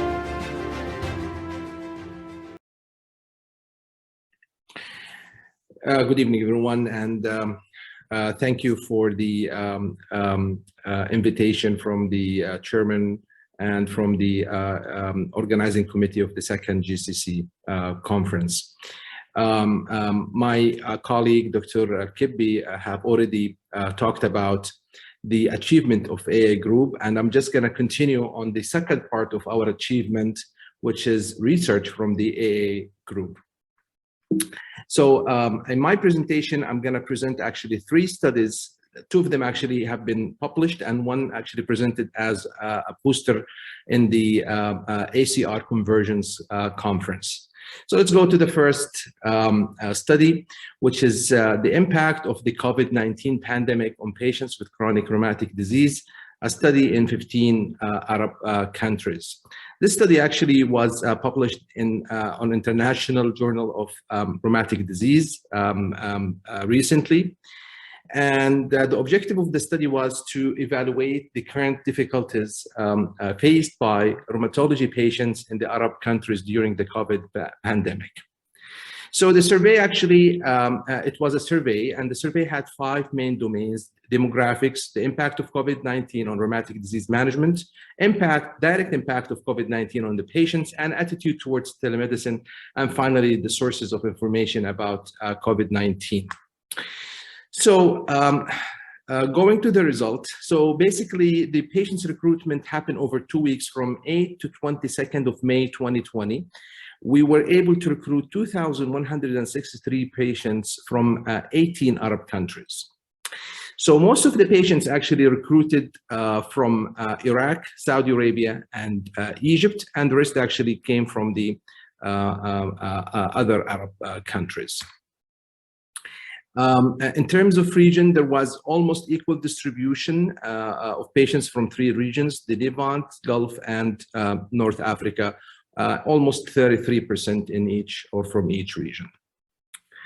The mean age was 40 years plus minus 12, with no difference among the 3 regions. Most of the participants were female, and they were similar in the 3 regions as well. So what is the impact of COVID-19 on rheumatic disease management? So the impact on the rheumatology visit was associated with country of residence, where we can see that Levant has the least impact on visits, and Gulf actually had more remote visits. The impact of COVID on chronic medication: 15% of the patients actually stopped taking medication because of shortage, mainly in North Africa. What is the impact of COVID-19 on access to hydroxychloroquine? As you remember that in the beginning of the COVID pandemic, there were some evidence towards the importance or the benefit of use of hydroxychloroquine. So a lot of our patients actually are having lupus, and they were on hydroxychloroquine. So we wanted actually to see if there was an impact on the access to hydroxychloroquine. And interestingly, around half actually had difficulty accessing the hydroxychloroquine or the shortage, and mostly actually were in North Africa. What is the direct impact of COVID-19 on patients? Well, 76% of our patients actually had some impact on mental health. So this is the impact on mental health. And most of the impact actually happening actually in North Africa, and 50% had minor impact. What about the impact on income? 60% of the patient had impact on their income, and it was actually less in the Gulf area.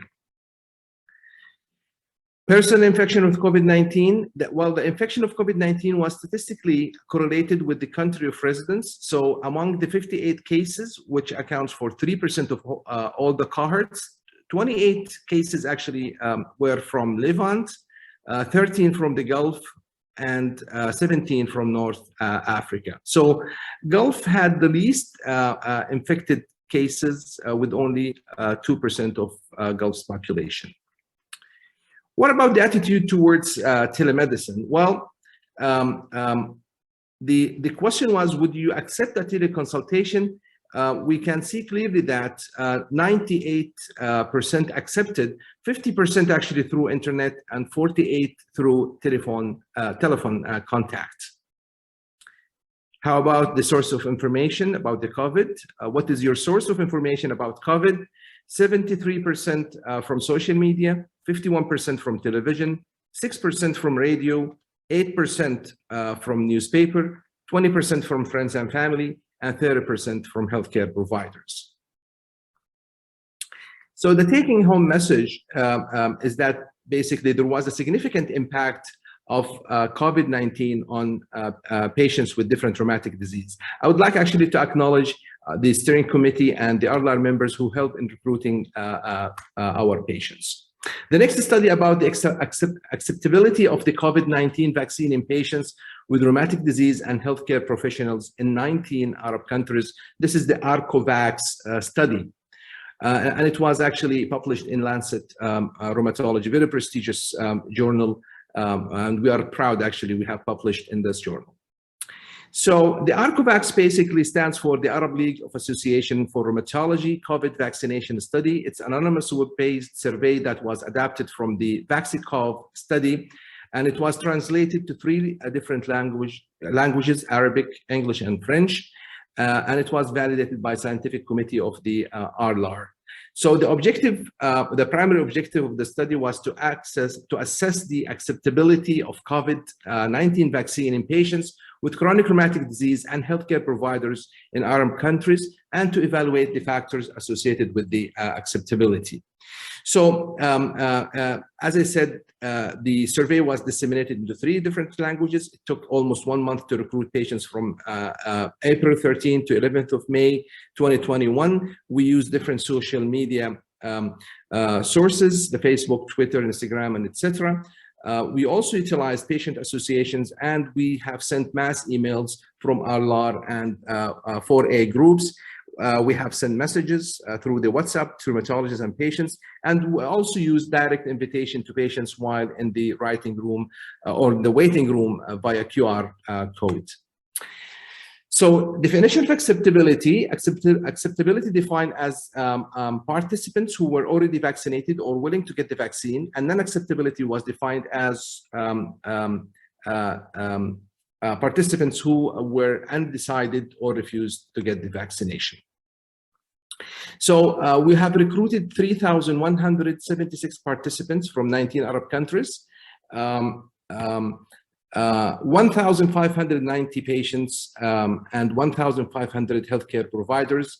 The majority of patients were female, and 18% had university degree.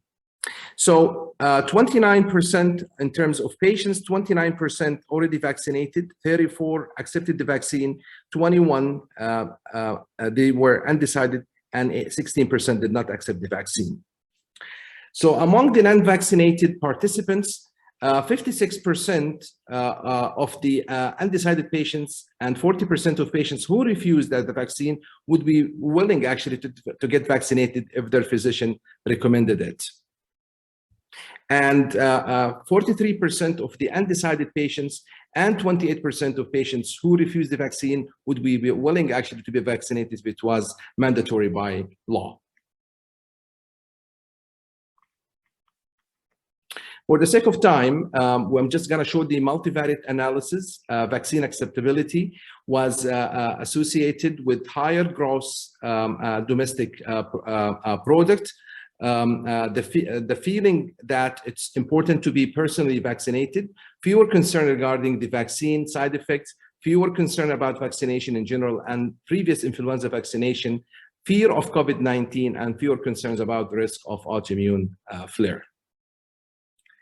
Next study, or the last study, is how to optimize e-recruitment strategies. Lesson learned from over 3,000 patients or participants in an international Arab online study. So basically, we took the study that previously explained and showed you, and in order to identify the most effective strategy for digital recruitment in an international Arab online study about the perception of patients with rheumatic disease regarding the COVID-19 vaccination. So it's a post-hoc analysis basically of the ARCOVAX study, and 6 actually different actions were conducted to boost the recruitment as previously mentioned. If you look at the patient enrollment curve and its relationship to the recruitment strategy, we can see that it was highly fluctuating, and the e-recruitment strategies had different impacts. So looking at the results, 31% of participants were recruited after sending personalized WhatsApp messages to recruiters in different countries, and 28% after prompt technical support by steering committee to resolve issues faced by the recruiters, 24% after sharing recruitment status on 4A group, WhatsApp group, 12% after disseminating the e-posters and QR codes via social media and WhatsApp group, 3% after initially launching on social media and WhatsApp groups, and 2% after sharing a motivational video announcing the countdown of the last week of recruitment. So the impact of recruitment strategies according to the country's GDP actually was different according to the country GDP level, where technical support and sharing recruitment status had the most important or has had the most impact in high income countries, and personalized messages resulted in higher recruitment in the upper middle income countries. So to conclude that the most effective strategy was the use of personalized WhatsApp messages to the recruiters, and the research team must be active, mobilizing teams to participate, reactive where they can prompt technical supports, and proactive by sharing updates regularly. So further studies actually are needed to identify the appropriate action for each phase of recruitment and for each specific region. Thank you very much for your attention.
Assalamu alaikum wa rahmatullah. Good evening, everyone, and welcome back to the Patient Advocacy Group session. So I hope you enjoyed the first two lectures about the 4A groups.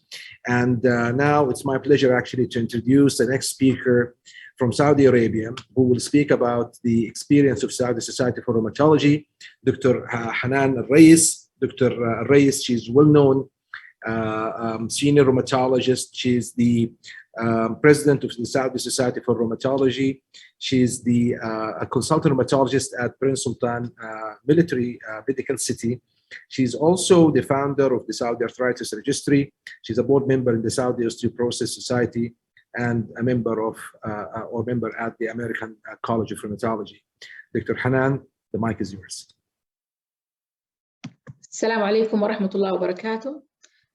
Bismillah ar-Rahman ar-Rahim. والصلاة والسلام على سيدنا محمد وعلى آله وصحبه أجمعين. First of all, I would like to thank the organizing committee of GCC, second GCC conference for inviting me to talk about the patient activities through the Saudi Society of Rheumatology and Patients Group. The Saudi Society of Rheumatology vision and objectives regarding patient is to have a positive impact on the patient rheumatology care in Saudi Arabia and to promote and contributing to public awareness about the rheumatic disease, to improve this awareness and early diagnosis, early management as soon as possible, to avoid morbidity and mortality of this severe comorbid rheumatic autoimmune diseases. So since the establishment of the Saudi Society of Rheumatology in 2010, we did actually a lot of activities to improve patient awareness about the disease, about the medication used, and about the importance of early diagnosis. I'm going to talk about some of these activities and how it improves the patient outcome. First of all, we try our best to have an announcement and awareness about the chronic autoimmune diseases like chronic arthritis, inflammatory arthritis, especially rheumatoid arthritis, psoriatic, spondyloarthropathy, as well as other severe autoimmune disease, which is the systemic lupus erythematosus, scleroderma, myositis, and so on. So we have a vision of improve the public awareness about these disease, what is the symptoms, how they present, what we mean by rheumatologist, where to go, when to go, and the importance of treatment and sticking to the treatment because this is a chronic disease. So the initial things that we did is awareness days. We did in a yearly basis awareness days for the arthritis, and usually we are following the International Arthritis Day. For example, the rheumatoid arthritis and inflammatory arthropathy during arthritis days in 20th of October. And we did yearly Lupus Day awareness in May.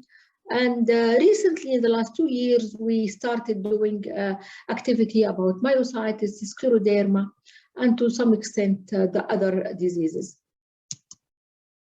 What we did is doing this awareness for our patient in different cities. You know that Saudi Arabia is a different province, so we tried to cover all cities, at least the major city in Saudi Arabia, whether in the south, in the east, in the west, in the center, or in the north.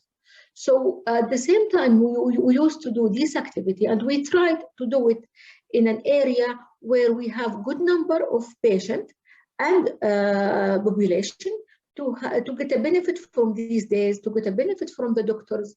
And the good thing that we have a good collaboration in our team. In the Saudi Society members, rheumatologists, whether rheumatologists or physiotherapists available or nurses, all of them, they share during these days. And we have a senior consultant there with us, junior consultant, student, as well as fellows and residents. And always our aim is to raise the awareness as well as to help for early catching some of these cases, especially in some of the periphery cities. So we have a doctor where they do some assessment for those with specific questions. We did also an ultrasound for them for early detection of arthritis, as well as we have a lot of other activity like psychotherapists, psychiatrists, dermatologists, ophthalmologists with us.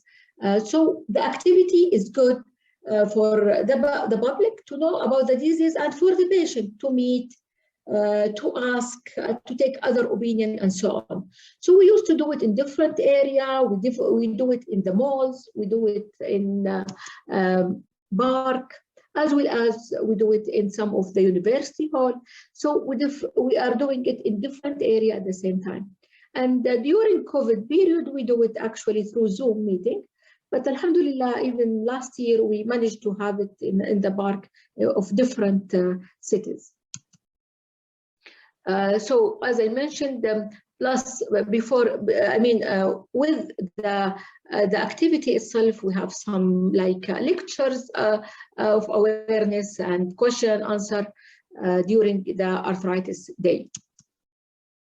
And you can observe that we are doing it in several cities.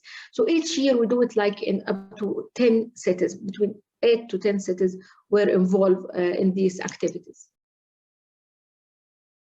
And we involve with us other society like the Osteoporosis Society, which is related, to the our activity, and the Physiotherapy Society. Sometimes we invite the Ophthalmology, as I mentioned, or the Rheumatology Society. Here an example of one of these activities. I will leave you with this video.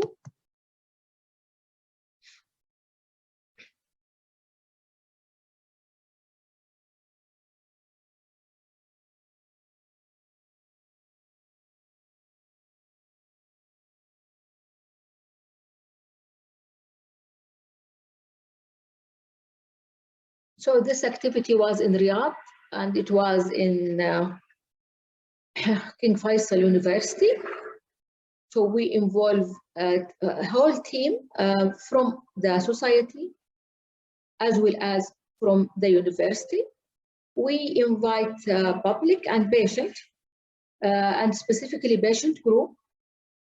So in this activity, we have the rheumatoid arthritis group, and they share with us their idea, their story during the event. Plus, the day is not only for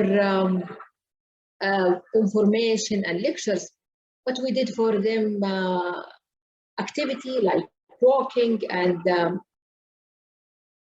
for both adult and pediatric patient with rheumatic disease.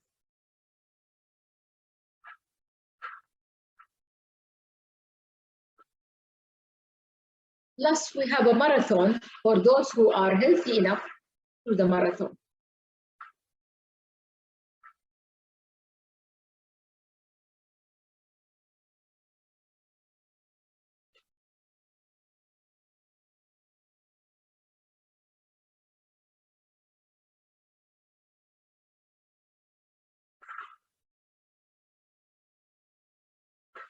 So we managed to inform our patient that despite of the chronic illness and chronic inflammation, with treatment, our aim to have a remission, and they will be almost the same like any healthy individual, and they can do their activities like any individual if they are diagnosed and managed in the right way.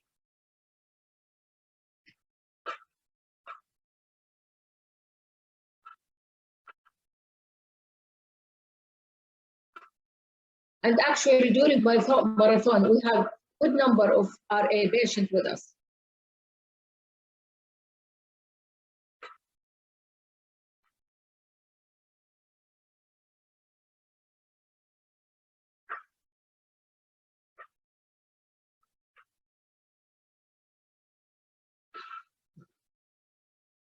So this is one example of our activity.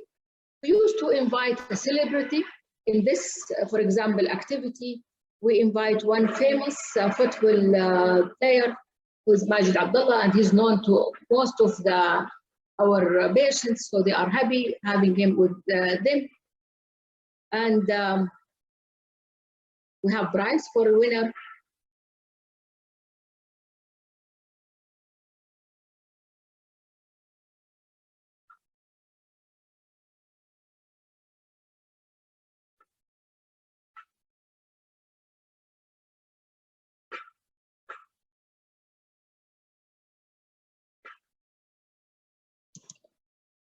Okay, so also we involve them actually.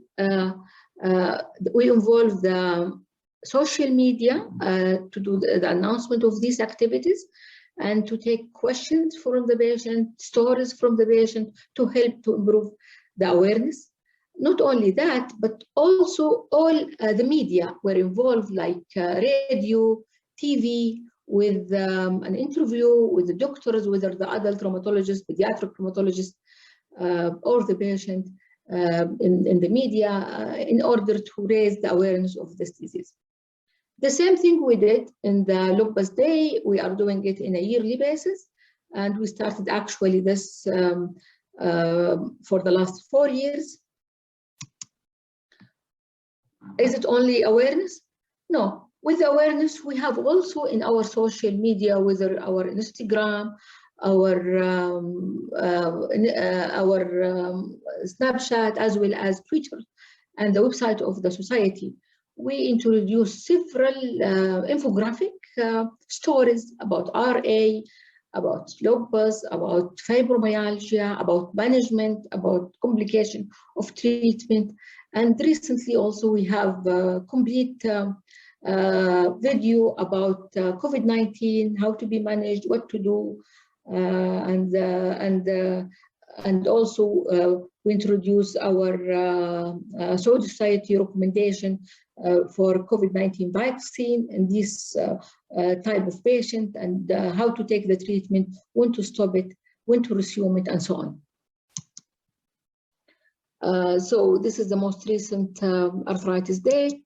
We do it, despite we are doing it in the park, we do it also in the Instagram, as well as in the Twitter, and answering our patient concern. The other activity for our patient is the website itself. You can see this is our Saudi Society website. You can see here there is a patient gate portal where they can get in. They can find several activities.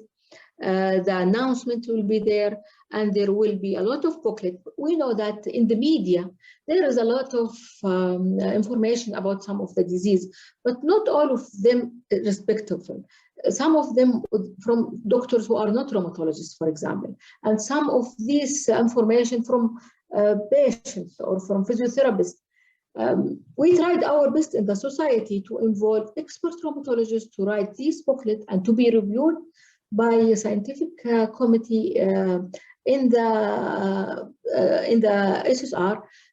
So we have this booklet for the main diseases like rheumatoid, spondyloarthropathy, ankylosing, psoriatic, scleroderma, and so on. So whenever you have, if any patient wants any information, you can go through this booklet. And some of these booklet actually having a question and answer. For example, for systemic lupus, we have more than 50 common questions usually asked by the question, and it was there in the booklet. Is it only this? No. We have also recently, in the last 2 years, we established an educational patient committee for which they did translation for the commonest medication used in management of rheumatoid arthritis, whether immunosuppressive, biological, or targeted therapy, whether IV or oral. And we wrote here the most important information for the patient, the mode of action, the side effect, what to do if you have infection, what to do if you have GI problem, when to stop this medication, and so on. So there is a clear Arabic instruction in this booklet. It was reviewed again with the committee, and it's clear here we have a barcode for most of this disease, and any patient can get inside, and if he need any information, it was there by alphabetic, and they can have this booklet and get benefit from this booklet. More recently, also, we think that also we need involvement of all specialty, we need involvement of the patient. So we come up with the Arabic journal for the patient and the general population. And we call this Jusur, which is a bridge between the patient and their doctors. And also between the disease, the bridge between the disease and the concern. So in this journal, we try to cover several aspects. It's not just about the disease, about very important things about the dermatology aspect, cosmetic, about physiotherapy, other form of alternative medicine related, about the comorbidity related to rheumatic diseases and complications. So we tried here to have several things. Not only that, even the psychotherapist with us, and we have even the patient. We encourage patients to write their story, and we have a lot of other things in this journal. We make it online, and even any doctors, whether from Saudi Arabia or from outside Saudi Arabia, wish to write important topic about rheumatic disease or something related to rheumatology by any aspect, he can write it, and it will be reviewed by the journal editors. And if we accept it, we'll publish it in online as well as in the articles. So this is so far our activity in the Saudi Society for Rheumatology for Patients, and we involve, as I mentioned, the patient group. Thank you for your attention, and I wish next year we can see in person and the COVID-19 is resolved. Thank you.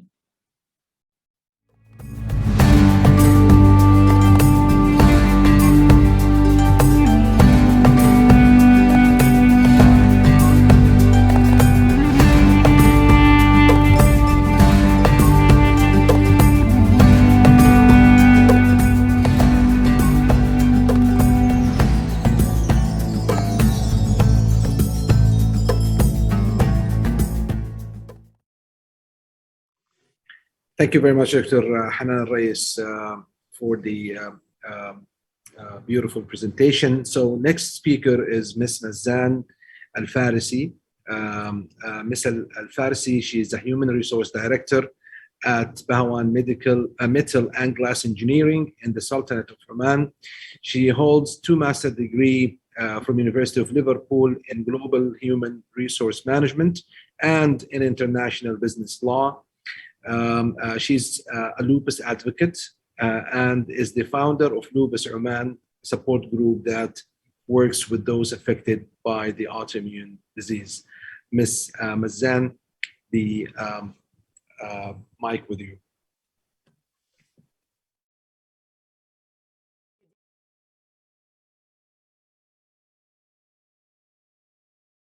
بنشارككم اليوم قصة صديقتنا ليال. ليال بنت في مقتبل العمر وتوها سنة ثانية بالجامعة. كانت تعاني من آلام مفاصل وصعوبة في النهوض والحركة أول الصباح، وكانت تلاحظ أنها تتعب كثير لما تتعرض للشمس وتظهر على بشرتها علامات، والصداع كان متعبها، وكل هذه الأعراض بدأت تأثر في حياتها وفي دراستها. في يوم من الأيام زاد التعب على ليال وتم نقلها إلى طوارئ المستشفى، وهناك تشخصت بمرض تسمع فيه لأول مرة وهو الذئبة الحمراء. ولأن ليال ما سمعت فيه من قبل ولا تعرف أحد مصاب بهذا المرض، لجأت لمحرك البحث جوجل وبدأت تبحث عن الذئبة الحمراء، وحصلت على نتائج كثيرة ومن مصادر مختلفة. فكانت ليال تدخل على هذه المصادر وتقرأ، وللأسف أسوأ ما في المرض هو اللي قرأت عنه ليال، فصار وضعها النفسي سيء جدا. هناك الكثير مثل ليال لأول مرة يسمعوا عن المرض لما تشخصوا فيه، ويبحثوا عن معلومات من مصادر مختلفة حتى يطمنوا، بس يصير لهم العكس. لهذا السبب نحن موجودين، المبادرة العمانية للدعم والتوعية بمرض الذئبة الحمراء. نهدف من خلال مبادرتنا إلى توعية المجتمع بمرض الذئبة الحمراء وضرورة الفحص المبكر، تثقيف المريض المصاب بالذئبة الحمراء حول المرض والعلاجات والممارسات الصحية التي تحسن من حالته، التعامل مع المعلومات المغلوطة المنتشرة عن المرض من خلال التعاون مع الأطباء والمتخصصين للرد عليها، مشاركة القصص والتجارب حتى يطمن المريض ويشعر بأنه ليس وحيدا فيما يعانيه. Thank you, Wadha, for explaining the story of Layal and her life as a lupus patient. Today, we are here with you in the conference representing the Lupus Oman initiative that all started with a WhatsApp group during Ramadan in the year 2020. It started off with me feeling alone and wanting to meet other people that are like me. So I sent a message to the nurse in the hospital that I follow up with and asked her if I could have the numbers of other girls that had the same health problem that I did, which is lupus. We started off with a WhatsApp group that started off with simply 5 girls. And we were so happy to meet each other. From there, we felt happy, started supporting each other, and we felt like we had somewhere where we belonged. When we spoke day after day, we got to know each other more and became more like sisters. So the group kept expanding and growing. We all had the same wish though. We wished that more people in the society understood what lupus was and how to deal with patients and treat them to live life normally. We wanted to spread more awareness. We wanted more people to know that we are normal just like them. So from there, the active girls in the group started speaking to one another, thinking of how we could expand and spread more awareness. From there, that's when the idea of the Instagram page came up. We started off discussing so many different ideas, and then 3 girls, which is myself, Wadha and Shaimaa, set out plans on how we were to go ahead with the Instagram page and what we were going to spread. We managed to speak to doctors to get correct and accurate information. We managed to get support from different types of fields. But it was also hard to convince them somehow that we were doing this for a cause, because they were initially busy, as well as what was the outcome going to be. Were the patients going to be benefited out of it or no? But still, we didn't give up. We tried to continue, and day after day, the support grew. And thankfully, in 1 year, we managed to get more than 1,780 followers and supporters, which were from patients and doctors. We managed to post more than 160 posts that had valuable information for the patients, their families and surroundings, which was inclusive of healthy recipes for the patients, information about lupus, information about the symptoms that the patients had and how they could deal with it or live with it. We are hoping to gain more information from professionals and doctors which could help the patients and their families. In the group of WhatsApp in this year, we also managed to reach different countries such as the United Arab Emirates, Syria, Lebanon, as well as Palestine, Kuwait, Qatar, Saudi Arabia, and Egypt. We aim to spread larger with your help and support. We also aim in the future to have support groups for children with lupus to support their parents and families, as well as for the men who are suffering with lupus. And with this, we'll need everyone's support. Thank you so much.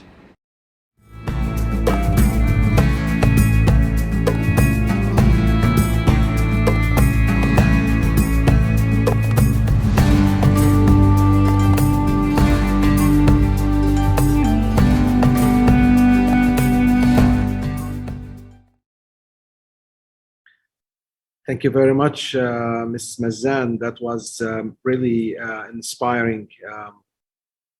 Well, although I mean your group started during the COVID pandemic, still it has a positive impact, I'm sure, on a lot of patients. So thank you very much for sharing your experience and your story. Last but not least, it's my pleasure actually to present Dr. Shaimaa Al-Asfour. Dr. Shaimaa, she's a consultant family medicine.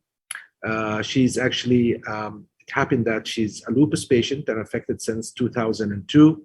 She's the founder and president of Kuwait Lupus Group. She holds a Doctor of Medicine Surgery degree, Family Medicine Kuwait Board, and member of the Royal College of General Practitioners. She has a fellowship in weight and obesity management in Imperial College London. Dr. Al-Asfour, welcome, and the mic is yours. Assalamu alaikum. Hello, everybody. My name is Dr. Shaimaa Al-Asfour. I'm the founder and president of Kuwait Lupus Group. Thank you for inviting me as a member and president of Lupus Kuwait to be here and talk about our Lupus group. And it's my pleasure to be with you today. We prefer to meet in personally, but because of the COVID and the circumstances and everything. So now I will talk about the Lupus group. So our objective in this lecture, you will understand at the end who we are and the birth of the Lupus group, and also the mission, vision, and value of our group. And finally, you will see our achievement. So let's start with who we are. We are a voluntary non-profit support group. We consider ourselves the first Gulf CCC and Lupus group in Gulf and also in Arab area. It consists of a group of lupus warrior, fighter, or family to member to the patient which affected by lupus. We are sharing our beliefs, experience, struggling, and hope with lupus. We started with 4 members, and now we are reaching almost 60. Also, we committed to separating awareness of lupus disease in community, and also to contribute to providing a physiosocial and moral support to patients and their family by using available resource and volunteer work time with interest in community participation. Let's talk about the birth of Lupus group.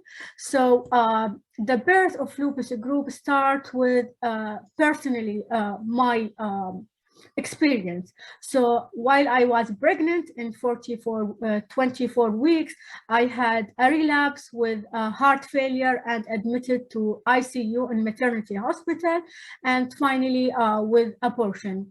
I went in bereavement and grief reaction, and as a result of bereavement, I went to create a lupus group because at this time I was looking for any support in my language, in Arabic. So the internet was almost deficient in group which talk about disease. Most of them, they are interested in diabetes or breast cancer. This time the idea was born. Our mission is a leadership, excellency in delivering better understanding of nature of disease, lupus disease, expanding the horizon of medical knowledge through regular social activity and meeting. Also, we have educate and training physicians and other healthcare professionals to understand the perspective for a patient perspective of the disease. Also, we offer a supporting lupus fighter and their family. Our vision, by separating awareness of disease among a member of society with a focus on providing a moral support to a patient with lupus according to the international standard. Our value based on integrity, teamwork, collaboration, respect, and compassion. Our achievement can be divided in 2. First one is publication. What I mean publication, it's not in journal, it is publication in Arabic. So we can understand more about the nature of our disease and participating in events and conferences. So the publication we consider the story, the butterfly princess story. This is as a first baby to us. It is a story that helps mothers to explain the disease to their children to an easy way and simple to understand it. At the same time, the story have coloring, so mother and children can color the figures. Also, this story based on the idea of the immune system as a hero, and the mother needs this hero to get well and better.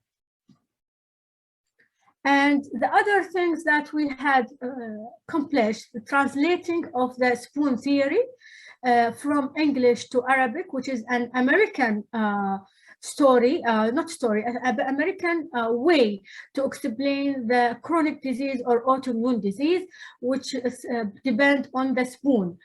Spoon considered as an energy. So maybe patient with lupus need 3 spoons per day to accomplish his daily activity, for example, and also to explain to the doctor the limitation of energy and power of the patient. Also, we create several leaflets for a patient in Arabic with colorful print and figures. And this is the most important thing. It's a diary. From my experience and other experience, my member explain that everybody have forgetting his idea or what he want to tell the doctor in appointment. So we create this diary, which consists all patient detail, hospital, treating doctor, any medication or change medication and doses, appointment, in addition to vaccination history and daily recording of a new symptom or flare-up. In precipitation, we start to precipitate. Our first really precipitate was in 2015 in the first local rheumatology conference in Kuwait. This is the moment that we show our doctor and our physician, treating physician, especially the rheumatologist, that we are exist, and also they was willing and really support us in go live to the people. Also, we have a regular social meeting with a group member, either in cafe, restaurant, or even in anywhere. We like to meet and discuss what is a new issue and how we can support each other. In addition, we become a member in Hope, which considered the first volunteer non-profit platform in Kuwait since we are opening 2016. Also, we've been participate in any campaign as shopping mall. You can see from the picture, we involve children with us to be more fun. And this is the first Arabic Congress we attend in Dubai, and we've been invited there to explain to the doctors about our group. Also, we had an awareness day. We changed from inside to outside for more environmental exposure.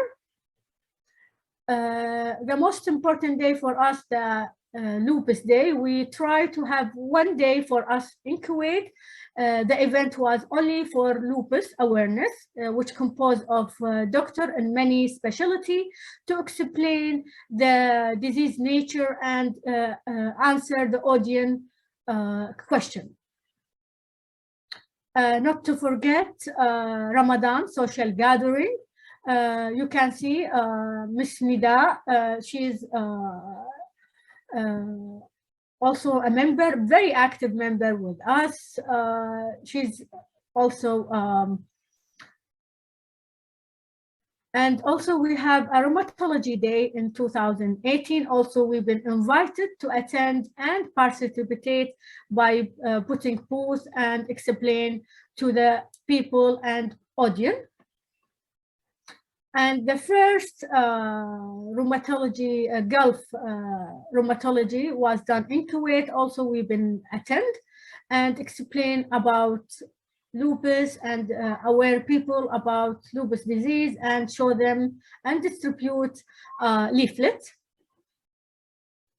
And this is our first international walkathon participation in London, UK.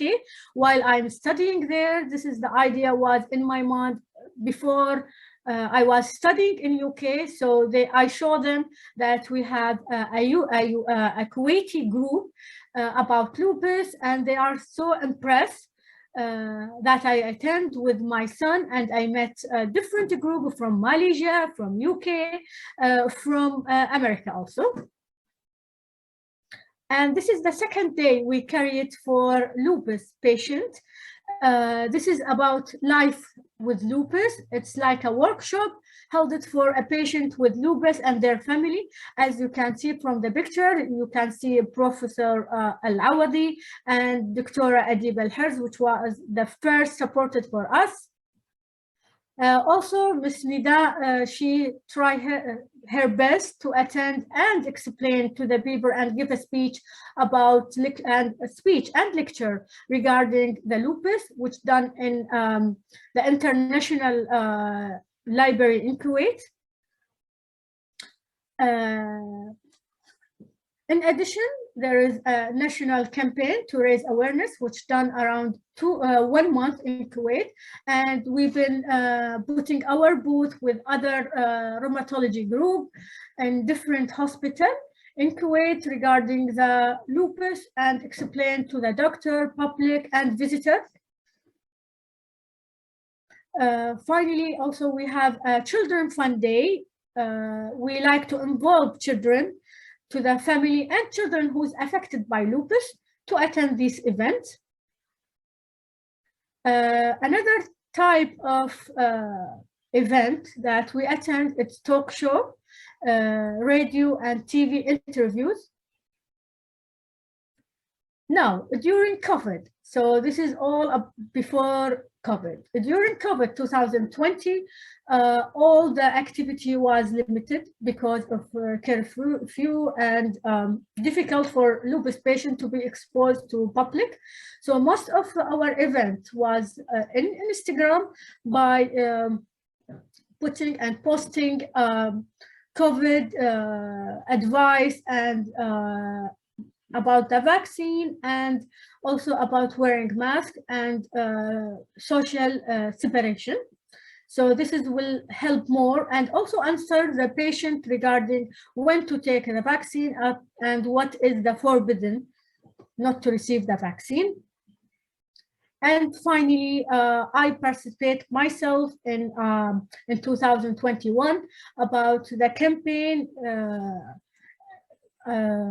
in terms of to be proud of your achievement. So in this event, I was participate about achievement in my work, as I'm a doctor, and disease not limit my ambition. And also I was proud that I'm a mother and doctor at the same time, and happy about what I achieved. Finally, I would thank all the lupus fighter and their family because of their support. And if they are not supporting me, I will not be here today. And also thank you, audience, for listening. And this is our Instagram if you like to follow us and tell your patient about us. Thank you.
welcome back. I would like, on behalf of my colleagues, to thank you all for this beautiful presentations. And I would like a special thank to co-chairman Dr. Nusra for co-hosting this beautiful session. So the first question is actually, I'm going to ask the first question to Ms. Mazzan. Now, one of the audience have asked actually to see a patient on the stage talking. So we have two beautiful examples here. And the question is, do you believe our culture allows for proper patients advocacy? Should I go ahead? Yeah, you are live now. Thank you, first of all. With regards to the question that you said, Doctor, to be very honest, I believe that previously our culture did not accept it and it was not easy. But with the upcoming generation, as we said initially when we started, things are changing and support is coming from everywhere, from the families, from the culture, the society, the doctors. Everyone is trying to support the patients because I believe that they realized that, with all due respect, I mean, yes, the medicines help and they're the main reason for the patients to recover. But if it wasn't for the inner self-esteem and the personality that the patients have and their belief that they can get better, the medicines are not going to help them. The doctors are just going to become, more tired trying to help them believe that they can be okay. So once the families and society started realizing that, the self-esteem does impact in speedy recovery, they started realizing that, yes, we should support, we should advocate with them, we should be there side by side with the patients and let them live a normal life. And that's what's been happening recently here in Oman, thankfully. And I cannot agree with you anymore. Honestly, our culture is the most beautiful culture. There is no family-oriented culture like our culture. So all the support the patient needs, honestly speaking, comes from the people surrounding us. Maybe, as you correctly said, in the past, we're not seeing that much support, but with education and all what's going on, I think our patients are getting better support from the families and from the society itself. Exactly. Dr. Nusra, the next question is yours. Yeah, before going actually to the next question, I would like myself to thank all of you for all your efforts and all your initiative. I would say, inshallah, fi mizan hasanatkum, all of you. And I was actually happy to catch some ideas from here and there. And we hope, inshallah, probably in future we could apply that. I had also an idea that there is a great effort, let us, say it is done by the Saudi Society, by the Kuwait Lupus group. I think if all the Gulf countries, since we are in the same region, if every society have a link or for these societies, for these groups, it will be even great for all, for the patient throughout the Gulf. Let us say the Saudi society, they will have a link for the Kuwait Lupus group, in which whatever they are putting educational material for lupus patient, also the Saudi patient can come through those material and can benefit from it. At the end, we are Khalijuna Wahid, as we are saying. So this will be really a great idea for everyone, and I hope that everyone will accept such an idea and will take it actually forward from here. So let us not waste a lot of time. I just wanted to say what is there in my heart before moving to the next question. The next question, probably I will choose Dr. Lina Kibbi to answer it. So here, one of the people, whether the patient or a doctor, asking, why don't we see the same noise on patients' advocacy for rheumatology as we see it on cancer, for example? What do you think, Dr. Lina? Why we don't see? They mean that The connection. there is. I'll get back to you. We can hear you, Lina. Go ahead. The connection. So I didn't hear the question. Yeah. So they say why we question, don't please, see. Yeah. Why we don't see the same noise like what they are advertising about cancer and the awareness about cancer and so on. We don't see it the same for our rheumatological disease. Because we need more sponsors. We need more sponsors. We don't have such sponsors like cancer, and also even the TV and the media. They don't believe in chronic diseases like what they are putting all their interest in cancer. As you can see, for example, breast cancer in all the media, all the TV shows, radio, and you can see even on the platforms outside in the streets, you will not see rheumatic disease. Even when there is conferences about chronic disease, rheumatic disease is not, they are not involved during, we see rheumatic disease only through rheumatology societies only. So I think we need to work on more marketing, and we need the support of the what you call our sponsors, which is the companies, to be more involved in and to put more sponsor money for the patient support awareness events. I don't know. There is something which is internally in these companies. They cannot sponsor such big events. So I think they need to invest in this area more. Probably Dr. Hanan can share with us her opinion. I mean, how you guys there at Saudi Arabia, you are able actually to do a lot of awareness activities, such a very big event. Can you please give us a hint? I mean, how you are able, to do all this? Yeah, actually, as what Lina mentioned, plus that we know that the rheumatic or the autoimmune disease is much less than the cancer, because when we talk about malignancy, did you hear me? Yeah. We talk about malignancy and CA breast. It's not only one society. It was supported by several actually societies. Several. It's not only the drug company. Maybe that's why.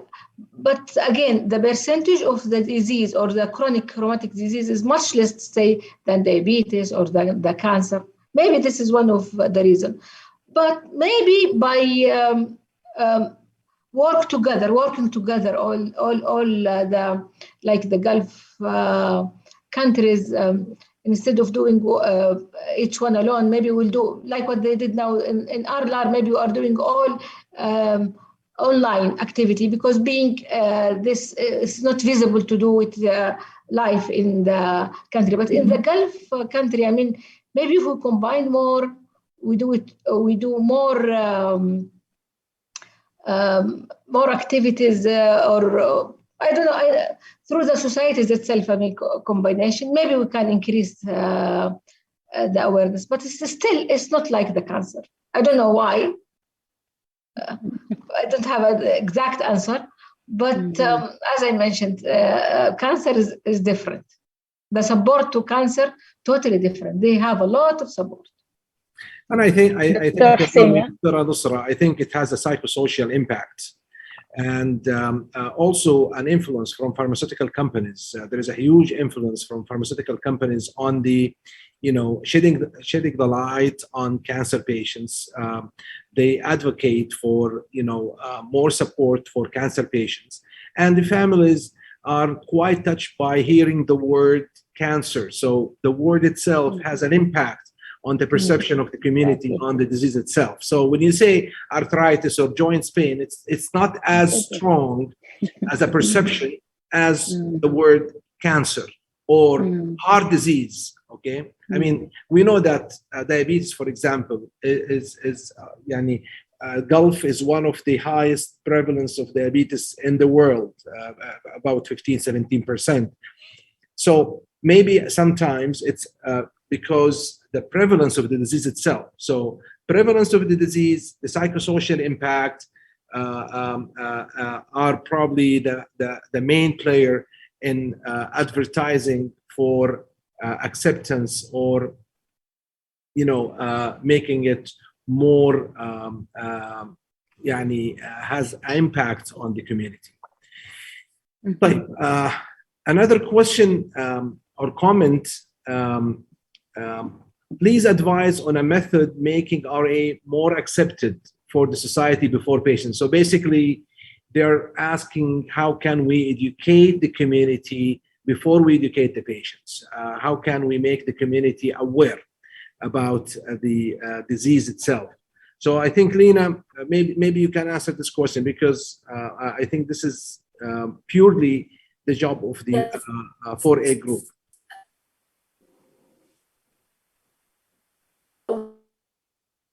Lina, you have a problem with the... Right, also families, and yes, I have a problem, I think, today in the internet. Thank you. So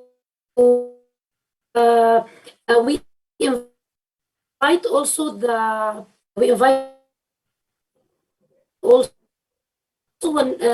on February 14, you will see that we are choosing an ambassador for the Arab region patient. We are inviting the family, and we will do with him or her and their family an interview to say to the people that the main support for the patient is the backbone for the patient is the family and friends and the surrounding.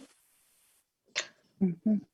Maybe to answer maybe also this question, if we want to raise awareness to the public, this is what we used to do through the society during the Arthritis Day. So we are not focusing on the patient, we are focusing in the whole community, just to know what is this disease. I mean, if it is, for example, the RA, how to catch it early, how to be diagnosed early, to where to go, and so on. So usually we direct it in the social media, in the TV, in the radio, all about the disease itself, not for the patient only, for the community, because we need the patient to be aware, or the public to be aware about this disease, and to go early to the rheumatologist. And I need to add that our invitation always, it is for the patient and the public. يعني even للمرضى والعامة يعني and it's in Arabic always in our social media. So we insist about المرضى والعامة. Yeah. Well, other thing, diamond for social media, they are not following much. That's why we have to always use TV and radio. This is where most of the people listening, seeing, and so on. So it will be more broad. And if in the social media seen by 1,000, 2,000, in the TV and radio by millions. So if you want the message to reach, you have to use all the available social media, plus the TV, as I mentioned. May I interact with the if it's okay? Yeah, go ahead. زاد فضلك إن شاء الله دكتور. Coming from a patient, one of the things I really appreciate and thank each and every one of you for what you just said, and I was listening to it, was that as patients, the girls as well in the groups that we have, I've had a lot of comments, including myself, where, for example, when I would feel arthritis pain or joint pain, whether it's during my normal day or working day, or sometimes with friends that I don't like to keep complaining about my illness a lot, the comment I would get اللي هو بالعربي خلي عنك الدلع ما فيكي شيء. You don't look ill. You know, so I also believe that another way we could start spreading more awareness is kind of reverse psychology by asking the patient, what are the comments that you get? And how can we actually translate this to the public, that this is what the patient goes through? But you know, the normal kind of books kind of way. Yeah, tara, the patient goes through this and this and this. Yani, for example, myself, when suddenly I would gain weight in our world, yani, women, you would understand, oh, you're gaining weight, you know, you should go on a diet. When I would lose weight, la, shaklek, you're not eating, you're not taking care of yourself. The whole, when I'm tired, or suddenly I would make plans and not want to go out. You're a mood killer. Why don't you want to go out? You know, yalla, غيري جو, خلي عنك الدلع. So I feel maybe if we actually do more sessions with the patients, listen to the feedback and the comments that they get from society, we might find solutions and ways to actually interpret these to the society by using reverse psychology. Definitely, absolutely. Going, I mean, in the same category, I mean, of question, actually, I had here one of the people asking that, what about educating the physician, okay, in which making more awareness among physicians, because they said that they have took long time till actually they were diagnosed to have this rheumatic disease. So I think I will start with Dr. Lina. What activity that you are having directed to the physician, general physician in the community, that aiming to raise awareness about rheumatic disease, so it will lead to early detection for the rheumatic disease. Last an example, which is on February, we had an interview with a family physician, and all the question was how the patient come to you and how you will transfer from your clinic, which is the GP clinic, to the rheumatology clinic. And also we raised too much awareness and flyers even, but usually AA group is not dedicated to train the family physician or the internist or the orthopedic. This will come from the Arlar or from the general societies, Saudi Society, Oman Society, or whatever. They are the one, and specifically Arlar is doing a lot of scientific educational activities to the doctors. And for us, for the patient, we inform them that the GP clinic is the first, according even to the studies, that the GP. إنه الصوت انقطع دكتورة لينا. Yeah, actually, this is more to the society rather than the AA group, because AA group mainly for patient education. Will contact or visit to have. Yes, so this is what I add. It's related to societies. It's not for us, but we did an interview with a general practitioner to tell the patient, yes, you will go to GP. GP is the triage. To transfer you to the rheumatology clinic. And we try to, definitely we will say that this is the scientific committees are the one, or societies, orthopedic, and the others. Yeah, if I can answer this one. Yeah, what we used to do through the society in the arthritis day, and whatever activity we do, we have a parallel session, full day like program for the family physician as well as orthopedic about the update in the rheumatic disease, how to diagnose early. At the same time, we did pathway and it's published already regarding the commonest disease, the rheumatoid arthritis, psoriatic arthritis, spondyloarthropathy, and so on. So this is what we used to do. Plus, for rheumatologists, we used to update during the conference and the other activity and the monthly activity about all update in these diseases, because we know not all doctors are the same in the updating themselves and so on. So this is what we used to do through the society, and I'm sure that the other society, they have a similar thing. Dr. Hussein, you want to go ahead? Yes, I think for the sake of time, I just want to say a final word, if you allow me. I think what we have seen here today about all patient advocacy group is something really breathtaking.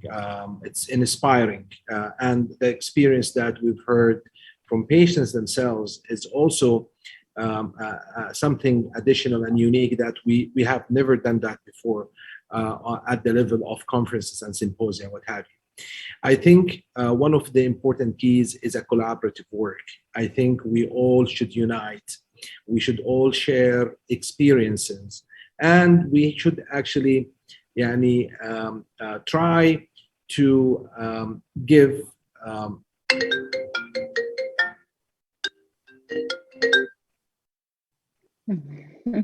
sorry, I got disconnected. I'm still on? Yes, you are. Yes, you are on. Let me go back because I cannot see myself. Let me just 1 second. Okay, I'm back here. So as I said, I think it's very important to collaborate. I think we have in Saudi Arabia, for example, we have a lupus group, we have rheumatoid arthritis group, we have scleroderma group, fibromyalgia group, and those actually should work together and should communicate with their peers in other GCC or Arab countries, just in order to share ideas, in order to share concerns, because without knowing these concerns, we won't progress. I have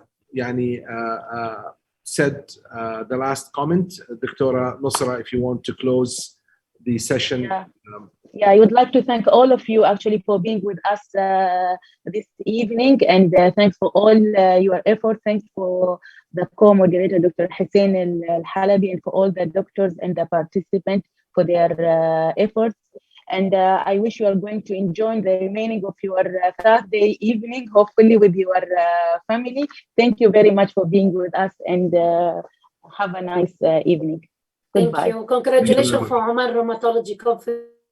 Thank you, dear. This is an excellent, really, session which is unique. Congratulations. Thank you, dear. Thank you, dear. We appreciate that. Yeah, have a nice week. Have a nice Thank you. Salam. Thank you. Bye bye.